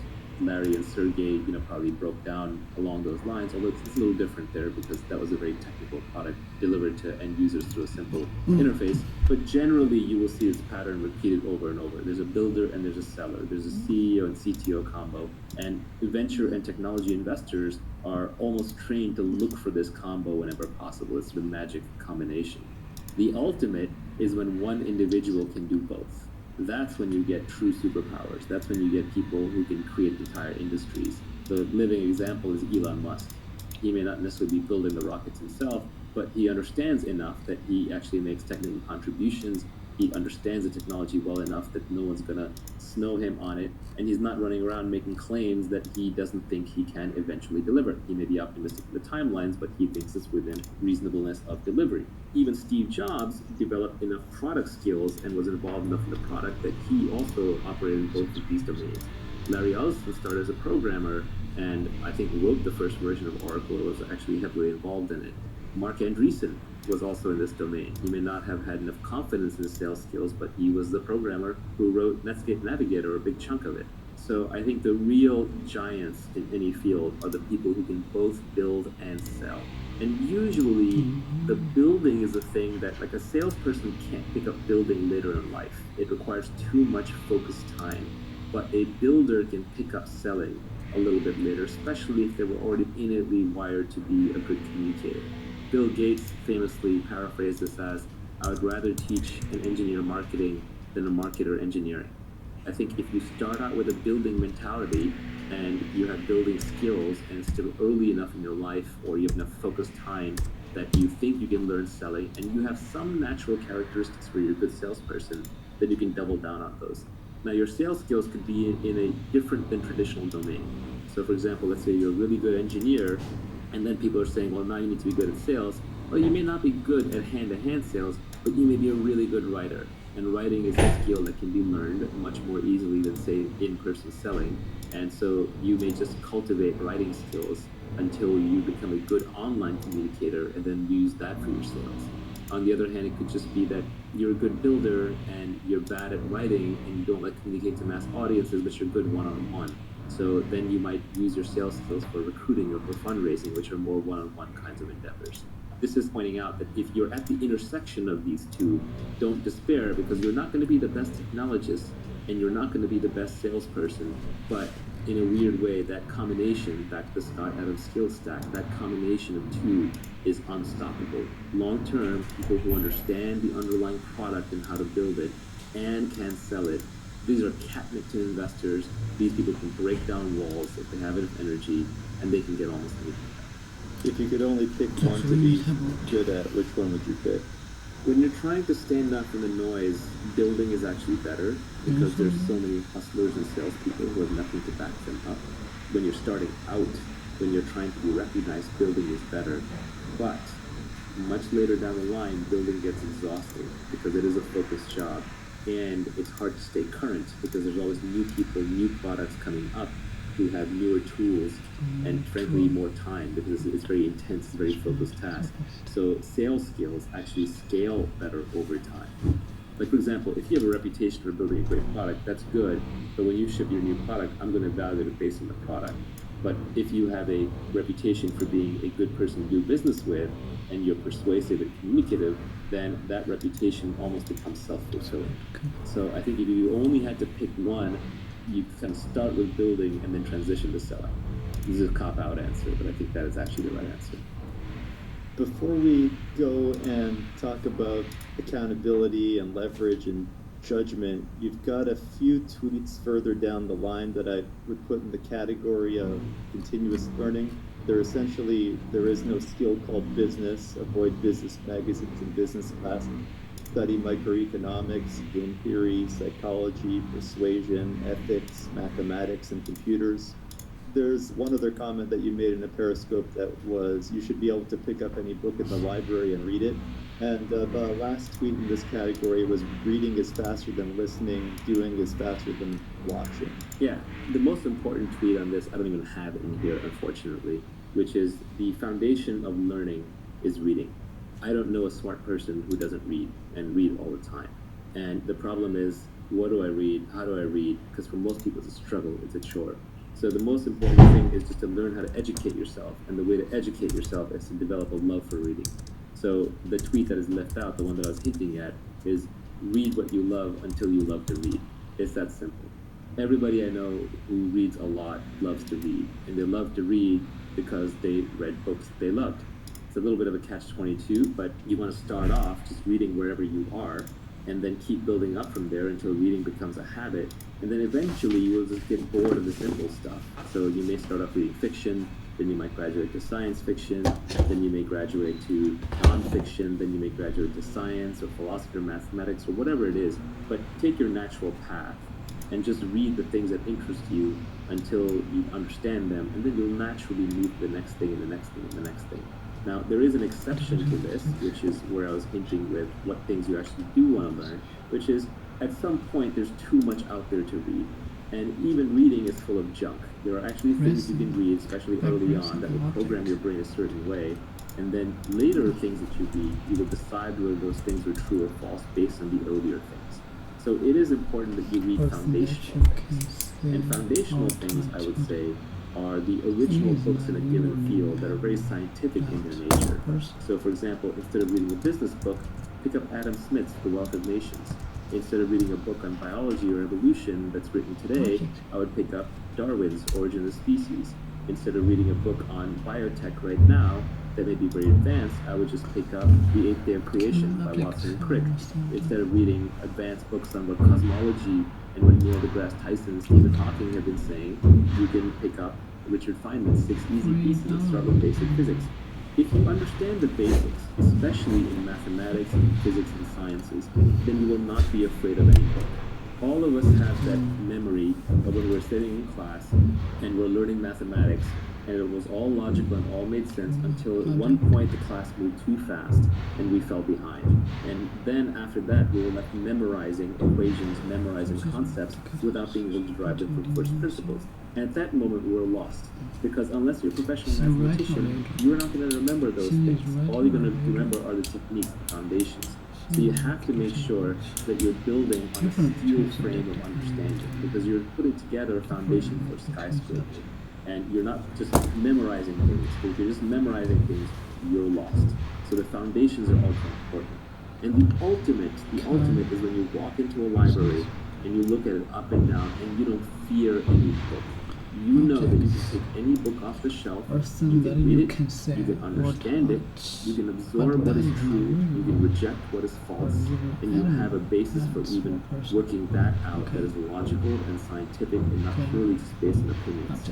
The beauty of the internet is the entire library of Alexandria times 10 is at your fingertips at all times. It's not the means of education or the means of learning are scarce. The means of learning are abundant.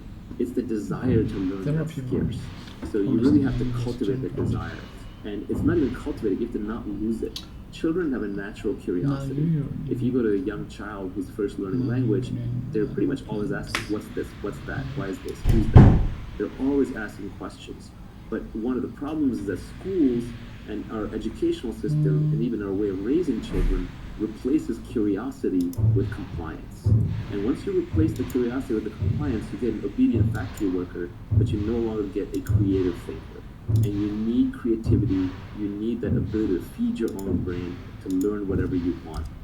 And to me, foundational things are principles, they're algorithms, they're deep-seated logical understanding where you can defend it or attack it from any angle.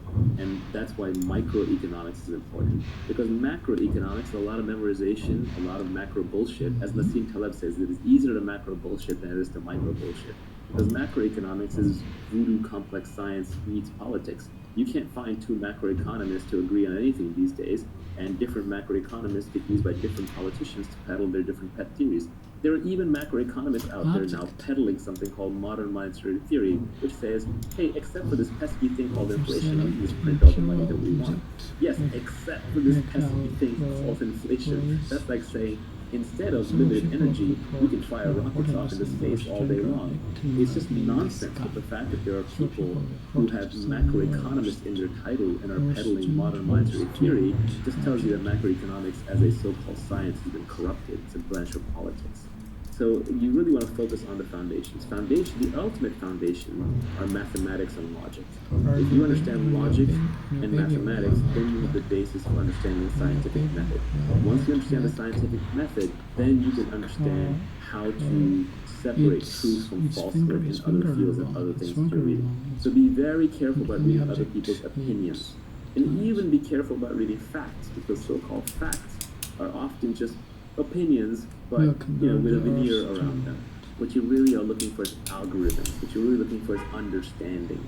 It's better to go through a book really slowly and struggle and stumble and rewind than it is to fly through it quickly and say, well, now I've read 20 books, I've read 30 books, I've read 50 books in the field. It's like Bruce Lee said, I don't fear the man who knows 1,000 kicks and 1,000 punches. I fear the man who's practiced one punch 10,000 times or one kick 10,000 times. It's the understanding that comes through repetition and through usage and through logic and foundations that really makes you a smart thinker. To lay a foundation for learning for the rest of your life, I think you need two things if I was going to try and sum it up. One, practical persuasion, and two, you need to go deep in some technical category, whether it's abstract math or you want to read Donald Knuth's books on algorithms or you want to read Feynman's lectures on physics. If you have practical persuasion and a deep understanding of some complex topic, I think you'll have a great foundation for learning for the rest of your life. Yeah, if I could expand that a little bit, I would say that the 5 most important skills are, of course, reading, writing, arithmetic, and then as you're adding in persuasion, just talking, and then finally I would add computer programming, just because it's an applied form of arithmetic that just gets you so much leverage for free in any domain that you operate in. If you're good with computers, if you're good at basic mathematics, if you're good at writing, if you're good at speaking, and if you like reading, you're set for life. So in that sense, business to me is bottom of the barrel. There's no actual skill called business. It's too generic of a thing. It's like a skill called relating to humans. That's not a skill. It's too broad.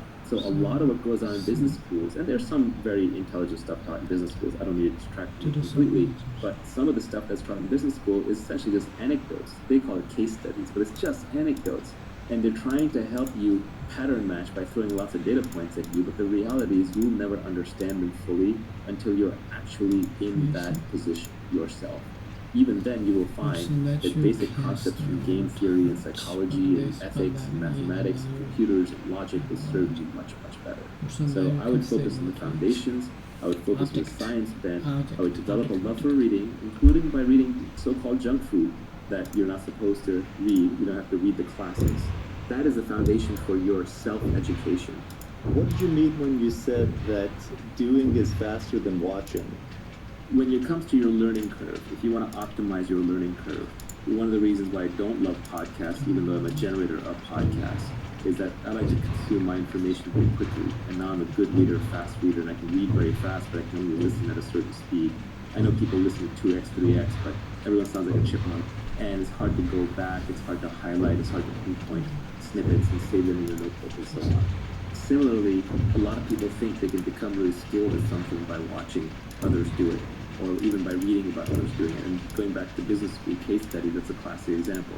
They study other people's businesses, but in reality, you're going to learn a lot more about running a business by operating your own lemonade stand or equivalent, or even opening a little retail store down the street.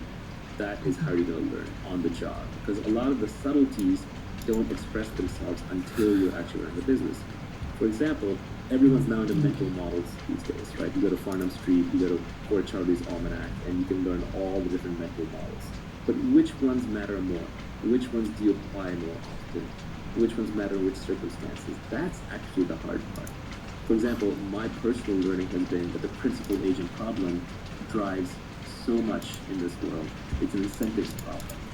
I've learned that tit for tat, with Prisoner's Dilemma, is the piece of game theory that is worth knowing the most. You can literally almost put down the game theory books after that. By the way, the best way to learn game theory is to play lots of games. I never even read game theory books. I consider myself extremely good at game theory. I've never opened up a game theory book and found a result from there where I was like, oh yeah, that's common sense to me. because the reason is I just grew up playing all kinds of games and I ran into all kinds of corner cases, all kinds of friends, and so it's just second nature to me. So you can always learn better by doing on the job. But the doing is a subtle thing. That word doing encapsulates a lot. So for example, let's say I want to learn how to run a business. Well, if I start a business where I go in every day and I'm doing the same thing, let's say I'm going to the retail store down the street and I'm stocking the shelves with food and liquor every single day, I'm not going to learn that much because I'm repeating things a lot. So I'm putting in thousands of hours, but there are thousands of hours doing the same thing. Whereas if I was putting in thousands of iterations, that would be different. So learning curve is across iterations. So if I was trying new marketing experiments in store all the time, I was constantly changing up the inventory, I was constantly changing up the branding and the messaging, I was constantly changing the sign, I was constantly changing the online channels that are used to drive foot traffic in, I was experimenting with being open at different hours. If I even had the ability to walk around and talk to other store owners and getting their books and figure out how they run their business, it's the number of iterations that drives a learning curve. So the more iterations you can have, the more shots on goal you can have, the faster you go. It's not just about the hours put in. It's actually a combination of the two, but I think just the way you're built and the way that the world presents itself, the world offers us very easily the opportunity to do the same thing over and over and over again. But really, we'd be better served if we went off and found ways to do new things from scratch. And doing something new the first time is painful because you're wandering into unseen territory and high odds are that you will fail. So you just have to get very, very comfortable with frequent small failures. And Steve Collette talks about this also. He made his fortune, his wealth, by being a trader who relied upon black swans. So Steve Collette made money by essentially losing little bits of money every day, and then once in a blue moon, he would make a lot of money when the unthinkable happened for other people. Whereas most people want to make little bits of money every day, and for exchange they'll tolerate lots of growth risk, they'll tolerate being completely bankrupt. We're not evolved to bleed a little bit every day. If you're out in a natural environment and you get a cut, and you're literally bleeding a little bit every day, you will eventually die. You have to stop getting cut. And we evolve to small victory all the time, but that becomes very expensive. That's where the crowd is, that's where the herd is. So if you're willing to bleed a little bit every day, but in exchange you win big later, you'll do better. That is, by the way, entrepreneurship. Entrepreneurs bleed every day. They're not making money, they're losing money, they're constantly stressed out. All the responsibilities are on them, but when they win big. On average, they'll make it. So why don't we jump into accountability, which I thought was pretty interesting, and I think you have your own unique take on it.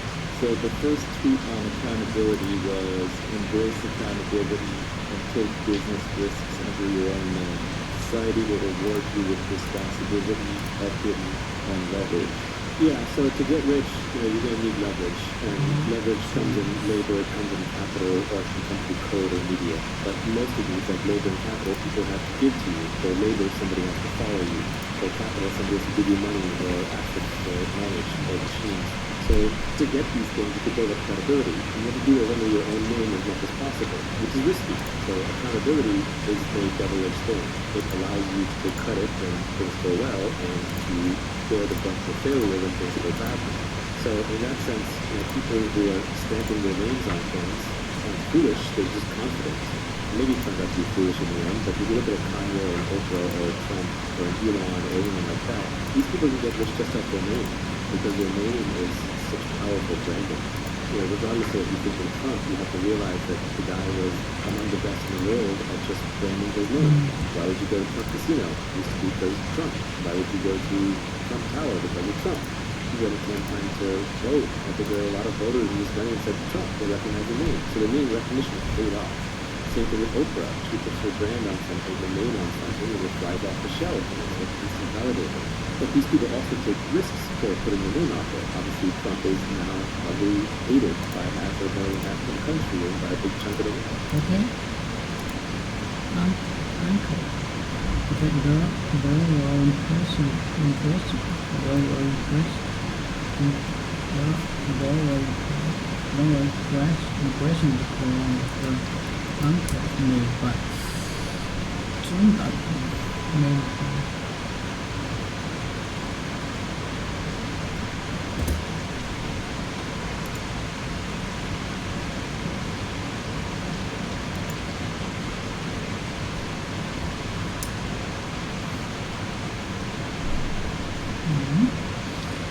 Okay, well, impression or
first, we can anchor with my tops.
You can find the tops for okay.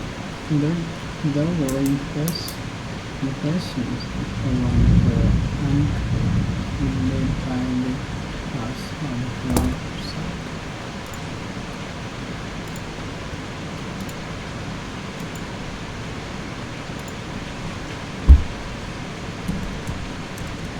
Most makes sense.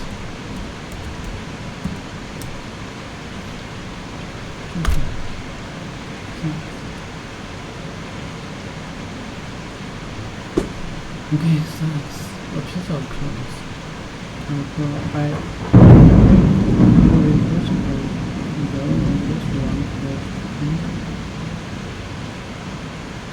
made by little very comfort.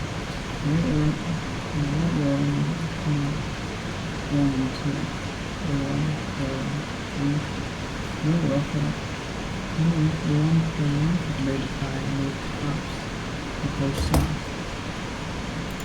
怎么理解呢？这个话。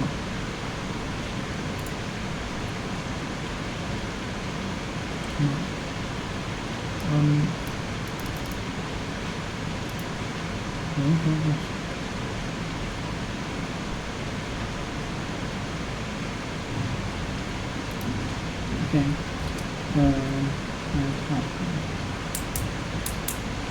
Go around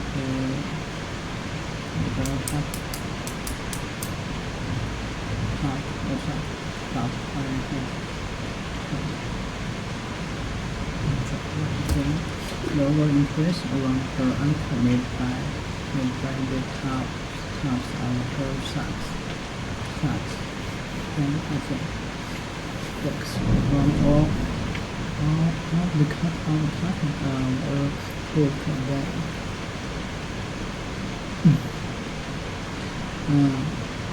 all the content of the book that can be created printing all the content of the book that have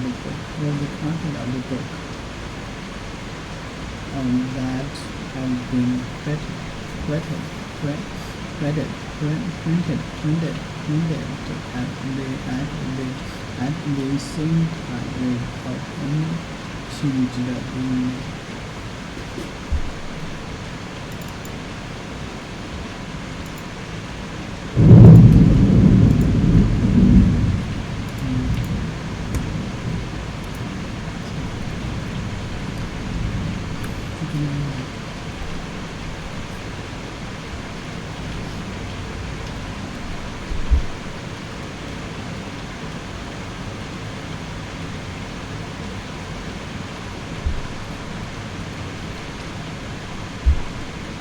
Okay.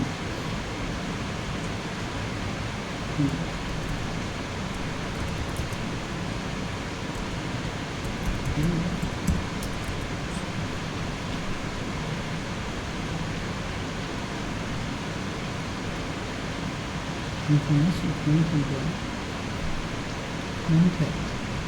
has been printed at the same time without any change being made. All the capital or book that have been printed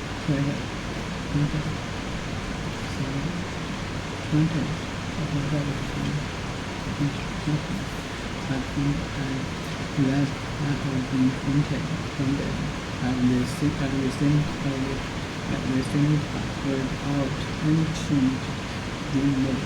Without any change being made. This is the second question. Okay. All the copies of a book that have been printed at the same without any without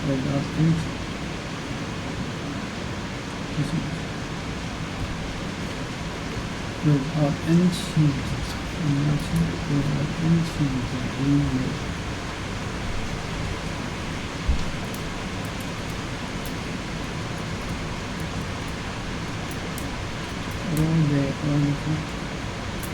All the copies of a book that have been printed at the same time without any changes being made.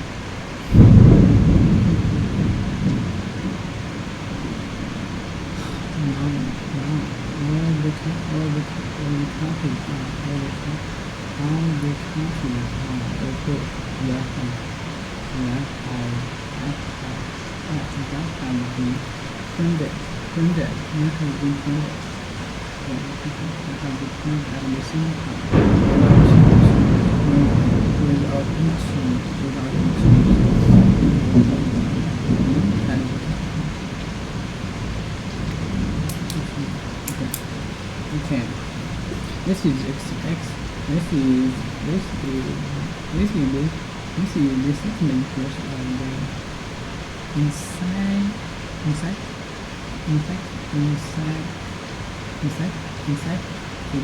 encyclopedia. Yes,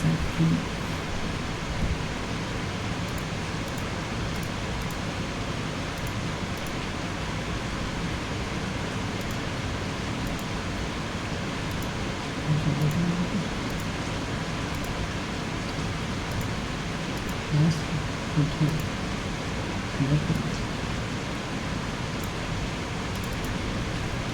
Yes, a particular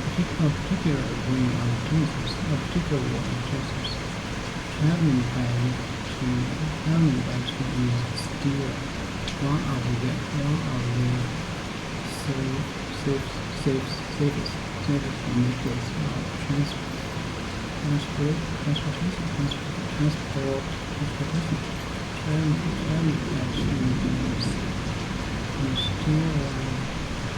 still one of the safest methods of transportation.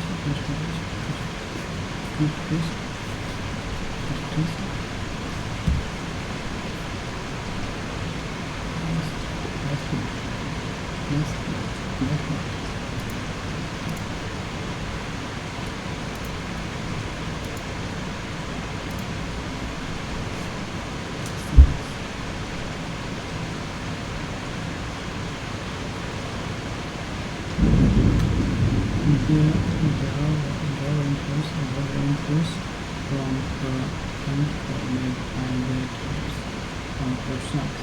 Okay, all of these copies were good and might have been printed at the scene without any change being made. This is the second inclusion of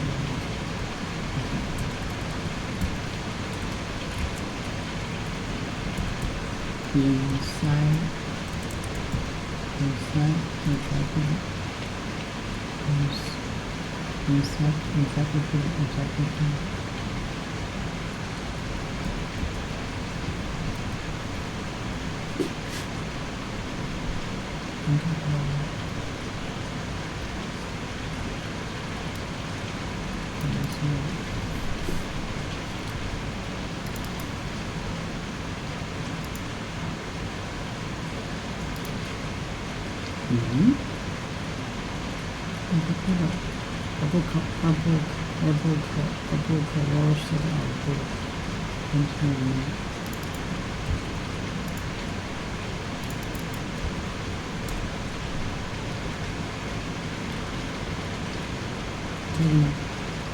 most important, a book or set of books containing many articles oriented in alphabetical order that deal either will move or not with a particular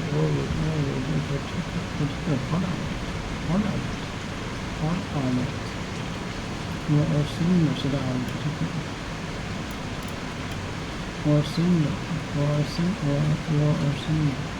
or a similar set of particular article on the internet.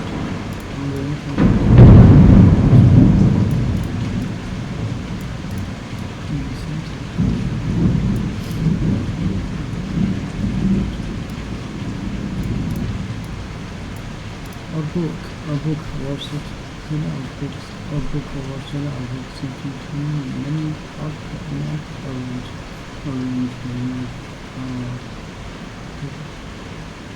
that order that deal either with all of any or particular product or similar set of articles on the internet.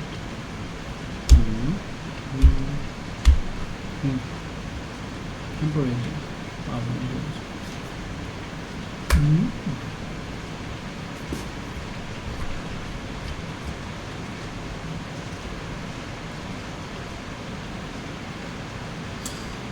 We are here private. We are here to prevent referring time into every single person on the planet to refer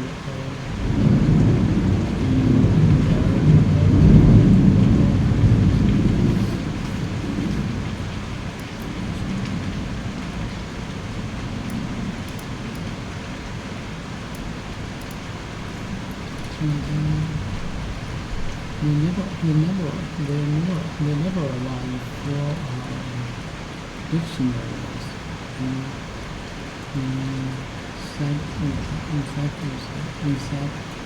inside bigger culture and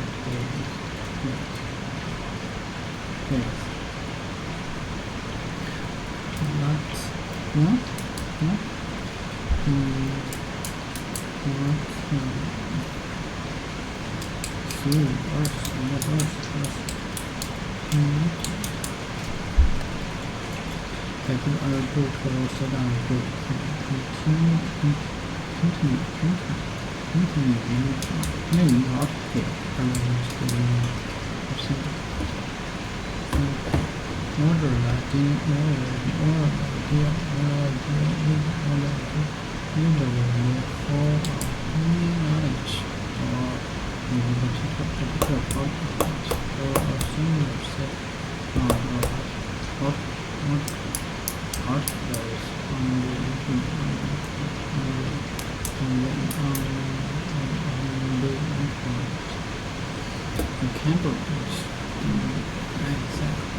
Okay, let's see.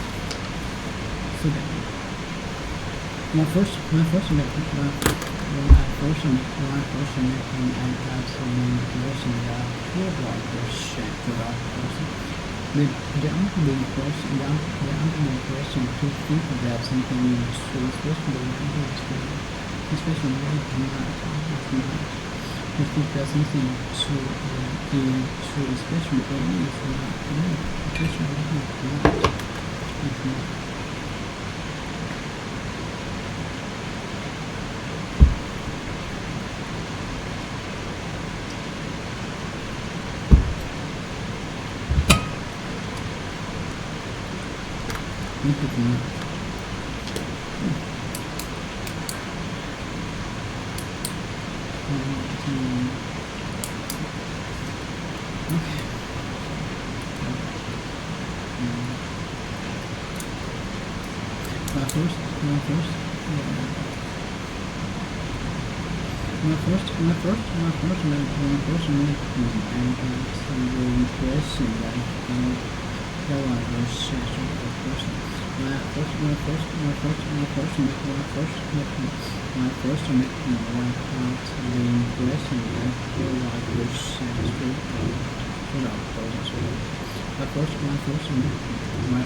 When I first met him, I got the impression that he was very shy, short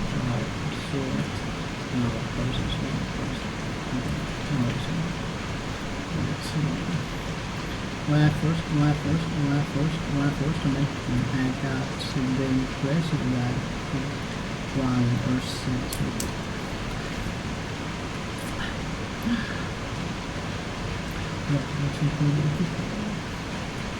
When I first met him, I got the impression that he was a sort of person. When I first met him, I got the impression that he was a sort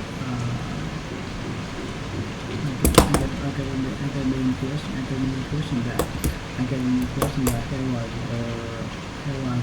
sad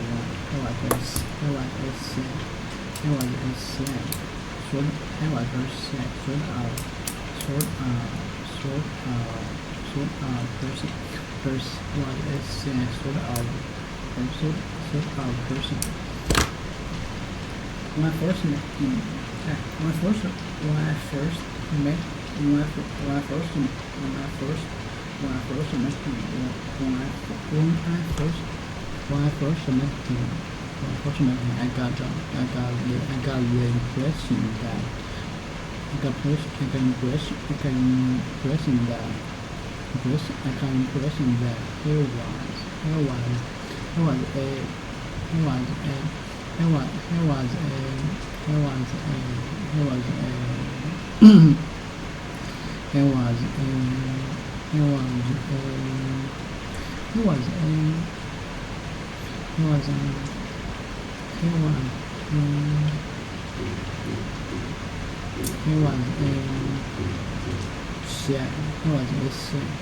I got the impression that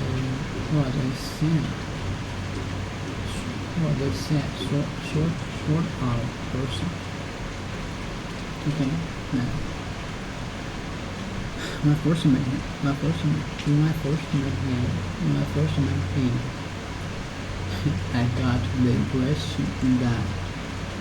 impression that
the under the impression, just all I thought, just all I thought.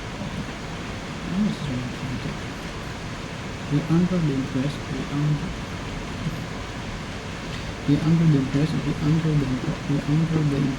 to think that something is true is possible. The under the impression to think that something is true, especially when it is not. I was under the impression we didn't get it down to I was under the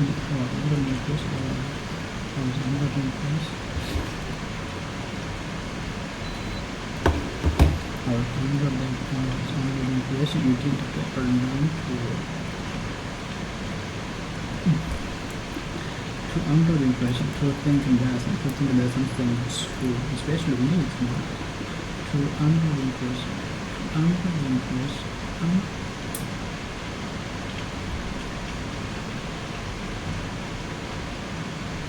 to think something is true, to think that something is true.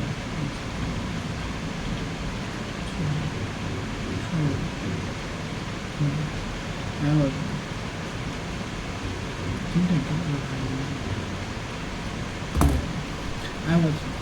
to think that something is true, especially when it is not. Be under the impression to think that something is true, especially when it is not. Be under the impression to think that something is true, especially when it is not. Be under the impression to think that something is true,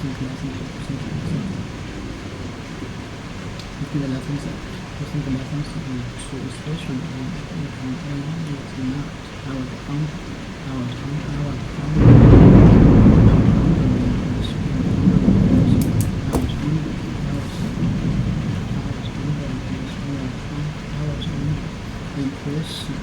we didn't get around to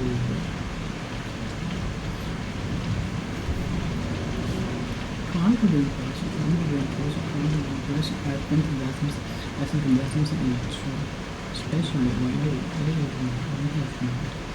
But when it is not, it is.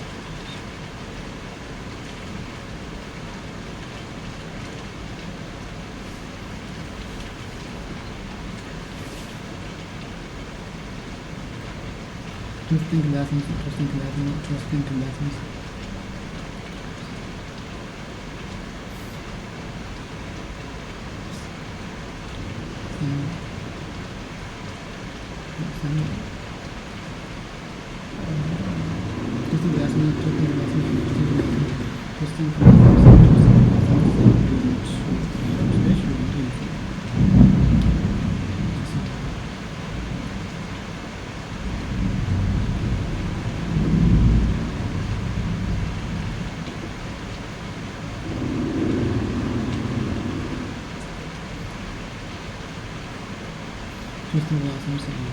Especially when it is not.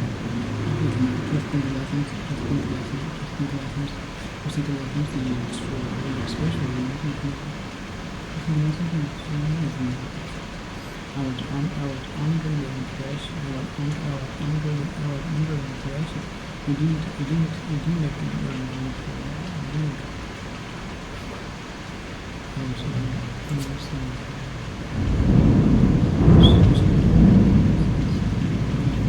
The under the impression, to think that something is true, especially when it is not. I was under the impression. We didn't get it around to think that something is true, especially when it is not.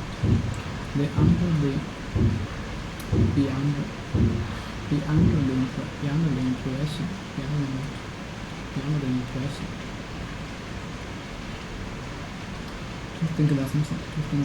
To think that something is true,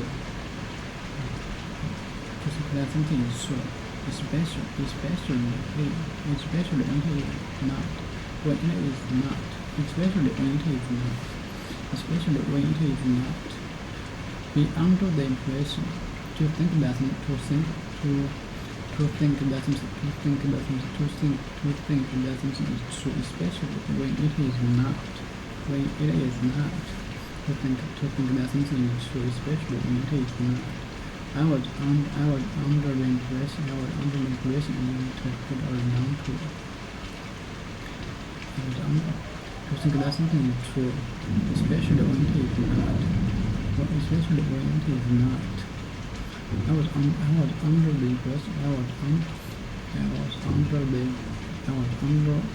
impression. You didn't get around to it. You didn't get around to it.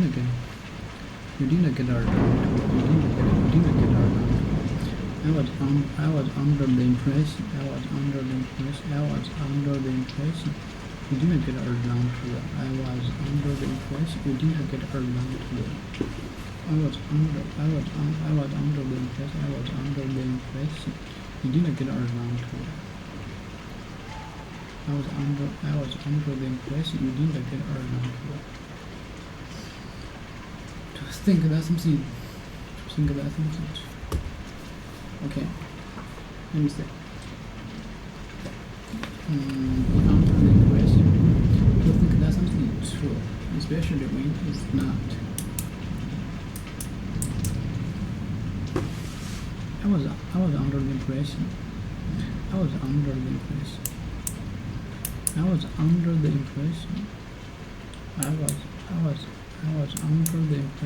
you didn't get around to it. But I was under the impression you didn't get around to it. I was under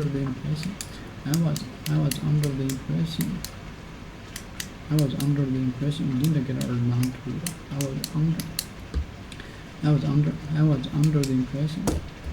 I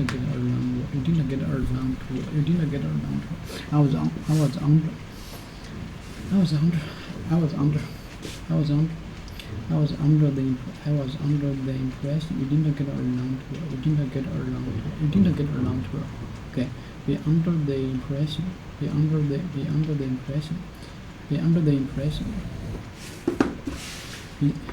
under the impression to think that something is true, especially when it is not. I was under the impression I didn't get around to well. I was under the impression you didn't get around to it. I was under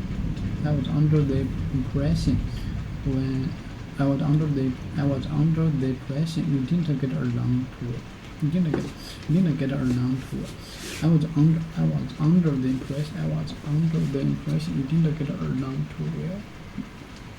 it. Okay. Be under the impression. Okay. Be under the impression to think that something is true, especially when it is not. To think that something is true, especially when it is not. I was under the impression you didn't get around to it. Okay. To think that something is true. To think that something is true, when it is not. To think that something is true, especially when it is not. To think that something is true, especially when it is not.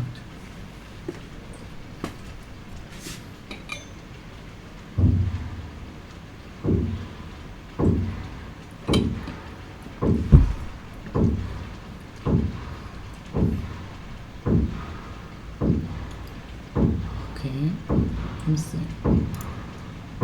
He sticks his name out there.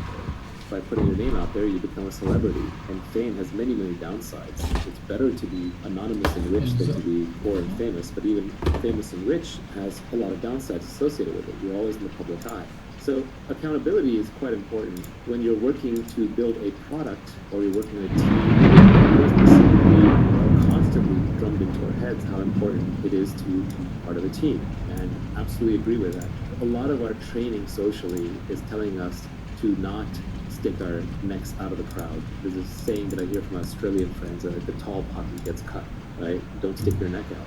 But I would say that actually a really, really well-functioning team is small and has clear accountability for each of the different portions. Like, so you can say, okay, this person is responsible for building a product. This person is responsible for the messaging. This person is responsible for raising money. This person is responsible for the pricing strategy and maybe the online advertising. So if somebody screws up, you know exactly who's responsible, while at the same time, if something goes really well, you also know exactly who's responsible. So if you have a small team and you have clearly delineated responsibilities, then you can still keep a very high level of accountability. And accountability is really important because when something succeeds or fails, if it fails, everybody points fingers at each other, and if it succeeds, everybody steps forward to take credit. And we've all had that experience when we were in school and we got like a group assignment to do, and there were people in there were probably a few people in there who did a lot of the work, and then there were a few people who just did a lot of grandstanding or positioning to do the work. So we're all familiar with this from a childhood sense, but it is uncomfortable to talk about. But clear accountability is important. Without accountability, you don't have incentives.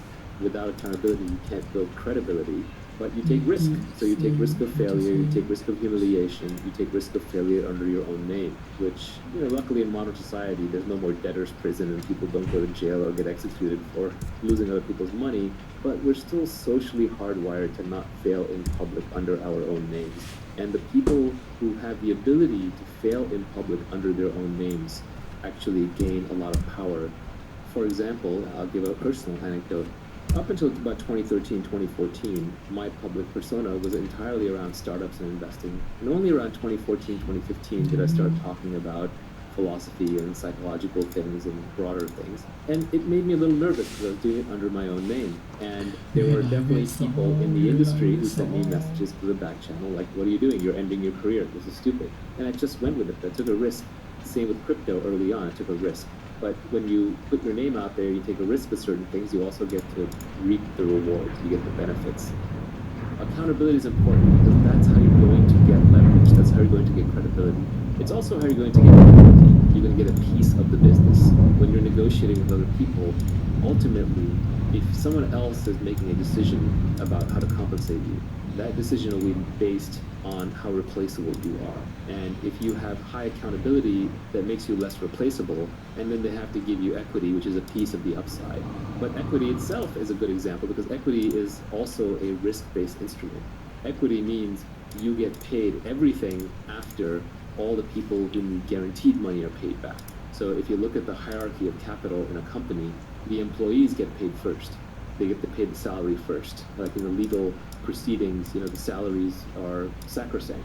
If you are a board member and the company spends too much money and has back salaries to pay, the government will go after you personally to pay back the salaries. So the employees get the most security, but in exchange for that security, they don't have as much upside. Then next in line would be the debt holders, who are maybe the bankers who lent money to the company for operations, and they need to make their fixed coupon every month or every year, but they don't get much more upside beyond that. Now they might be making 5, 10, 15, 20, 25% a year, but that's where their upside is limited to. And then finally are the equity holders, and these people are actually going to get most of the upside. So once the debt holders are paid off and the salaries are paid off, whatever remains goes to them. But if there isn't enough money to pay off the salaries and the debt holders, or if there's just enough to pay off the salary and the debt holders, which is what happens with most businesses most of the times, the equity holders get nothing. So the equity holders take on greater risk, but then they take on, in exchange, they get nearly unlimited upside. And you can do the same with all of your work. So essentially, taking accountability for your actions is the same as taking an equity position in all of your work. You're essentially taking greater downside risk and greater upside risk. But realize that in modern society, the downside risk is not that large. Even personal bankruptcy can wipe the debts clean in good ecosystems. I'm most familiar with Silicon Valley, but generally people will forgive failures as long as you are honest and made a high integrity effort. So there's not really that much to fear in terms of failure. And so people should be taking on a lot more accountability than they actually are. Is accountability actually fragile, or do you really just mean that we're hardwired not to fail in public, so it just feels like it's a fragile thing? I think it could actually be fragile. The example of accountability is you're an airplane pilot. As a captain, you're taking on accountability for the entire plane. Let's say that something goes wrong with the aircraft, you can't later blame it on anyone else. You can't blame it on the steward or the stewardess. You can't blame it on the co-pilot. You're the captain. You're responsible for the ship. And if you screw up, you crash the ship, and there are immediate consequences. In the old days, the captain was expected to go down with the ship. If the ship was sinking, literally the last person who got to get off was the captain. So yeah, I think accountability does come with real risks, but we're talking about in a business context. So the risk here would be that you would probably be the last one to get your capital back out. You'd be the last one to get paid for your time. So, the time that you put in, the capital that you put in the company, these are what are at risk. Even if a business fails and your name's on it, that's not as bad as if it turns out to be an integrity issue. Like your Bernie Madoff, for example, Madoff Investments. That name is never going to be good again in the investment community. You could be Bernie Madoff's great-great-great-grandson. You are not going to go into the investment business because you ruin the family name. So I think these days, the accountability risk with the name happens more around integrity rather than it does around purely economic failure. The big takeaway for me on accountability is that you will be rewarded directly in proportion with your accountability.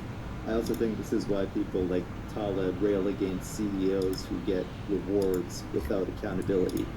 Yeah, I mean, Taleb's Skin of the Game is required reading if you want to get anywhere in modern life and understand how modern systems work. Then Skin of the Game would be near top of my list to read. But yes, accountability, Skin of the Game, these concepts go very closely hand in hand. I think of accountability as reputational skin of the game. It's putting your personal reputation on the line as skin of the game.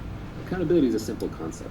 The only part of accountability that may be a little counterintuitive is that we're currently socially brainwashed to not take on accountability, not in a visible way. But I think there are ways to take on accountability where every member of a team can take on accountability for their portion. And that is how you get a well-functioning team while still putting credits and losses in the correct columns. So why don't we talk a little bit about leverage? The first tweet in the storm was a famous quote from Archimedes, which was, "Give me a lever long enough and a place to stand, and I will move the earth." The next tweet was, "Fortunes require leverage. Business leverage comes from capital, people, and products with no marginal cost of replication." Leverage is critical. The reason I stuck an Archimedes quote in there is normally I don't like putting other people's quotes in my Twitter. Like, that doesn't add any value. You can go look up those people's quotes. But this quote I had to put in there because it's just so fundamental. I read it when I was very, very young, and it had a huge impression on me. And we all know what leverage is when we use a seesaw or a lever. We understand how that works physically. But I think what our brains aren't really well evolved to comprehend is how much leverage is possible in modern society and what the newest forms of leverage are. And so the oldest form of leverage is labor, which is people working for you. So instead of me lifting rocks, I can have 10 people lift rocks. Then just by my guidance on where the rock should go, a lot more rocks get moved than I can do myself. Everybody understands this because we're evolved to understand the labor form of leverage. And so what happens is society overvalues labor as a form of leverage. This is why your parents are impressed when you get a promotion and you have lots of people working underneath you. This is why when a lot of naive people, when you tell them about your company, they'll say how many people work there. They'll use that as a way to establish credibility. They're trying to measure how much leverage and impact you actually have. Or when someone starts a movement, they'll say how many people they have or how big the army is. We just automatically assume that more people is better. But I would argue that this is the worst form of leverage that you could possibly use. Managing other people is incredibly messy. It requires tremendous leadership skills. You're one short hop from a mutiny or getting eaten or torn apart by the mob. It's incredibly competed over. Entire civilizations have been destroyed over this fight. For example, communism, Marxism, is all about the battle between capital and labor, das Kapital and das Labor, right? So it's a trap. So you really want to stay out of labor-based leverage. You want the minimum amount of people working with you that are going to allow you to use the other forms of leverage, which I would argue are much more interesting. The second type of leverage is capital. And this one's a little less hardwired into us because large amounts of money moving around and being saved and being invested in money markets, these are inventions of human beings in the last few hundred to few thousand years. They're not evolved with us from hundreds of thousands of years. So we understand them a little bit less well. They probably require more intelligence to use correctly, and the ways in which we use them keep changing. Management skills from 100 years ago might still apply today, but investing in the stock market skills from 100 years ago probably don't apply to the same level today. So capital is a trickier form of leverage to use. It's more modern. It's the one that people have used to get fabulously wealthy in the last century. It's probably been the dominant form of leverage in the last century. And you can see this by who are the richest people. It's bankers, politicians in corrupt countries who print money, essentially people who move large amounts of money around. And if you look at the top of very large companies, outside of technology companies, in many, many large old companies, the CEO job is really a financial job. They're really financial asset managers. Now, sometimes an asset manager can put a pleasant face on it so you get a Warren Buffett type. But deep down, I think we all dislike capital as a form of leverage because it feels unfair. Because it's this invisible thing that can be accumulated and passed across generations and suddenly seems to result in people having gargantuan amounts of money with nobody else kind of around them or necessarily sharing in it. That said, capital is a powerful form of leverage. It can be converted to labor. It can be converted to other things. It's very surgical, very analytical. If you are a brilliant investor and give $1 billion and you can make a 30% return with it, whereas anybody else can only make a 20% return, you're going to get all the money and you're going to get paid very handsomely for it. It scales very, very well. If you get good at managing capital, you can manage more and more capital much more easily. You can manage more and more people. So it is a good form of leverage, but the hard part with capital is how do you obtain it? And that's why I talk about specific knowledge and accountability first. If you have specific knowledge in a domain, and if you're accountable and you have a good name in that domain, then people are going to give you capital as a form of leverage that you can use to then go get more capital. So, but capital also is fairly well understood, and I think a lot of the knocks against capitalism come because of the accumulation of capital. The most interesting and the most important form of leverage is this idea of products that have no marginal cost of replication. This is the new form of leverage. This is only invented in the last few hundred years. It got started with the printing press. It accelerated broadcast media, and now it's really blown up with the internet and with code. So now you can multiply your efforts without having to involve other humans and without needing money from other humans. This podcast is a form of leverage. Long ago, I would have had to sit in a lecture hall and lecture each of you personally, and I would have maybe reached a few hundred people, and that would have been that. 30 years ago, I would have to be lucky to get on TV, which is somebody else's leverage. They would have distorted the message, they would have taken the economics out of it or charged me for it. They would have muddled the message, and I would have been lucky to get that form of leverage. But today, thanks to the internet, I can buy a cheap microphone, hook it up to a laptop or an iPad, and there you are, all listening. So this newest form of leverage is where all the new fortunes are made. So all the new billionaires, the last generation fortunes were made by capital, that was the Warren Buffetts of the world, but the new generation fortunes are all made through code or media. Joe Rogan making 50 to 100 million bucks a year from his podcasts. PewDiePie, I don't know how much money he's rolling in, but he's bigger than the news, right? The Fortnite players.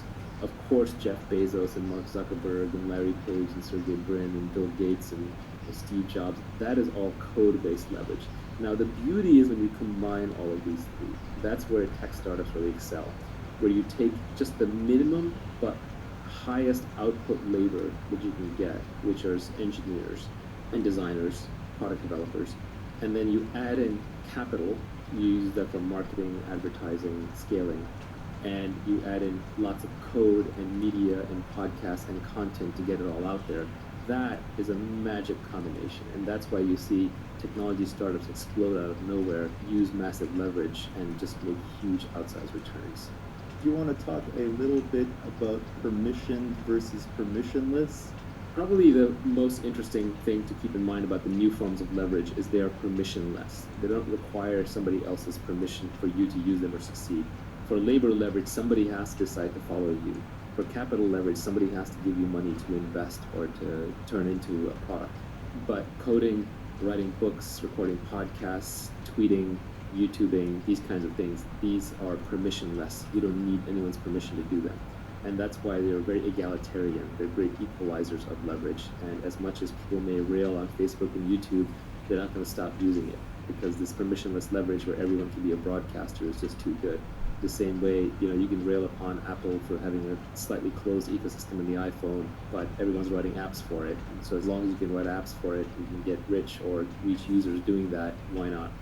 I think of all the forms of leverage, the best one in modern society, and people this is glib, this is a little overused, and this is why I tell people learn to code, right? It's that we have this idea that in the future, there's going to be these robots, and they're going to be doing everything. And that may be true, but I would say the majority of the robot revolution has already happened. The robots are already here, and there are way more robots than there are humans. It's just that we pack them in data centers for heat and efficiency reasons. We put them in servers, they're inside the computers, all the circuits, the robot mind inside that's doing all the work. And so every great software developer, for example, now has an army of robots working for him at nighttime while he or she sleeps after they've written the code, and it's just cranking away.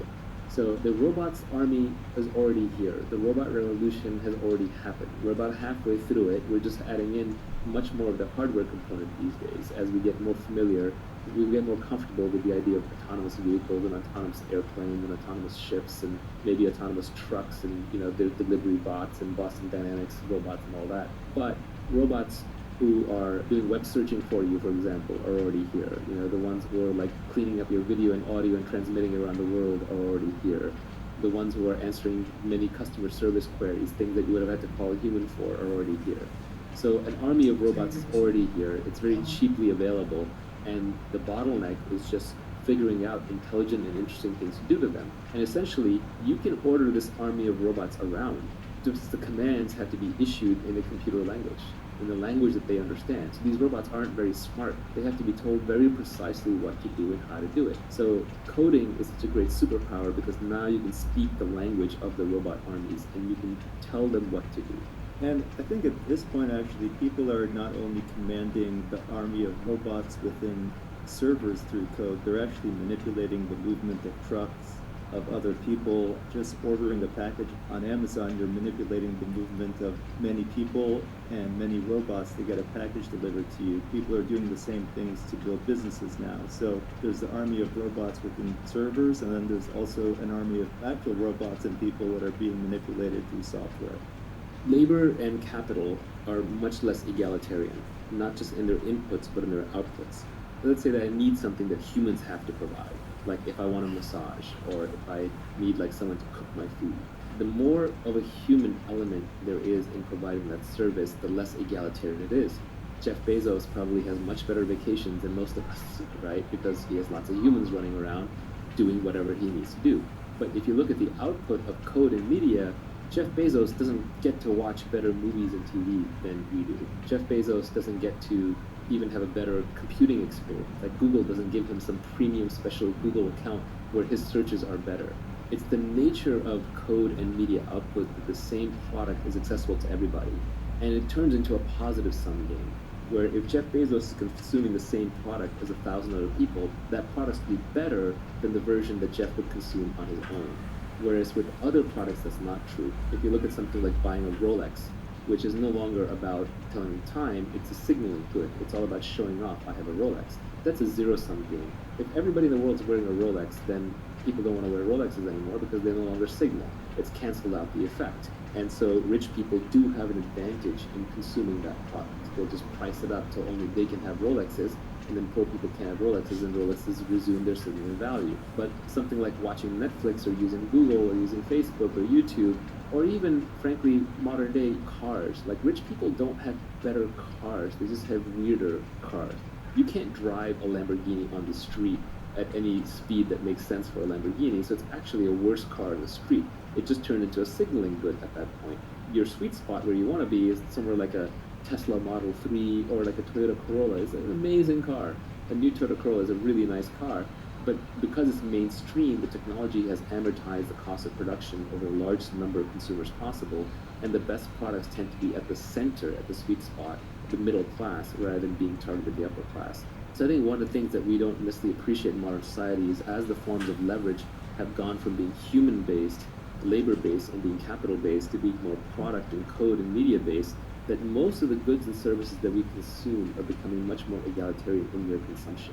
Even food is becoming that way. Like, food is becoming cheap and abundant, at least in the first world, too much so to our detriment. Jeff Bezos isn't necessarily eating better food, he's just eating different food, or he's eating like food that's prepared and served theatrically. So it's almost like more of, again, that human element of performance. But the labor element out of food production has gone down massively, the capital element has gone down massively. And so even food production itself has become more technology oriented. And so the gap between the haves and the have-nots is getting smaller. So if you care about ethics in wealth creation, it is better to create your wealth using code and media as leverage, because then those products are equally available to everybody, as opposed to trying to create your wealth through labor or capital, because what I'm referring to here is scale economies. Technology products and media products have such amazing scale economies that you always want to use the product that is used by the most people. The one that's used by the most people ends up having the largest budget. There's no marginal cost of adding another user, and so with the largest budget, you get the highest quality. So the best TV shows are actually not going to be some obscure ones just made for a few rich people. They're going to be the big budget ones like Game of Thrones or Breaking Bad or Bird Box, where they have massive, massive budgets. They can just use those budgets to get to a certain quality level. And then the rich people, to be different, they have to fly to Sundance and watch a documentary, because you and I aren't going to fly to Sundance because, you know, that's something that poor rich people do to show off. and we're not going to watch a documentary because most of them just aren't actually even that good, right? Again, if you're wealthy today, for large classes of things, you spend your money on signaling goods to show other people that you're wealthy, and you try and convert them to status, as opposed to actually consuming the goods for their own sake. People and capital as a form of leverage have a negative externality, and code and product have a positive externality attached to them, if I was going to sum up your point. I think that capital and labor are also starting to become a little more permissionless, or at least the permissioning is diffuse because of the internet. So instead of labor, we have community now, which is a diffused form of labor. For example, Mark Zuckerberg has 1 billion people doing work for him by using Facebook. And instead of going to raise capital from someone who's rich, now we have crowdfunding. So you can raise millions and millions of dollars for a charity, for a health problem, or for a business. You can do it all online. So capital and labor are also becoming permissionless, and you don't need to necessarily do it the old-fashioned way, where you have to go around and ask people for permission to use their money or their time. One more question about leverage. Do you think a choice of business model or a choice of product can also bring a kind of leverage to it? For example, pursuing a business that has network effects, pursuing a business that has brand effects, or other choices of business model that people could manipulate that just give you free leverage? Yeah, there's some really good microeconomic concepts that are important to understand. One of those is scale economies, which is the more you produce of something, the cheaper it gets to make it. That's something that a lot of businesses have, basic economics 101, and you should try and get into a business where making widget number 12 is cheaper than making widget number 5, and making widget number 10,000 is a lot cheaper than the previous ones. And this builds up an automatic sort of barrier to entry against competition and getting commoditized. So that's an important one. Another one, this is along the same lines, but technology products especially and media products have this great quality where they have zero marginal cost of reproduction. So creating another copy of what you just created is free. So when somebody listens to this podcast or watches a YouTube video about this, it doesn't cost me anything for the next person who shows up. Those zero marginal cost things, they take a while to get going because you make very little money per user, but over time they can really, really add up. So Joe Rogan is working no harder on his current podcast than he was on podcast number 1. But on podcast number 1100, he's making $1 million for the podcast, whereas the previous one, he probably lost for the first one. That's an example of zero marginal cost. And then the most subtle but the most important is this idea of network effects. And it comes from computer networking. Bob Metcalfe, who created Ethernet, famously coined Metcalfe's law, which is the value of a network is proportional to the square of the number of nodes in the network. So if a network of size 10 would have a value of 100, a network of a size 100 would have a value of 10,000. It's not just 10x more, it's 100x more because it's a square. So the difference is in the square. So you want to be in a network effects business, assuming you're not number 2. If you're number 1 in a network effect business, you win everything. So example, if you look at Facebook, right? Your friends and family social networking protocol, who's their competitor? Nobody, because they won everything through network effects. Which is why when people say, well, I can just switch away from Facebook, they don't realize that the network effects create natural monopolies. They're very, very powerful things. And one of the dirty secrets of Silicon Valley is that a lot of the winning businesses are natural monopolies. Even ride sharing tends towards one winner-take-all system. Like Uber will always have better economics than Lyft, as long as it's moving more drivers and more riders around. Something like Google, there's only one viable search engine. I do like DuckDuckGo, privacy reasons, but they're just always going to be behind because of network effects. Twitter, right? Where else would you go for microblogging? Even YouTube has weak network effects, but they're still powerful enough. There's really no number 2 site that you go to consume your video on a regular basis. It even turns out in e-tail, Amazon, Prime, and convenient stored credit card and information creates a powerful network effect. So what is a network effect? Let's just define it precisely. A network effect is when each additional user adds value to the existing user base. So your users themselves pay for the existing users. The classic example that I think everybody can understand is language. Let's say that there's 100 people who live in a community and speak 10 different languages, and each person just speaks one of those 10. Well, you're having to translate all the time. It's incredibly painful. But if all 100 of you spoke the same language, it would add tremendous value. And so the way that community will play out is 10 people start out speaking 10 languages. So let's say that one extra person learns English. Well, now all of a sudden, 11 people know English. So the next person who needs to learn new language is probably going to choose English. And at some point, let's say English gets to 20 or 25 people, it's done. It's just going to own the entire language marketplace, and the rest of the languages will get competed out. Which is why, long term, the entire world is probably going to end up speaking English and Chinese. China is closed off on the internet, but the internet itself is a great leveler, and people who want to communicate on the internet are forced to speak English because the largest community of people on the internet speaks English. I always feel bad for my colleagues who grew up speaking foreign languages in foreign countries.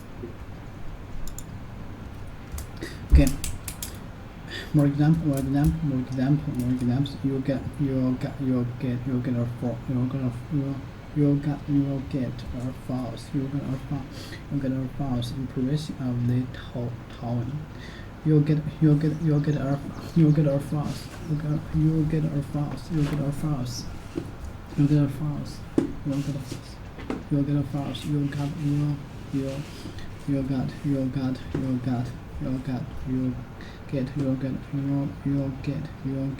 false impression of the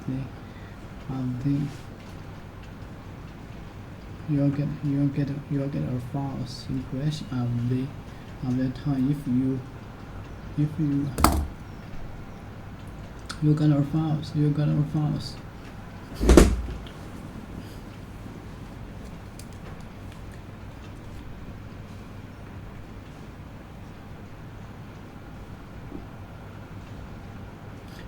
you got our files. You got our files. You got our files. Impression of the time if you only if you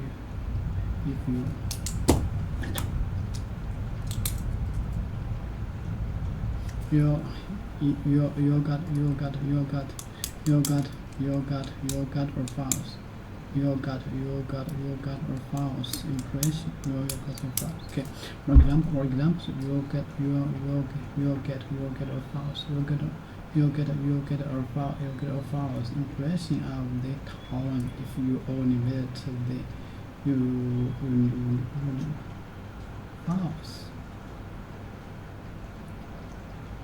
files wrong. Left.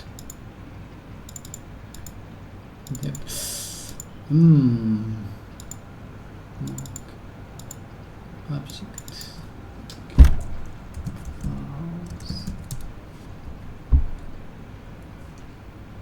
False. Okay.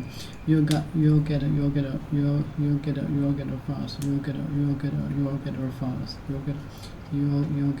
You'll get our files impression of the tone if you only visit the university. If you got our files, you'll get our files impression of the you'll get the files impression of the tone if you only visit the university. You'll get our files impression of the tone if you only visit the university. If not real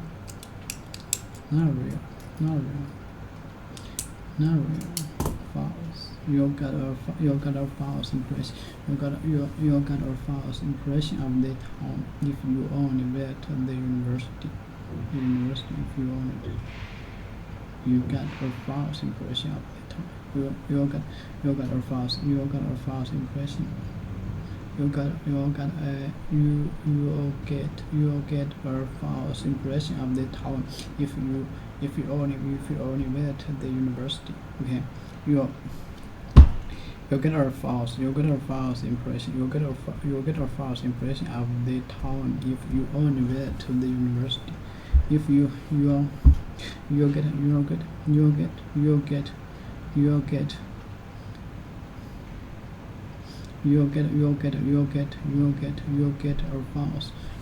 our files. You'll get our files impression of the tone if you only visit the university. You'll get a false impression of the town if you only visit the university. If you only visit the university, you'll get a false impression of the town if you only visit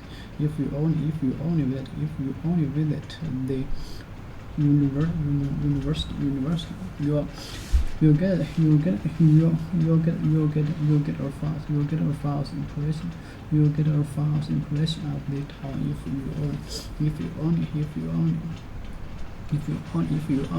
if you only visit the university. You'll get a false impression of the town if you only visit the university. My general impression of the place was good. More examples. You'll get a false impression of the town if you only visit. You'll get a false if you only visit the university. You get a false of the town if you only visit the university. If you only visit the university, you'll get a false impression of the town if you only visit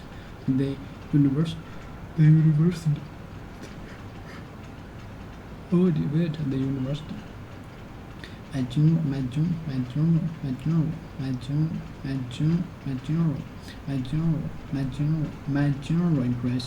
My general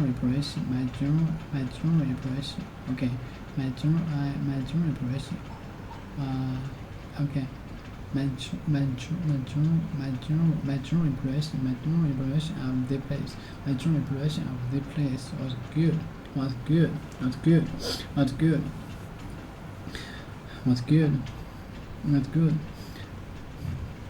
My general impression of the good. My general impression of the good. My general impression of the place was good. My general impression of the place was good. My general impression of the place was good. The place was good. You'll get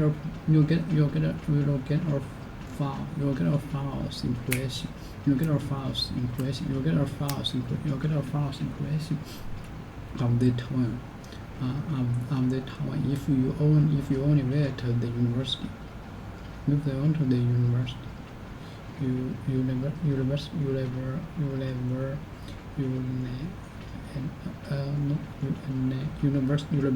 university. If you only went to the university. Okay. My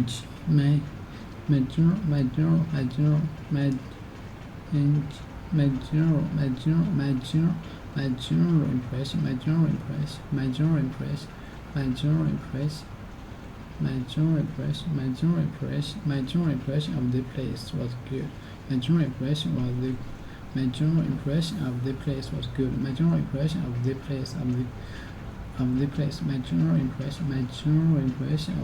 My general impression of the place was good. My general impression of the place was good. My general impression of the place was good. Of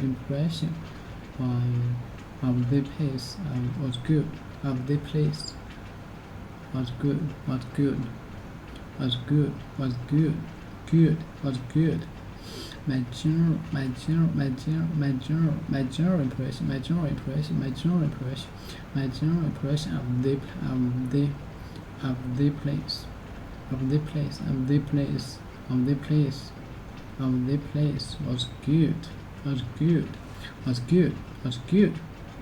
was good.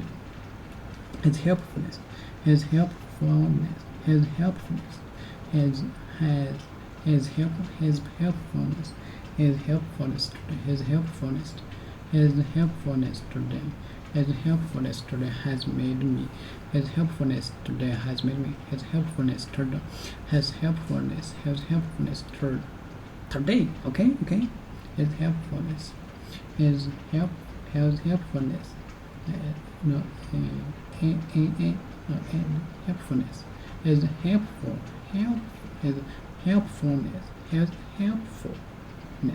helpfulness. His helpfulness today has made me revise. Has made me revise. Has made me revise. Has made me revise. Has made me revise my arrangement.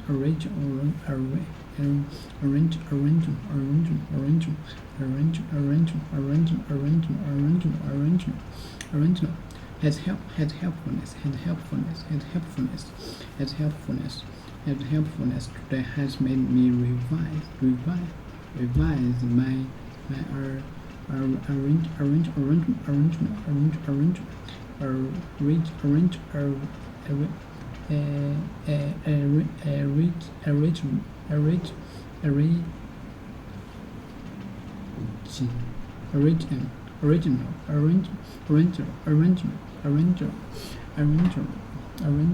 my arrangement.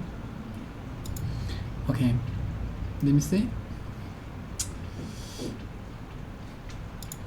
Right. Come on.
Original.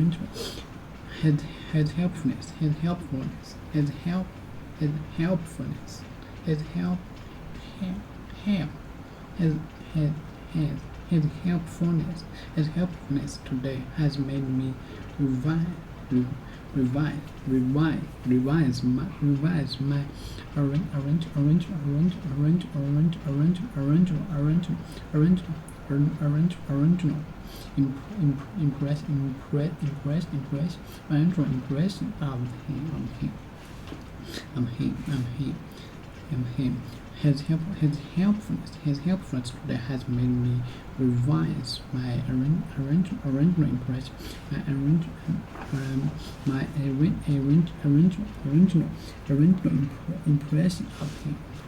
made me revise my impression of him. You don't want to cave in the impression. You don't want to cave in the impression that we're not interested. His helpfulness today has made me revise my original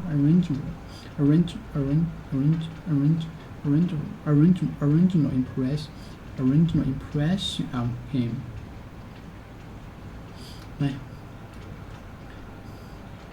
his helpfulness today has made me revise my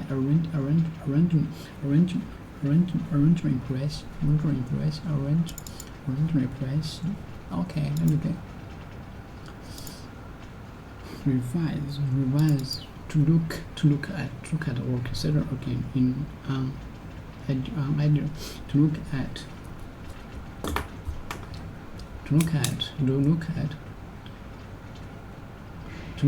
or consider again idea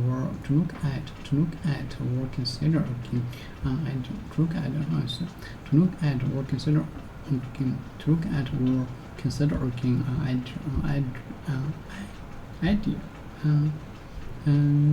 idea to look at or consider again either piece of writing in order to consider or improve it, in order to look at or consider again either piece of writing look at consider again okay, consider again to look at or consider again an idea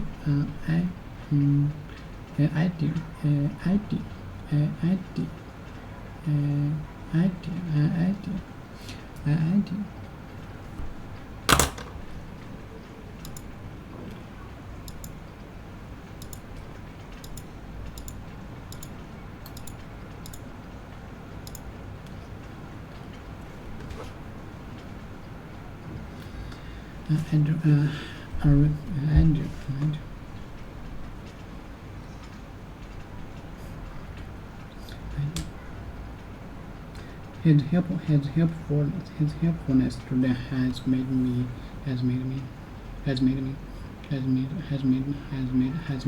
revise my impression of him. His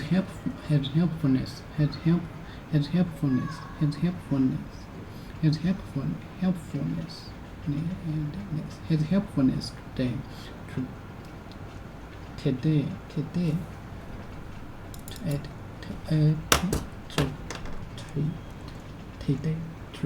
today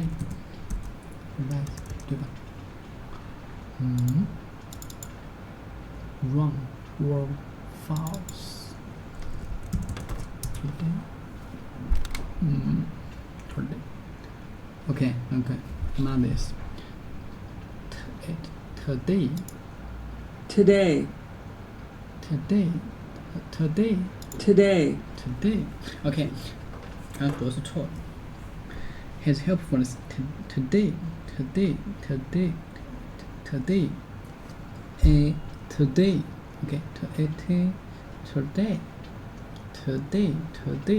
His helpfulness today has made me revise my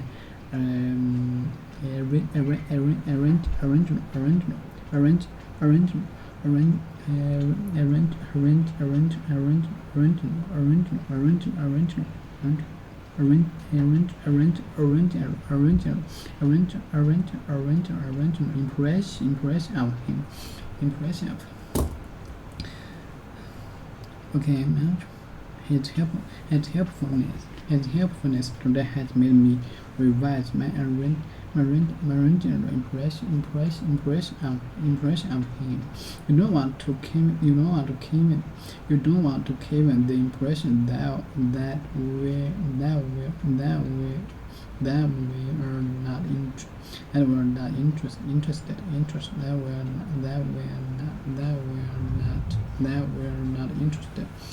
are not interested. You don't want to give the impression that we are not interested. I was under the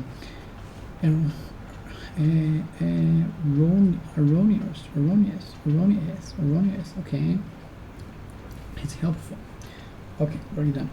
It's helpful today made me. It's helpful today. His helpfulness today. His helpfulness today His helpfulness today made me revise my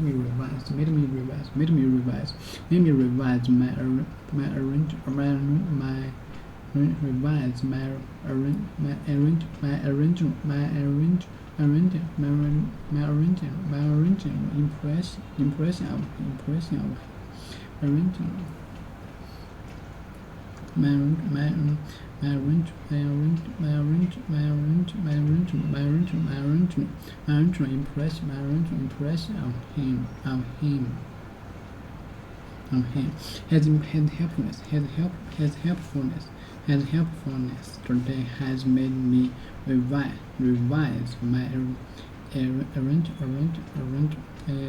original impression of him. Original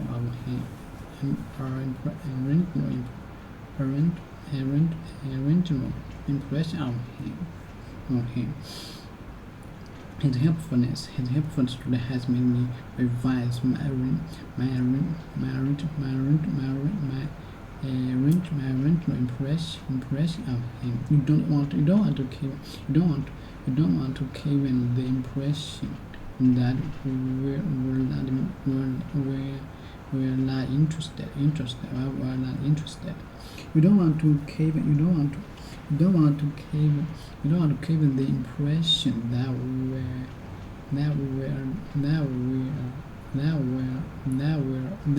not interested. It's helpful to them has made me revise. Has helpful today has made me revise my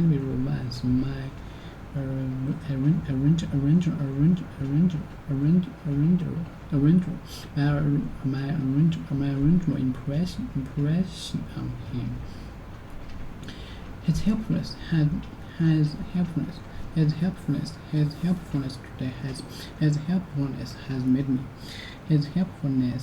made me revise my original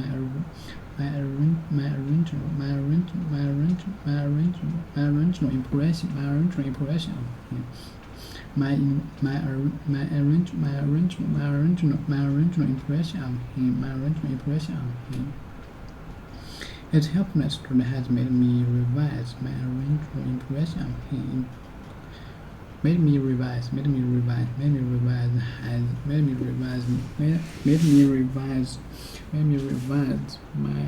original impression of him. So,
开始说分布式，分布式的去中心化要更精准一些，分布式要比去中心化更精准一些，去中介化要比去掉中介，点对点，其实就是去中介，但是最终的和其实两个概念应该是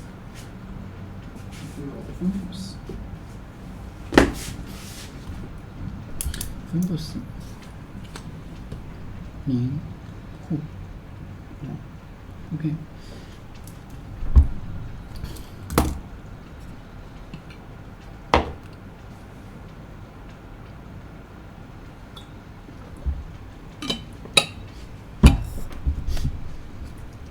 For examples, you get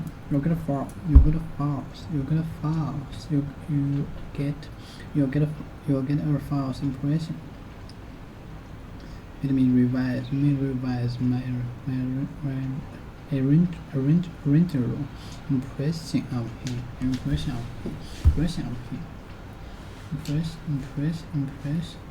of him.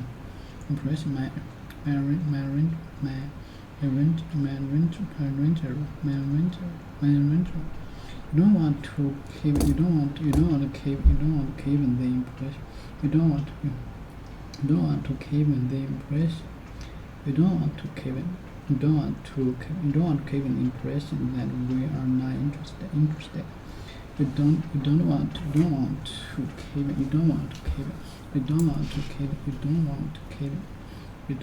keep it.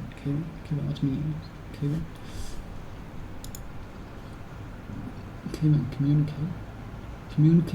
Communicate. I know.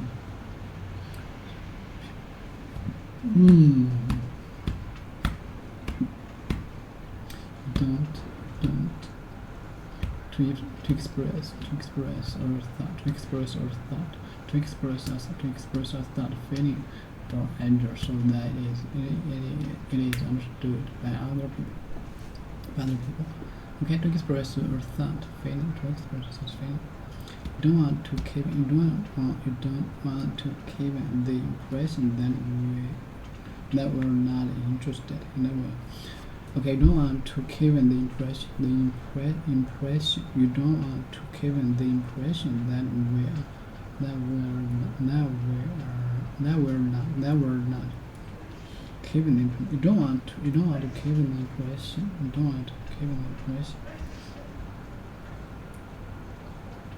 You don't want to keep the impression. And you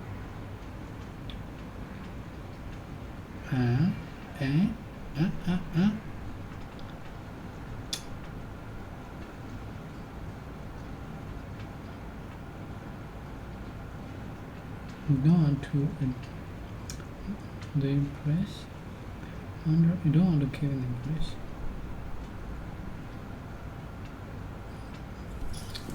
You don't want to keep the impression that we're not in.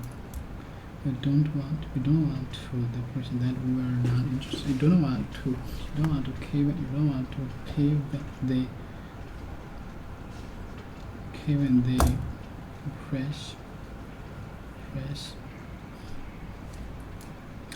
to was under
the I think there's something to special.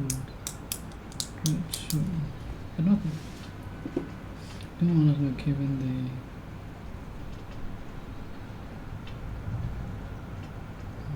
you don't want to give in that we are not interested. You don't want to give. You don't want to give. You don't want to give. You don't want to give. You don't want to give. You don't want to give. You don't want. You don't want. You don't want to give. You don't want. You don't want to give in the. You don't want to give in the impression. You don't want to give in the impression.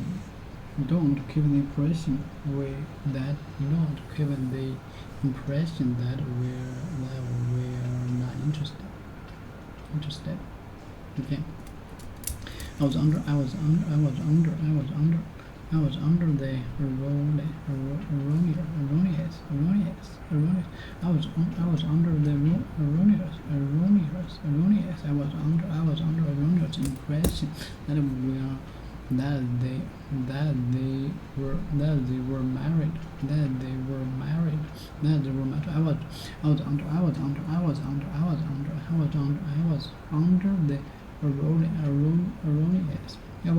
was under the erroneous impression that they were married.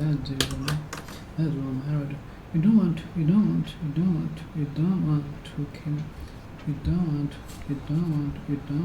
kill. I was under the erroneous. I was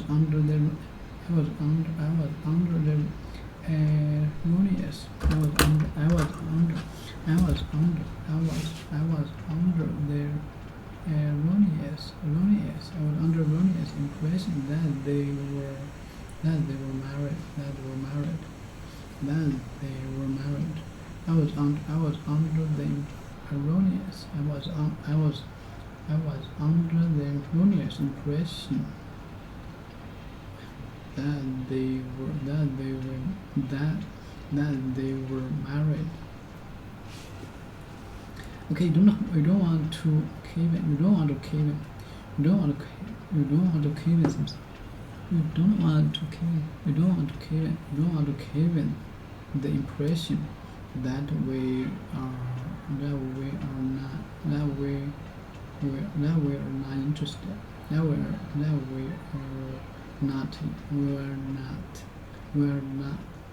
We're not interested. Okay. I was wrong. Okay. I was under the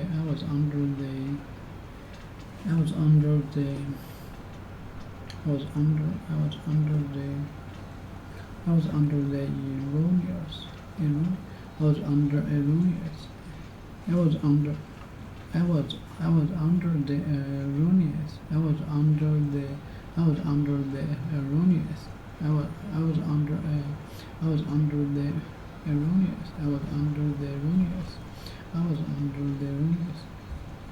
That sounds.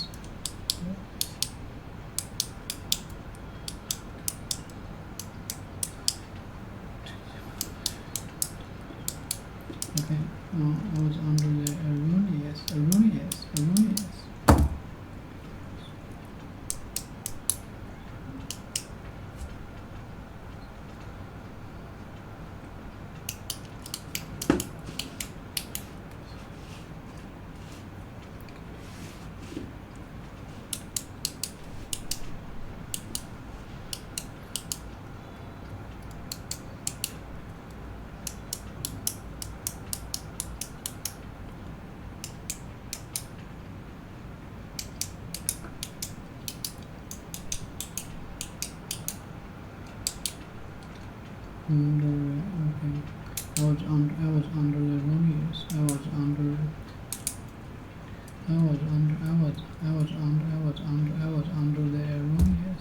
was under the erroneous.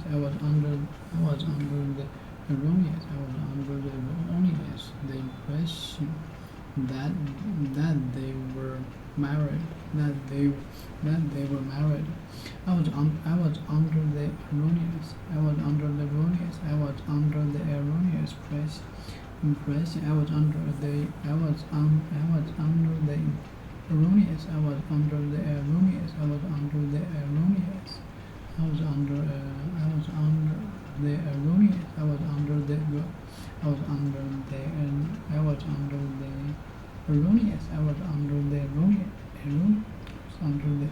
erroneous impression. I was under the erroneous. Okay, let me say. I was under the erroneous. I was under the erroneous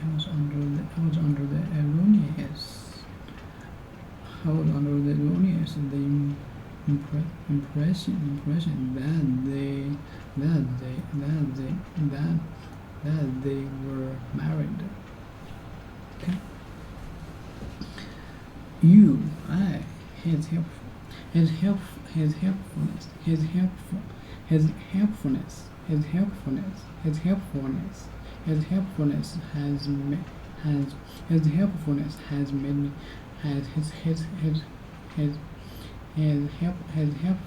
has made me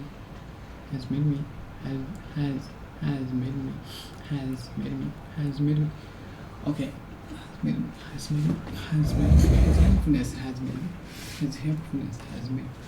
His helpfulness has made me revise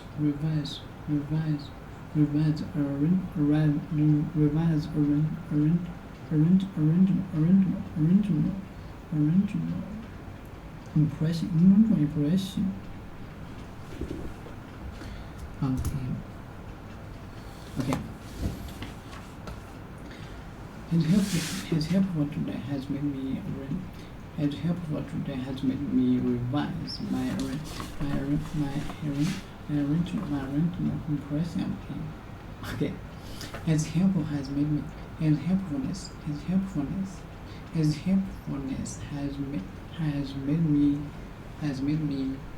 revise my impression.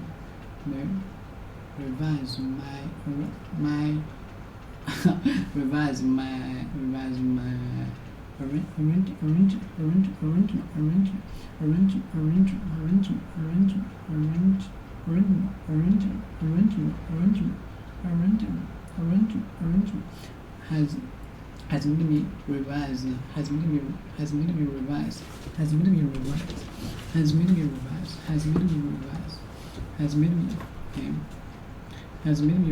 has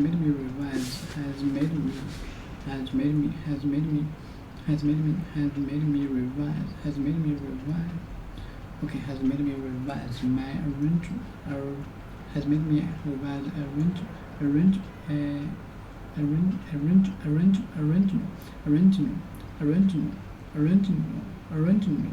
original impression of him. Okay. Yes. You don't want to keep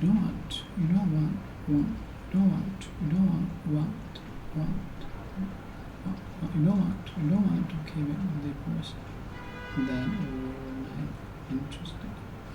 His helpfulness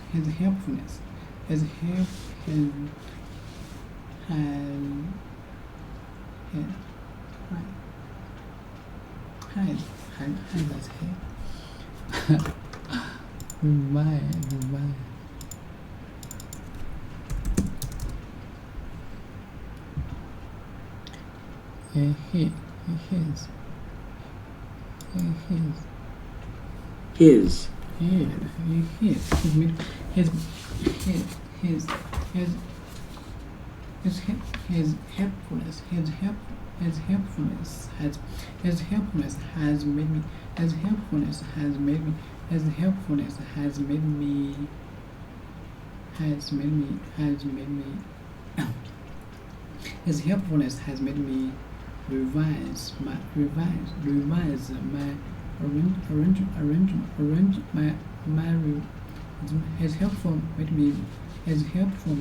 has helpful has made me His helpful has made me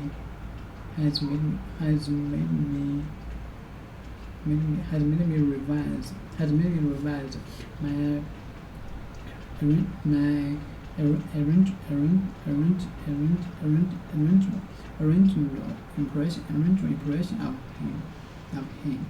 You don't want to cave in. You don't want to cave in. You don't want to cave in. You don't want to cave in.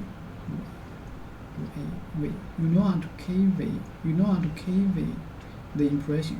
You don't want to cave in the impression that we're not interested. I was under the errors. I was under the errors. The impression that they were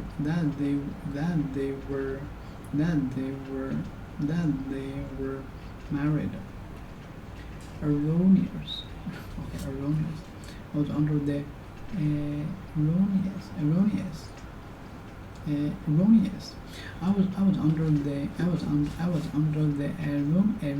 I was under the erroneous. The impression that they were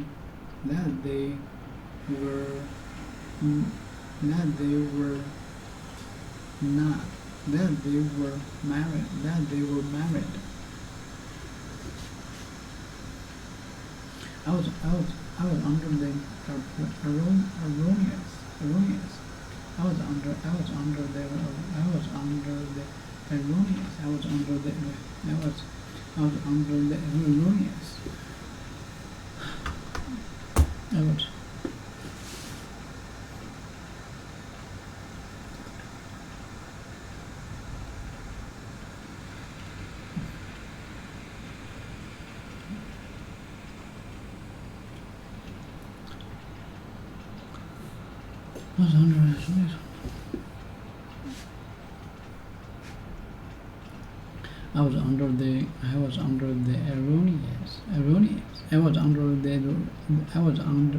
I was under the erroneous impression.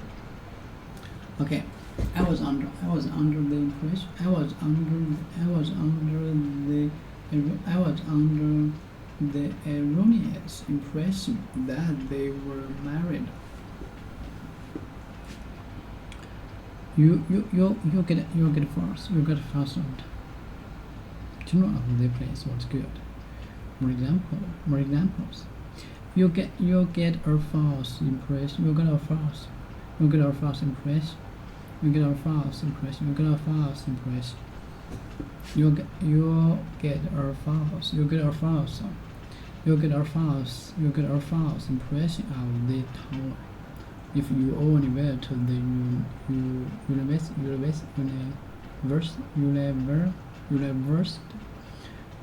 you'll get a towel. You'll get a false. You'll get a false. You'll get a false. You'll get a false impression. You'll get a false impression. You'll get a false impression of the town if you only visit the impress. If you only visit the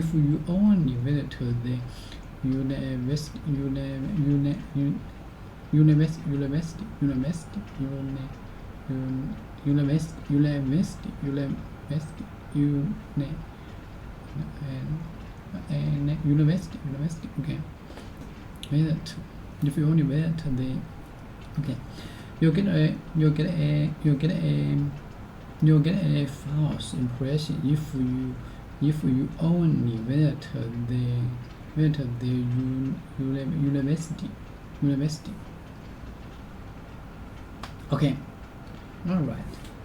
You get a false impression of the town if you only visit the university.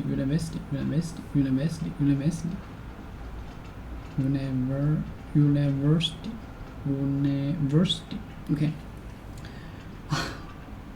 False. Okay. You get false. Oh, I get false. You get a false impression. You get a false impression. Okay. You get a false impression. You get a false impression. You get a false impression of the town if you only visit the university.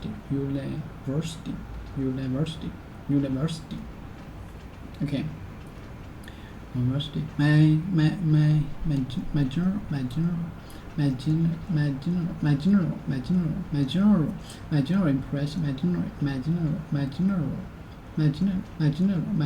impression. My general impression of the place was good. My general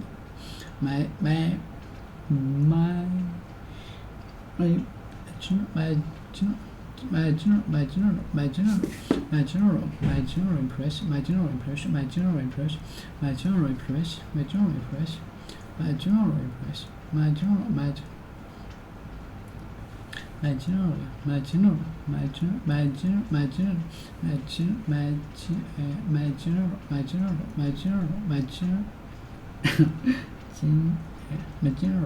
okay. My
general impression of the place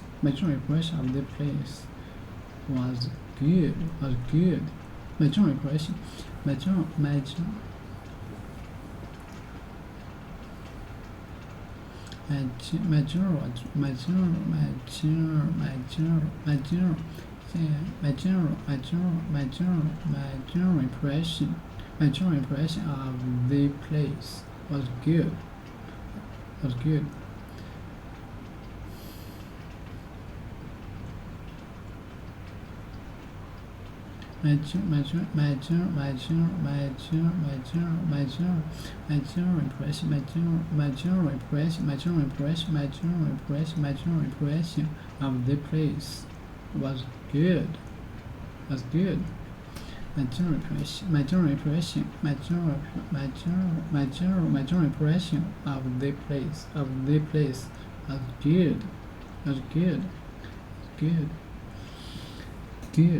good.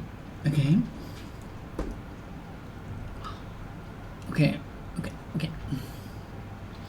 Effect. Deal with assumption. Something seems looks or fails to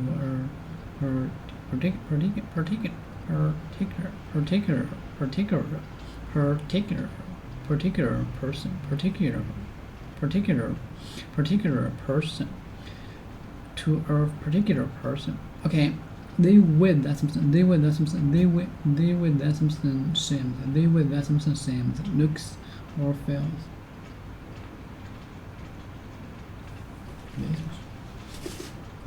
They with that something. They with that something, they with that something, they with that something seems, looks or feels to a particular person, to a particular person. They with that something, they with that something same, they with that something same that looks or feels to a particular person, particular person. They with that something same that looks or feel, or they with that something, they with that something same that looks or feels to a particular person. Okay.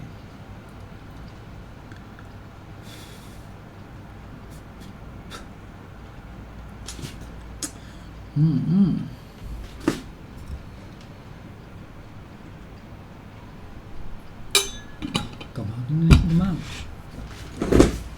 They with that something, they with that something, they with that something, they with that something same, they with that something same that looks or feels to a particular person. Okay, fails to a particular person, or fails to a particular person. They with that something, they with that something, they with that something same, they with that something same, they with that something, they with that something, they with that something same, looks or fails, they with that something same, they with that something.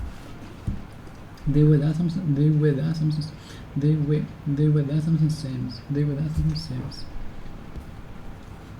They with that something same, they with that something same that looks or fails to a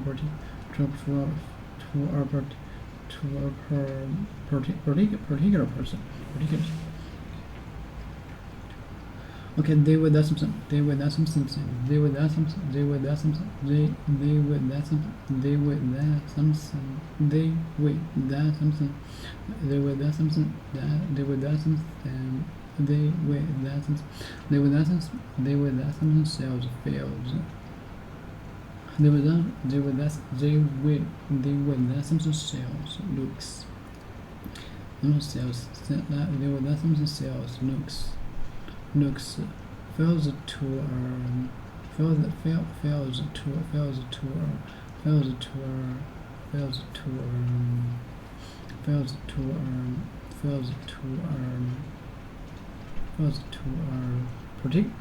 particular person.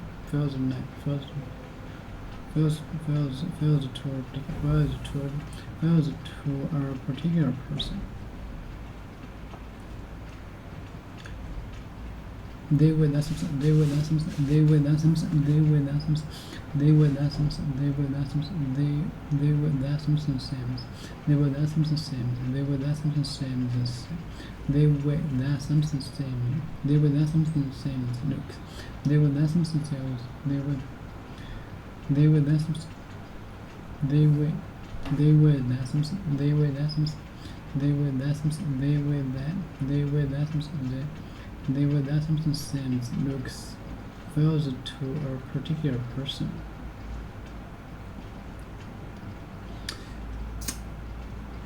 Effect. They with that something, they with that something, they with that something, they with that something,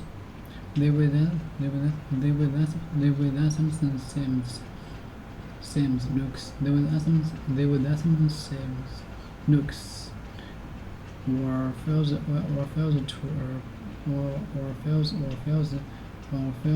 a particular person. It makes a good. It makes a very bad impression. It makes very bad information if you are late for it. If it makes a very bad.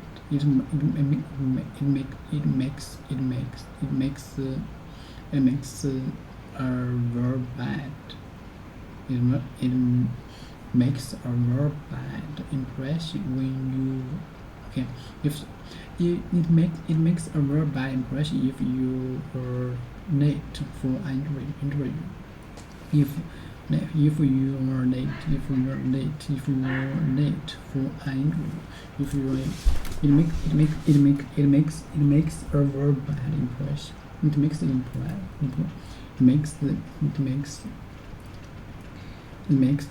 a very bad impression if you are late for your information for an interview.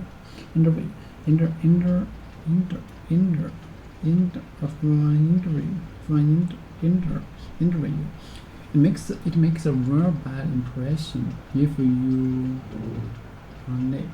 are late. If you are late for an interview. It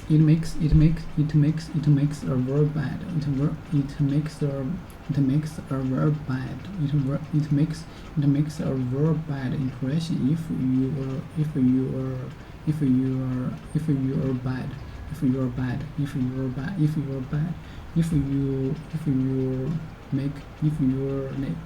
if you are late for an interview. Okay. It makes a very bad impression. It makes a very bad impression. It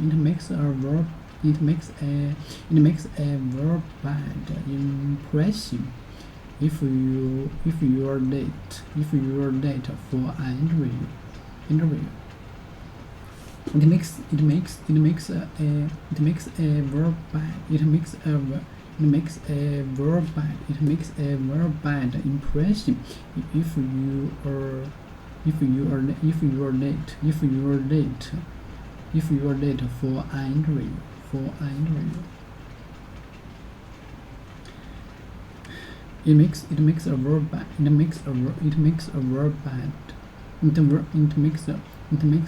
late for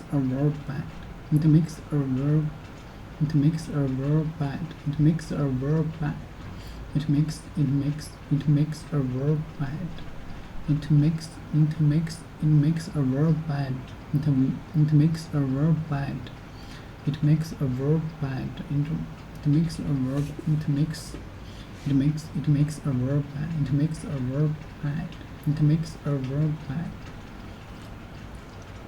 It makes a very bad impression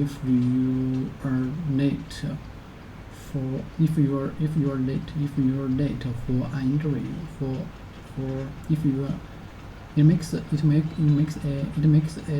an interview. It makes a very bad impression if you are late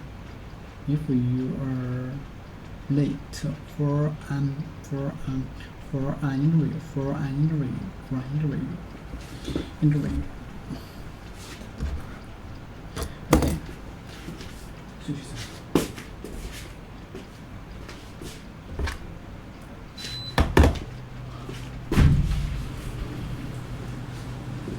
Okay.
你说点对点做的分布式，其实分布式和点和去中心化的构成的。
分布式。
Raise your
Fair ladies, fellow gentlemen, my name is Eric Voorhees, lover of liberty, founder of Shapeshift. Some call me Crypto OG. My girlfriend likes to call me the oldest man in crypto. And from time to time, I'm known for hunting down pudgy, curly-haired scammers that over-index on acronyms, amphetamines, and abundant donations to Washington.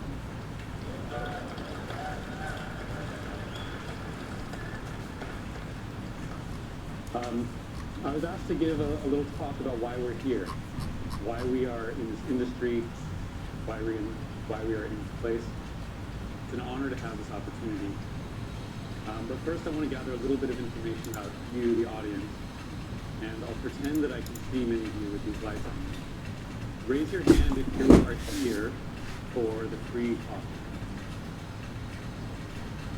Someone's fine. Raise your hand if you're here for the Lambos. Lambo. All right, fair ladies, fellow gentlemen, my name is Eric Voorhees, lover of liberty, founder of Shapeshift. Some call me Crypto OG. My girlfriend likes to call me the oldest man in crypto. All right, and from time to time, I'm known for hunting down.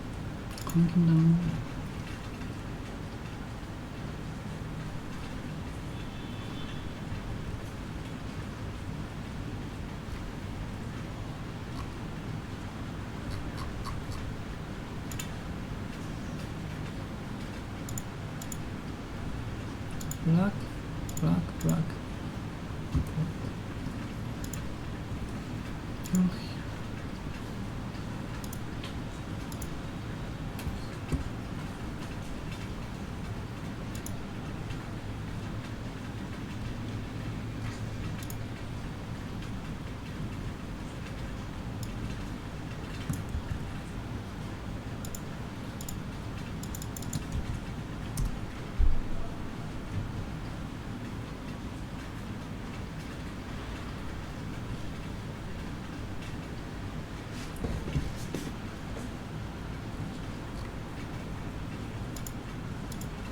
Fair ladies, fellow gentlemen, Blackboard. my name is Eric Voorhees, lover of liberty, founder of Shapeshift. Some call me Crypto OG. My girlfriend likes to call me the oldest man in crypto. And from time to time, I'm known for hunting down. Hey everyone, pudgy, before we get curly-haired into scammers today's that interview, just wanted to over-index drop a on little reminder to stay up to date with all the latest episodes.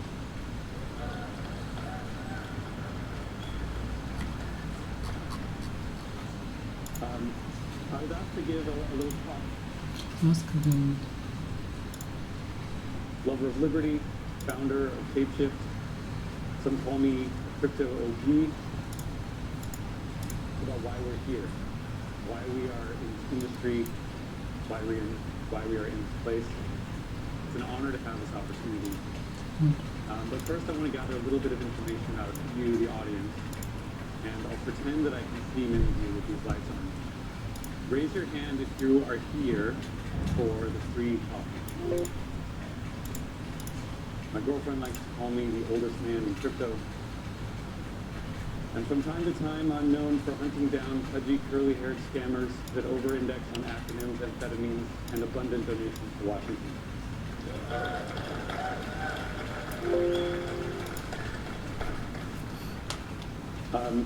I was asked to give a little talk about why we're here, why we are in this industry, why we are in this place.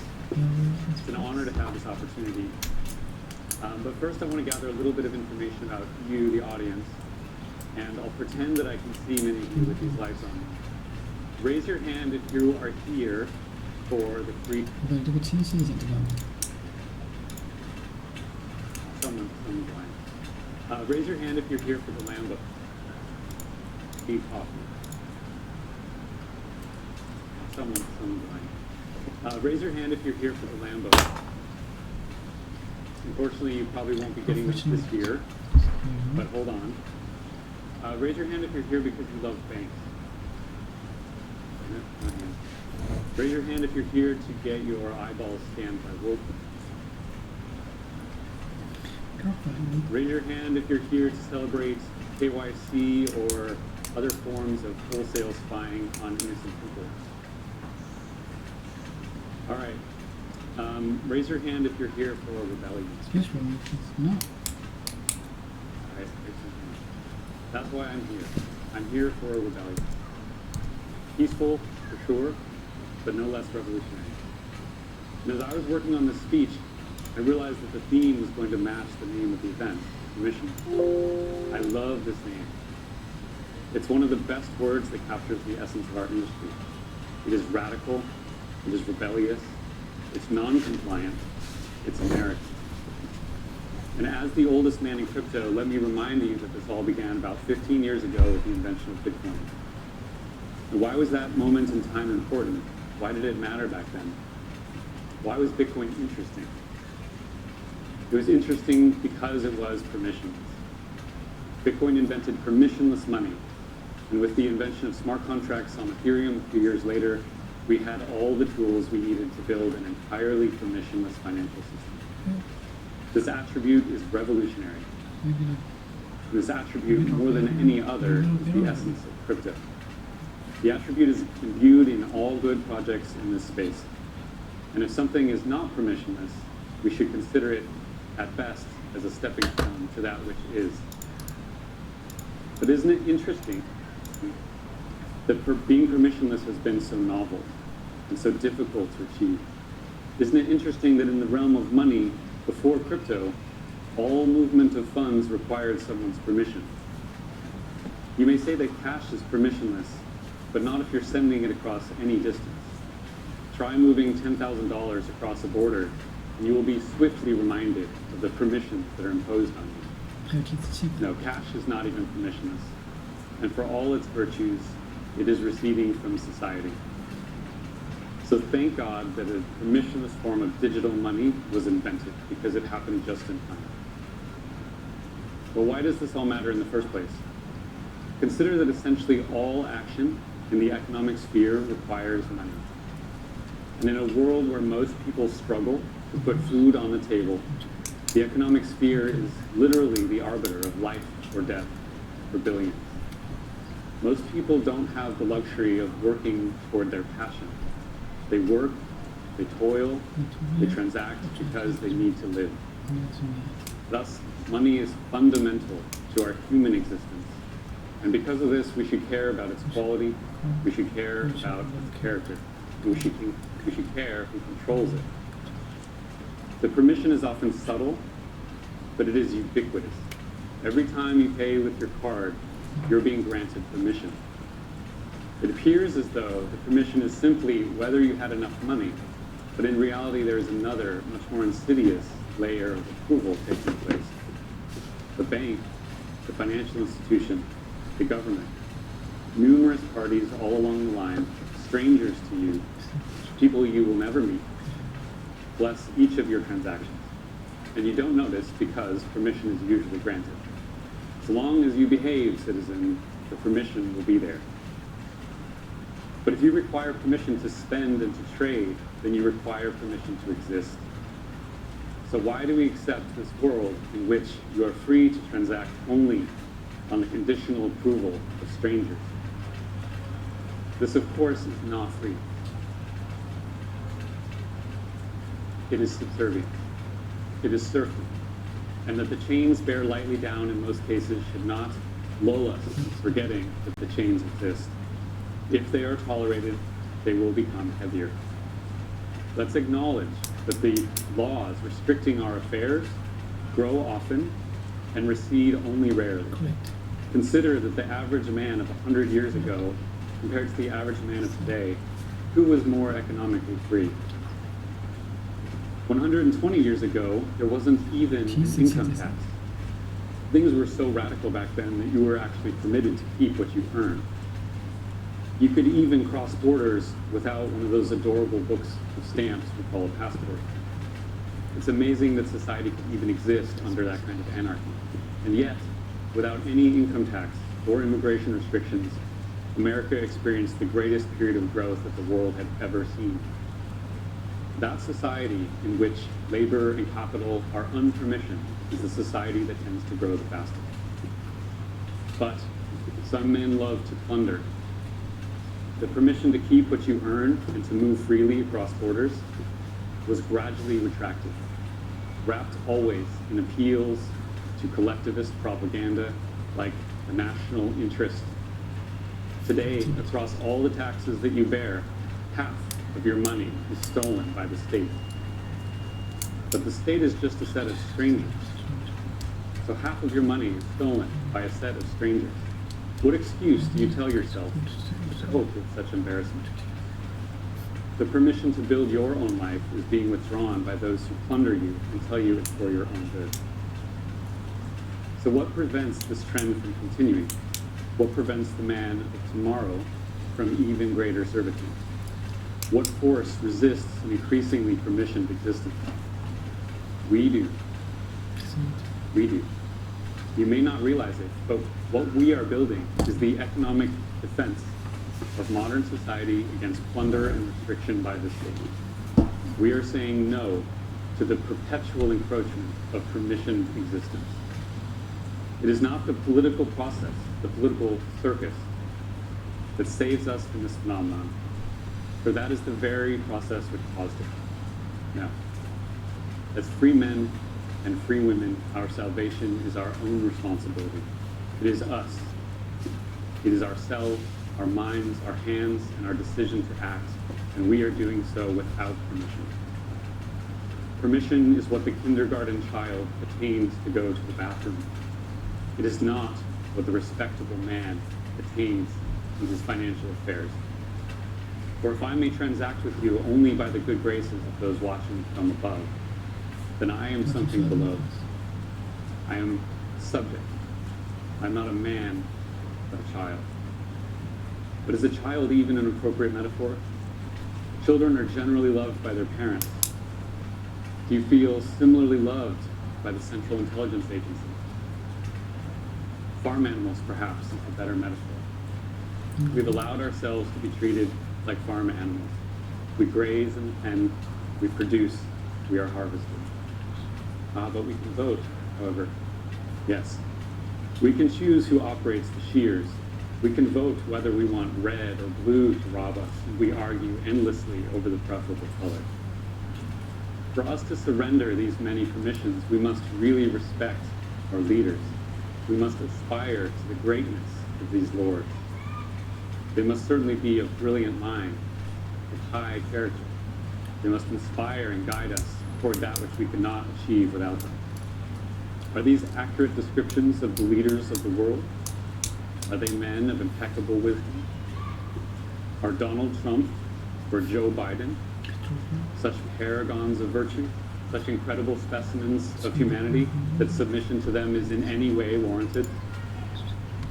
I look out at the political class, that legion of bureaucrats suckling at the teat of plundered wealth, with all their ornaments of authority, with all their hubris masked as confidence, with the inauthenticity of their smiles matched only by the absurdity of their ideas.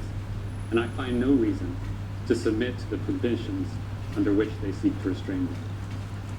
To such people, we owe nothing, but to humanity, we owe much. That's why we're here, and crypto is our rebellion.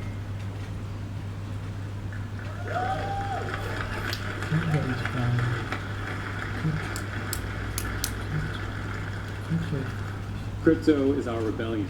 It is a rebellion against a system that is unworthy of its authority.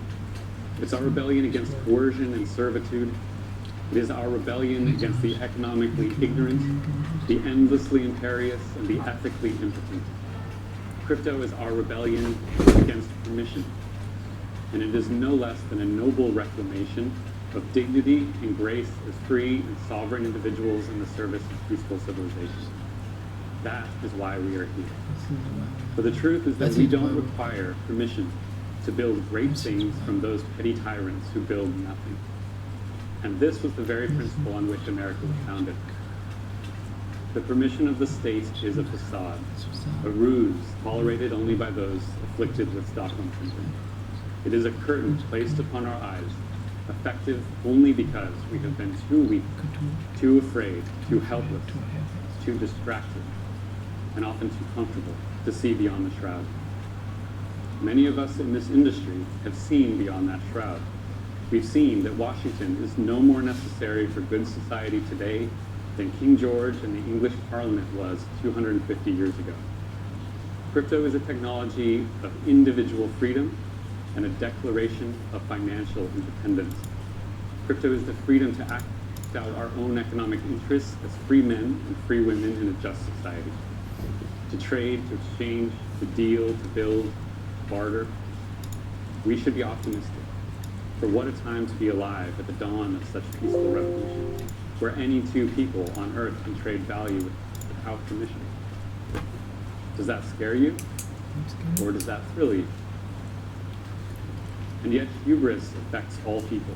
Are we sure that we are not suffering from it? As good skeptics, we should be skeptical, first and foremost, of ourselves and our own assumptions. The question we should always ask ourselves, are we agents of good or of chaos, and how would we know? Are we merely rebellious adolescents, enabling a chaotic world without permission?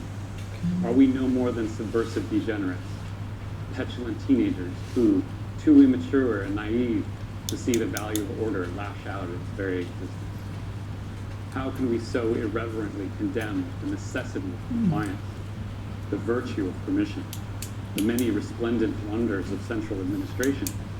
Do we not care about society? If we have our way, won't bad actors thrive and society degenerate?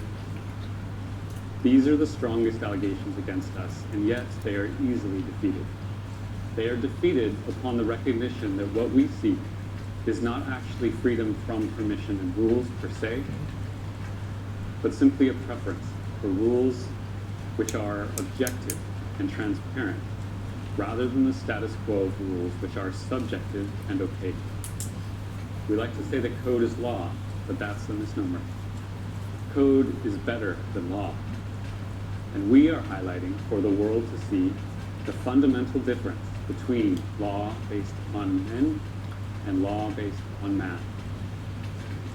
Compare a redundantly audited and formally verified smart contract to any embarrassing mess of congressional legislation. Which is more scientifically sound? Which is actually a better demonstration of order? One is a matter of engineering, the other is a matter of electioneering. Compare a smart contract in which every variable is mathematically defined to the Securities Act of 1933, which has $1,000 an hour lawyers arguing over the degree to which cartoon pictures of bored apes are comparable to Florida orange groves. The absurdity of most financial regulation is plain, and we shouldn't tolerate it. But all of us should desire orderly, objective, transparent markets. And to all the regulators in the audience, before you send me yet another subpoena, consider that this is the common ground we share. We all want rules. We all want rules. Rules are good. And this is the most important point that I'll make today. The traditional financial system is built on the rules of men rather than the rules of math, and society can be better. The rules of men are formed through a political process, which all people acknowledge as fallible and often corrupt. The rules of men rely on highly subjective human language and leave wide areas open for interpretation. When it comes to enforcement of these already squishy rules, nobody can predict a priori which infractions will actually be enforced. Gary Gensler alleges that all tokens are securities. Okay, Gary, why hasn't the SEC enforced against all tokens? The most charitable explanation is that they are under-resourced. Okay, but that still proves the point that financial regulation as it exists today is subjectively and partially enforced. And if we care about orderly markets, how can we respect that? How can we respect that? Compare this to any smart contract, which enforces 100% of the time, and we can all know a priori how that enforcement will be executed. Uniswap's enforcement division is never under-resourced. and the rules by which it operates are objective and transparent. We don't have to suffer subjective rules in the realm of finance any longer, but instead of Uniswap winning the Nobel Prize for the development of orderly markets, they are persecuted by the very agency tasked with ensuring orderly markets. So you want to call us agents of chaos? You want to dismiss us as the destructive anarchists?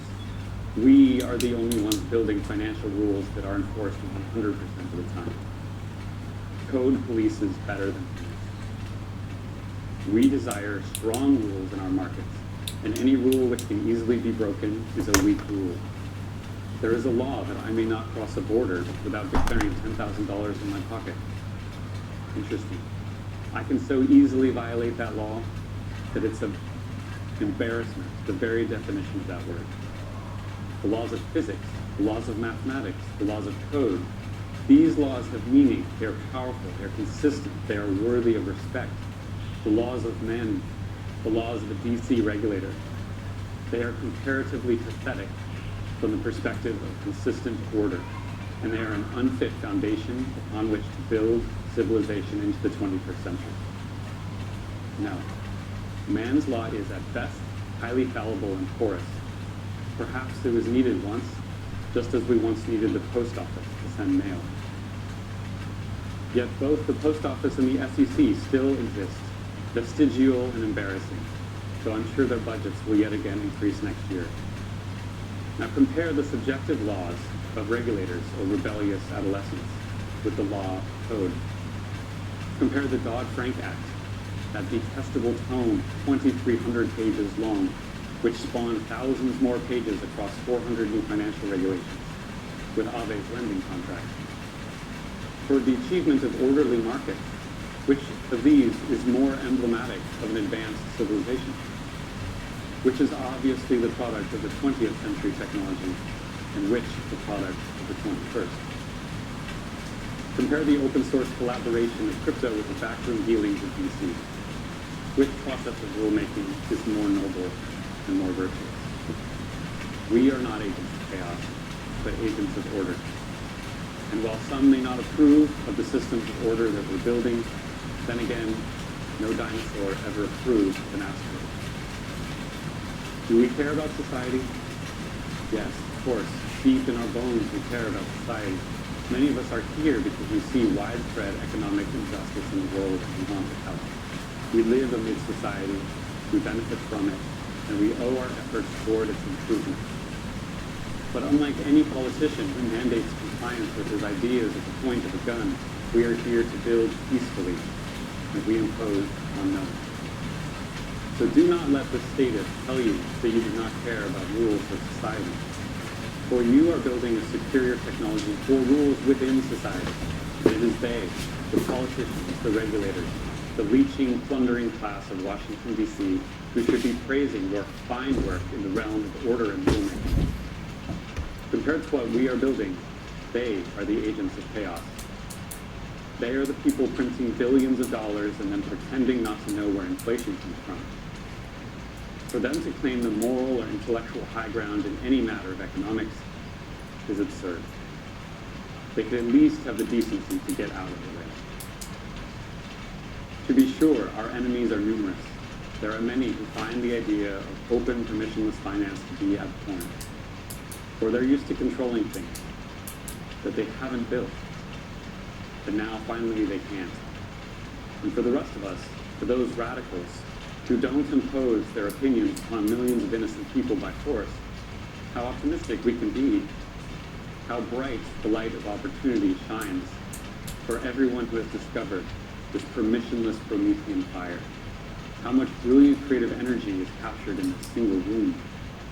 Yes, we endure seemingly endless setbacks and struggle.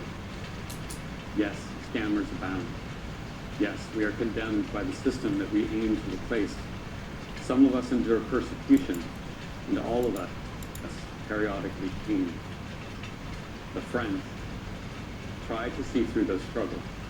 Be grateful for every noble challenge that you face in your work, for you are alive, and your work is important. Be grateful for this opportunity in front of you. Consider all those people in traditional finance, those cogs in the regulatory state who go to work each day with dead eyes and weak hearts. Their soul knows that they are involved in nothing creative or beautiful. They are involved in nothing wild or romantic. But many of you are, so embrace it, and cherish it, and build upon it. Wild and romantic. These words still define the heart of crypto. And in a world of bureaucratic, soul-crushing absurdity, where society seems to be eating itself, grinding to dust all those who dare stand as individuals against an arcane apparatus, this wild and romantic heart of crypto still beats block by block with unrelenting ambition. Stand tall and remember that you are neither slave nor serf. In America, the common man is the noble. So act like it. Be men and women of vitality, integrity, and of proud disposition. Be the pioneering industrialist and reflect the nobility of that role. Build with intention and see through every form of lowly interference, especially if it comes wearing flags and demanding tribute. Any regulator can submit a pull request. That they don't is telling. The traditional intralegal financial territory was lost long ago to the political circus. So now we venture into a new territory that we've built extra-legal and permissionless. Here in this new land, west of the old, we admit only a subservience to moral virtue, to mathematics, and to the awesome power of open, composable, immutable code. In our audacity, we build things and force them on no one. And we have invented, not just on the clean whiteboard of imagination, but in the dirty cauldron of real engineering, the world's first and only transparent, objective financial system for all mankind. We built it without $1 of tax money, and we built it without permission.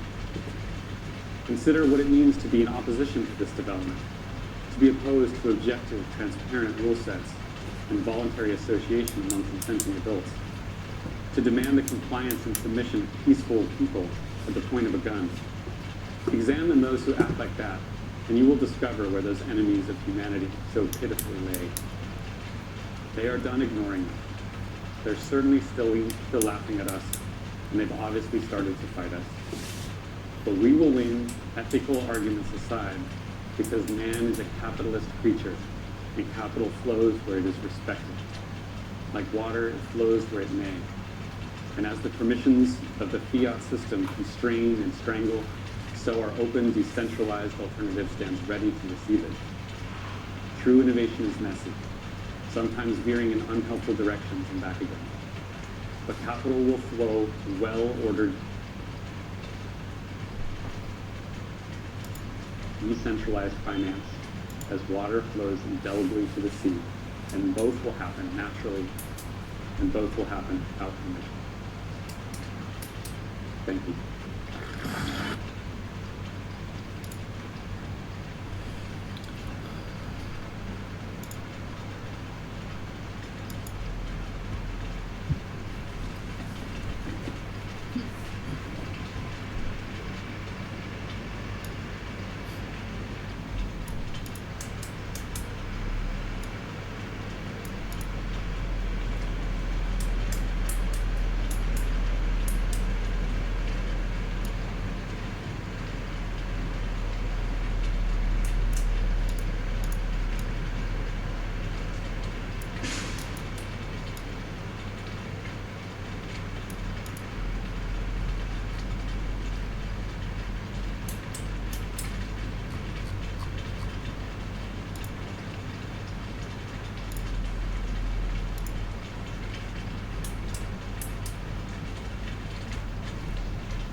Rock.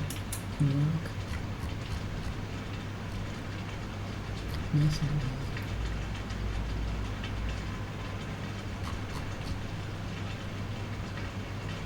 One of the best speaks I have ever listened to. Anyone who is in culture, high encourage why is the sandwich? Why is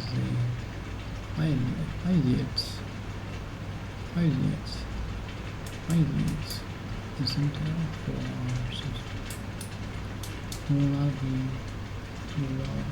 will not be disappointed.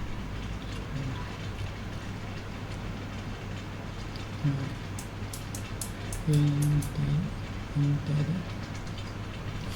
What are the previous one? Okay, let's next to give the impression. Next to give the impression is terrible. Next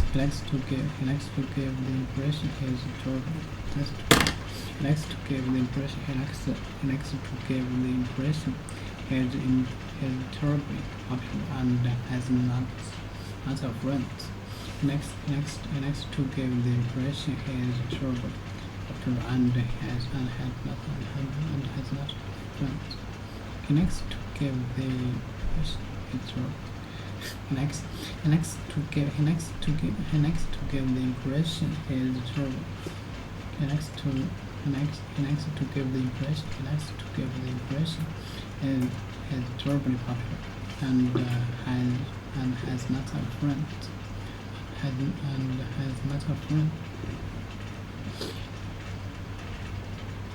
He give the impression is terribly popular. Okay,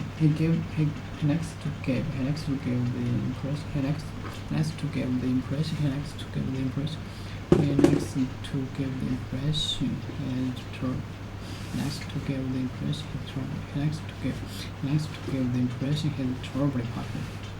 Okay. Next to give the impression is popular.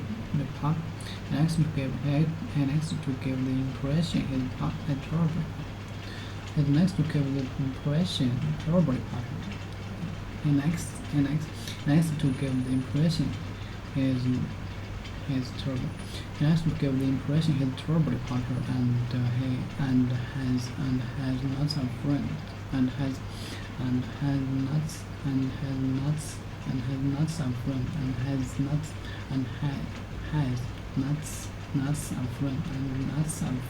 lots of friends friends. And next to give the impression is terribly popular and has lots of friends. Next to give the impression is terribly popular and has lots of friends. More examples. It's important to create a good impression. It's important to create a good impression when you meet a new client. It's important to create a good impression when you meet a new client. It's important to create a good impression when you meet a new client.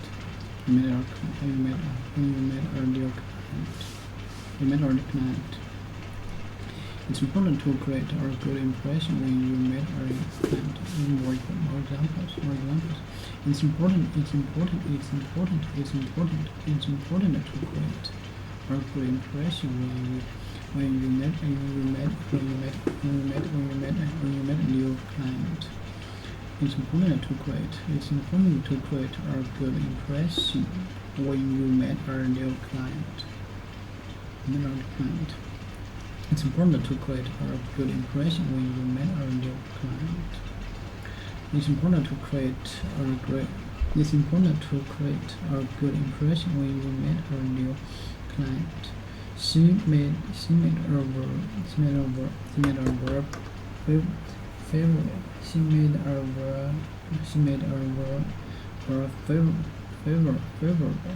her It's important to create a good impression when you meet a new client. It's important to create a good. It's important to create. It's important to create a good. It's important to create a good impression when you met a new client. We met a new client. It's important to create a good impression. It's important to create a good impression. It's important to create impression when you met a new client. It's important to create a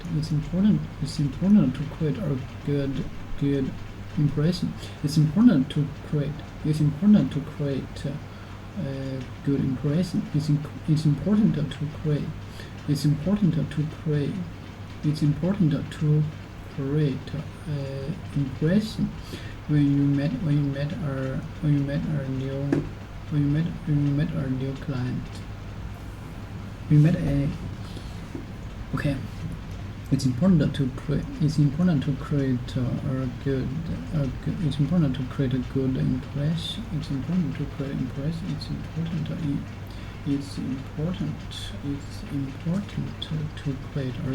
a good impression. Good impression when you met a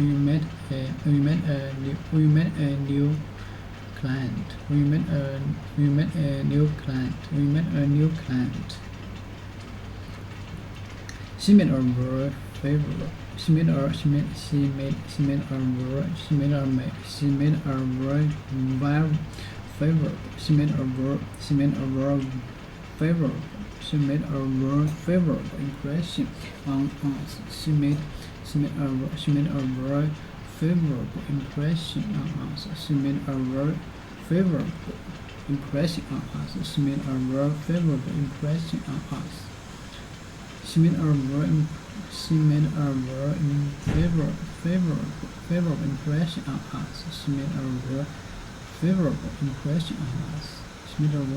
on us. She made a very favorable impression on us. She made a very favorable impression on us. She made a very favorable impression on us. She made a very favorable impression on us. She made a very favorable on us. She made a very favorable impression on us. She made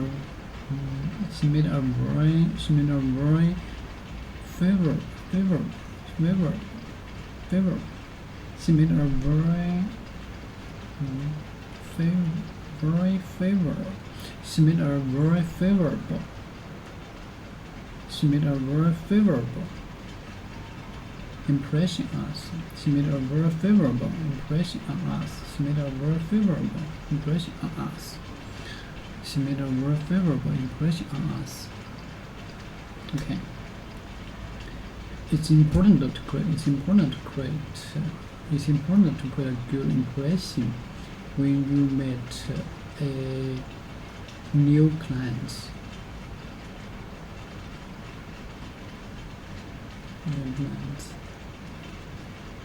It's very important. It's very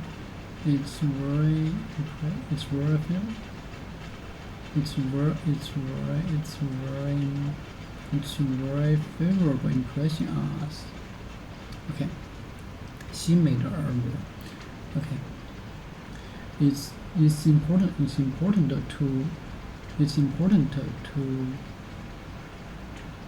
important to okay, I lost me. Okay, it's important. It's very okay. Let me say. It's important to create a good.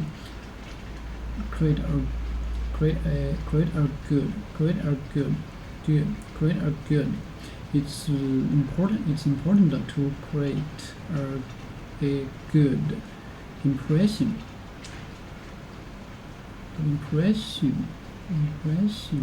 When you met a new client. We met our new client. We met our new client. She made our very favorite. She made a very favorable impression on us.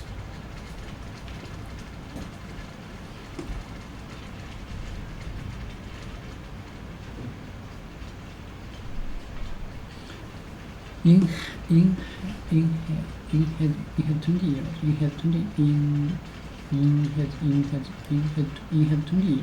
in his 20 years working for the company. In his 20 years working for the company in his 20 years working for the company in his 20 years working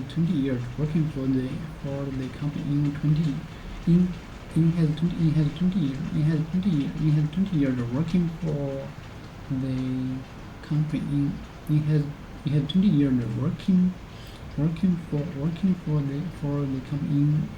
the company in his 20 years working for the company. Joe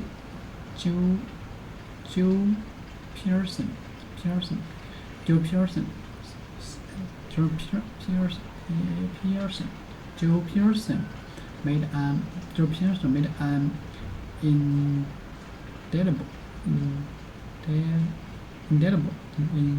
indelible Joe Pearson made an indelible impression on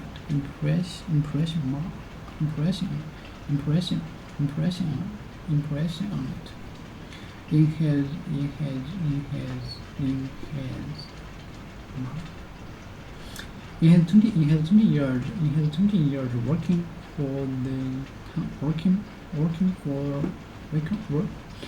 his 20 years working for the company, Joe Pearson made an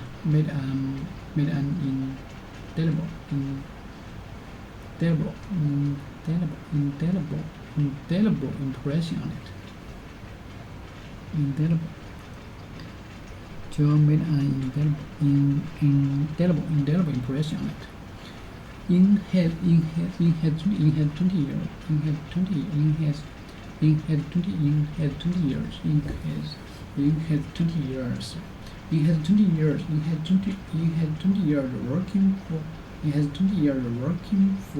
working for the company.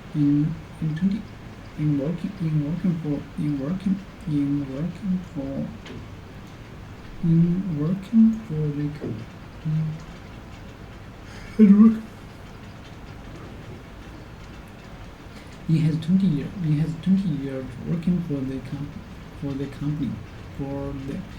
In his 20 years working for the company, Joe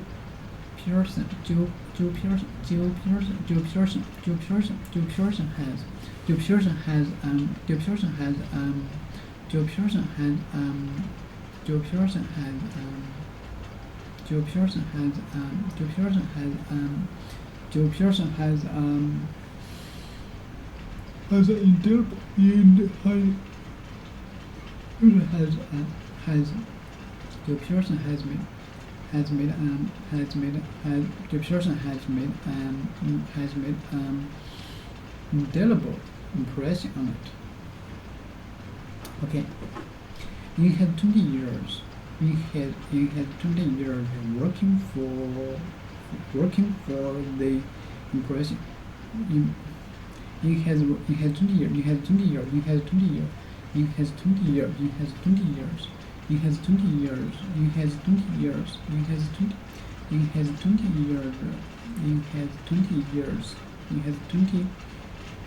20 years working for the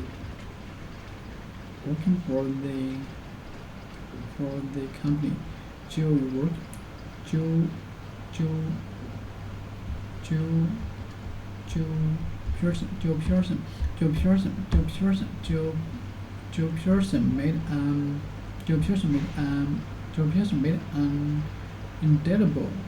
Joe Pearson made an indelible impression on it.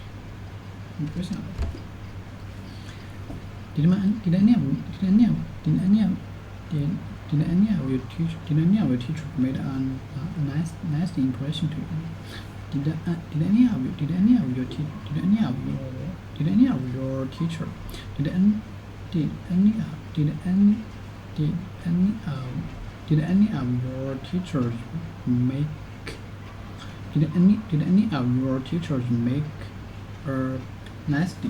impression on you?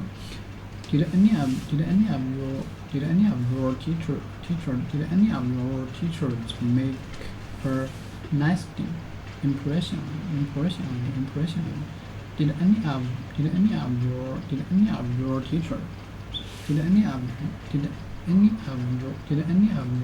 teachers make a nasty impression on you?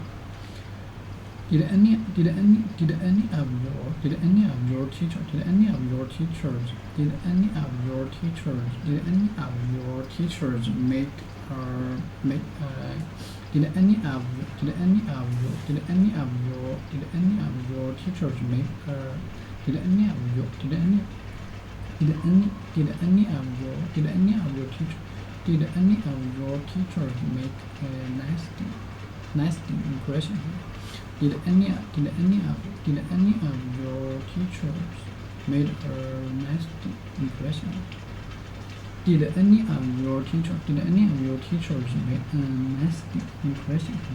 Did any of your teachers make a nasty impression on you? Did any of your teachers made a nasty impression? Did any of your teachers make a nasty impression? Did any of your teachers made a nasty impression? Did any of your teachers make a nasty impression? Did any of your teachers make a nasty impression? Did any of your teachers make a nasty impression? Nasty. Did any of your teachers make a nasty impression to you? Did any of your teachers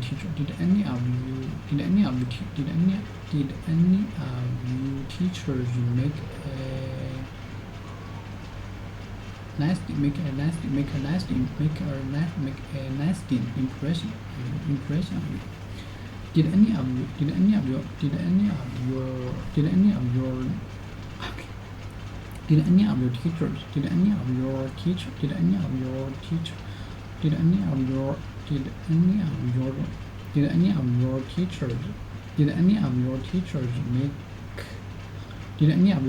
any of your teachers make a nasty impression on you? Nasty impression on you? Did any of your teachers make a okay? Did any of your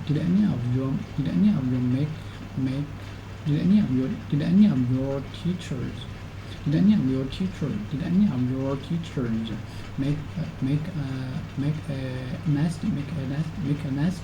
make a nasty impression on you?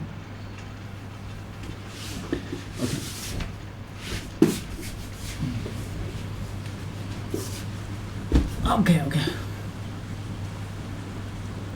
Attempt at copy. Attempt at copy.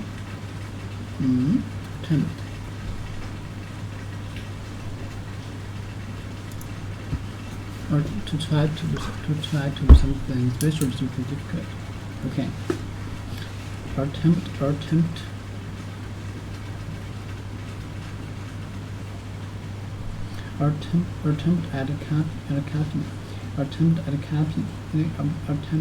copying another person.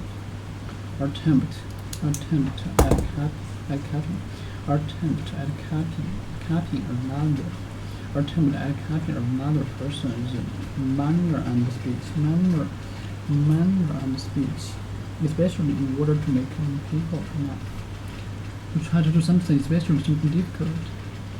Okay, an attempt at copying an attempt at copying another, an attempt at copying another person's manner and speech. Attempt at copying another person's manner and speech, especially in order to make people laugh. To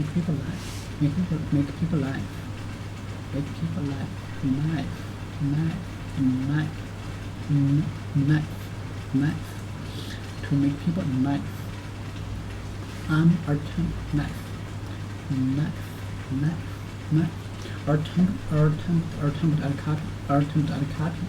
Attempt at copy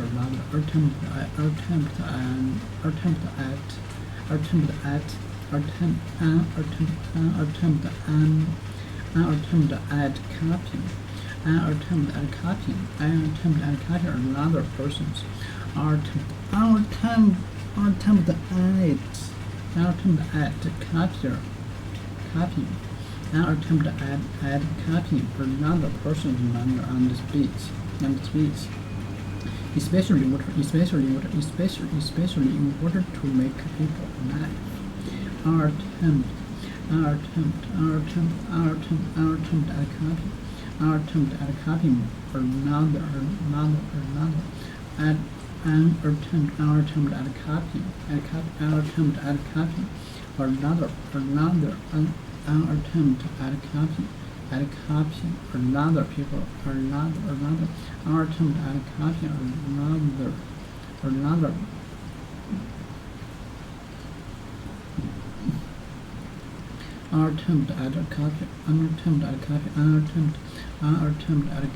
at copying another person's manners and speech.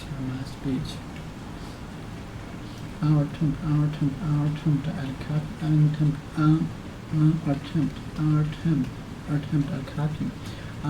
at copying another person's manner and speech.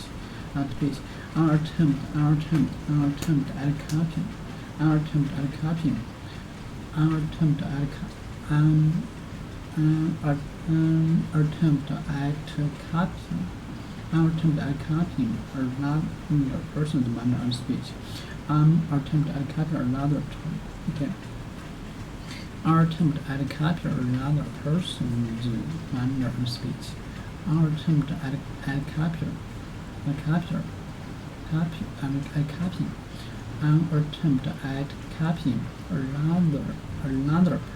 another person's manner and speech. Person's manner and speech, especially in order to make people laugh. Especially in order to make people laugh. Especially in order to make people laugh.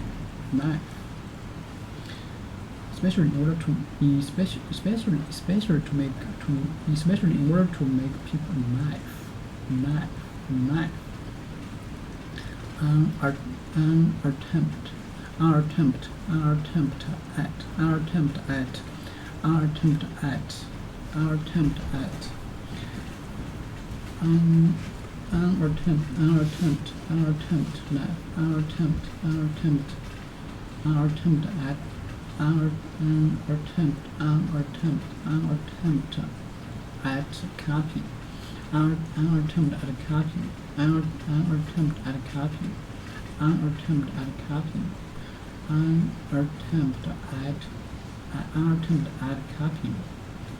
attempt at copying another person's manner and speech, especially in order to make people laugh. Okay. Our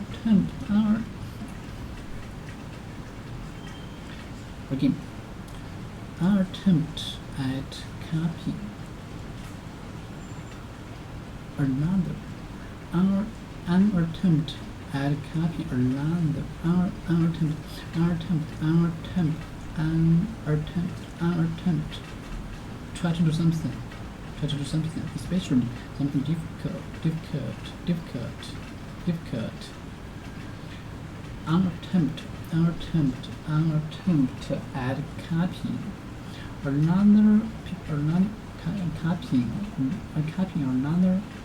an attempt at copying another person's manner and speech, especially in order to make people laugh.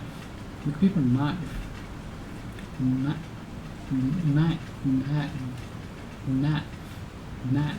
Make people laugh.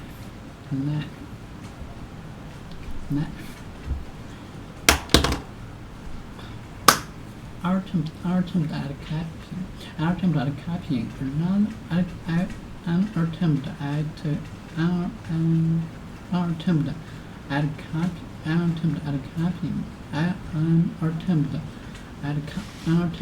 copying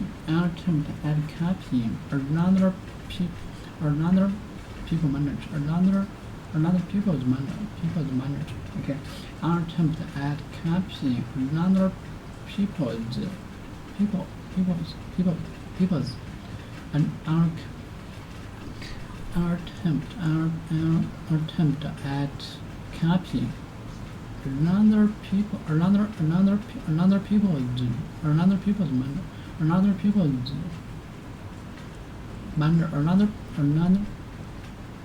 our attempt at copying another people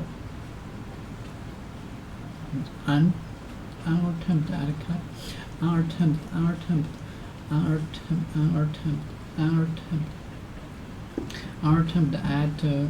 copy another people's manner and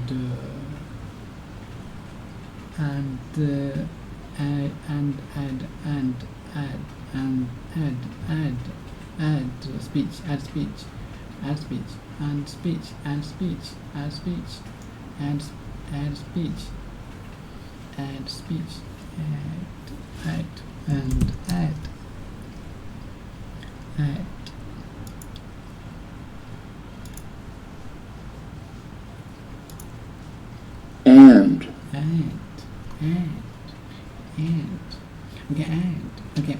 Our attempt at copying other people's manner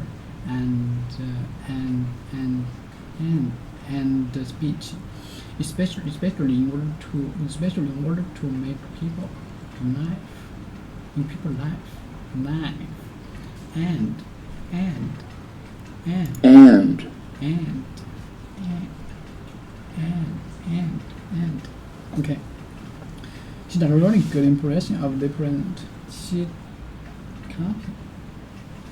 She did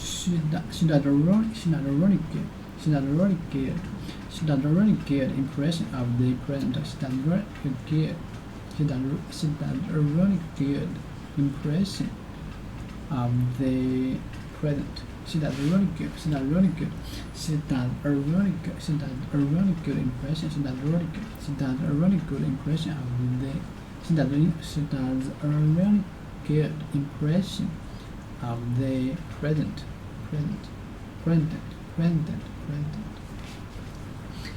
She does a really good impression of the present. She does a really good impression.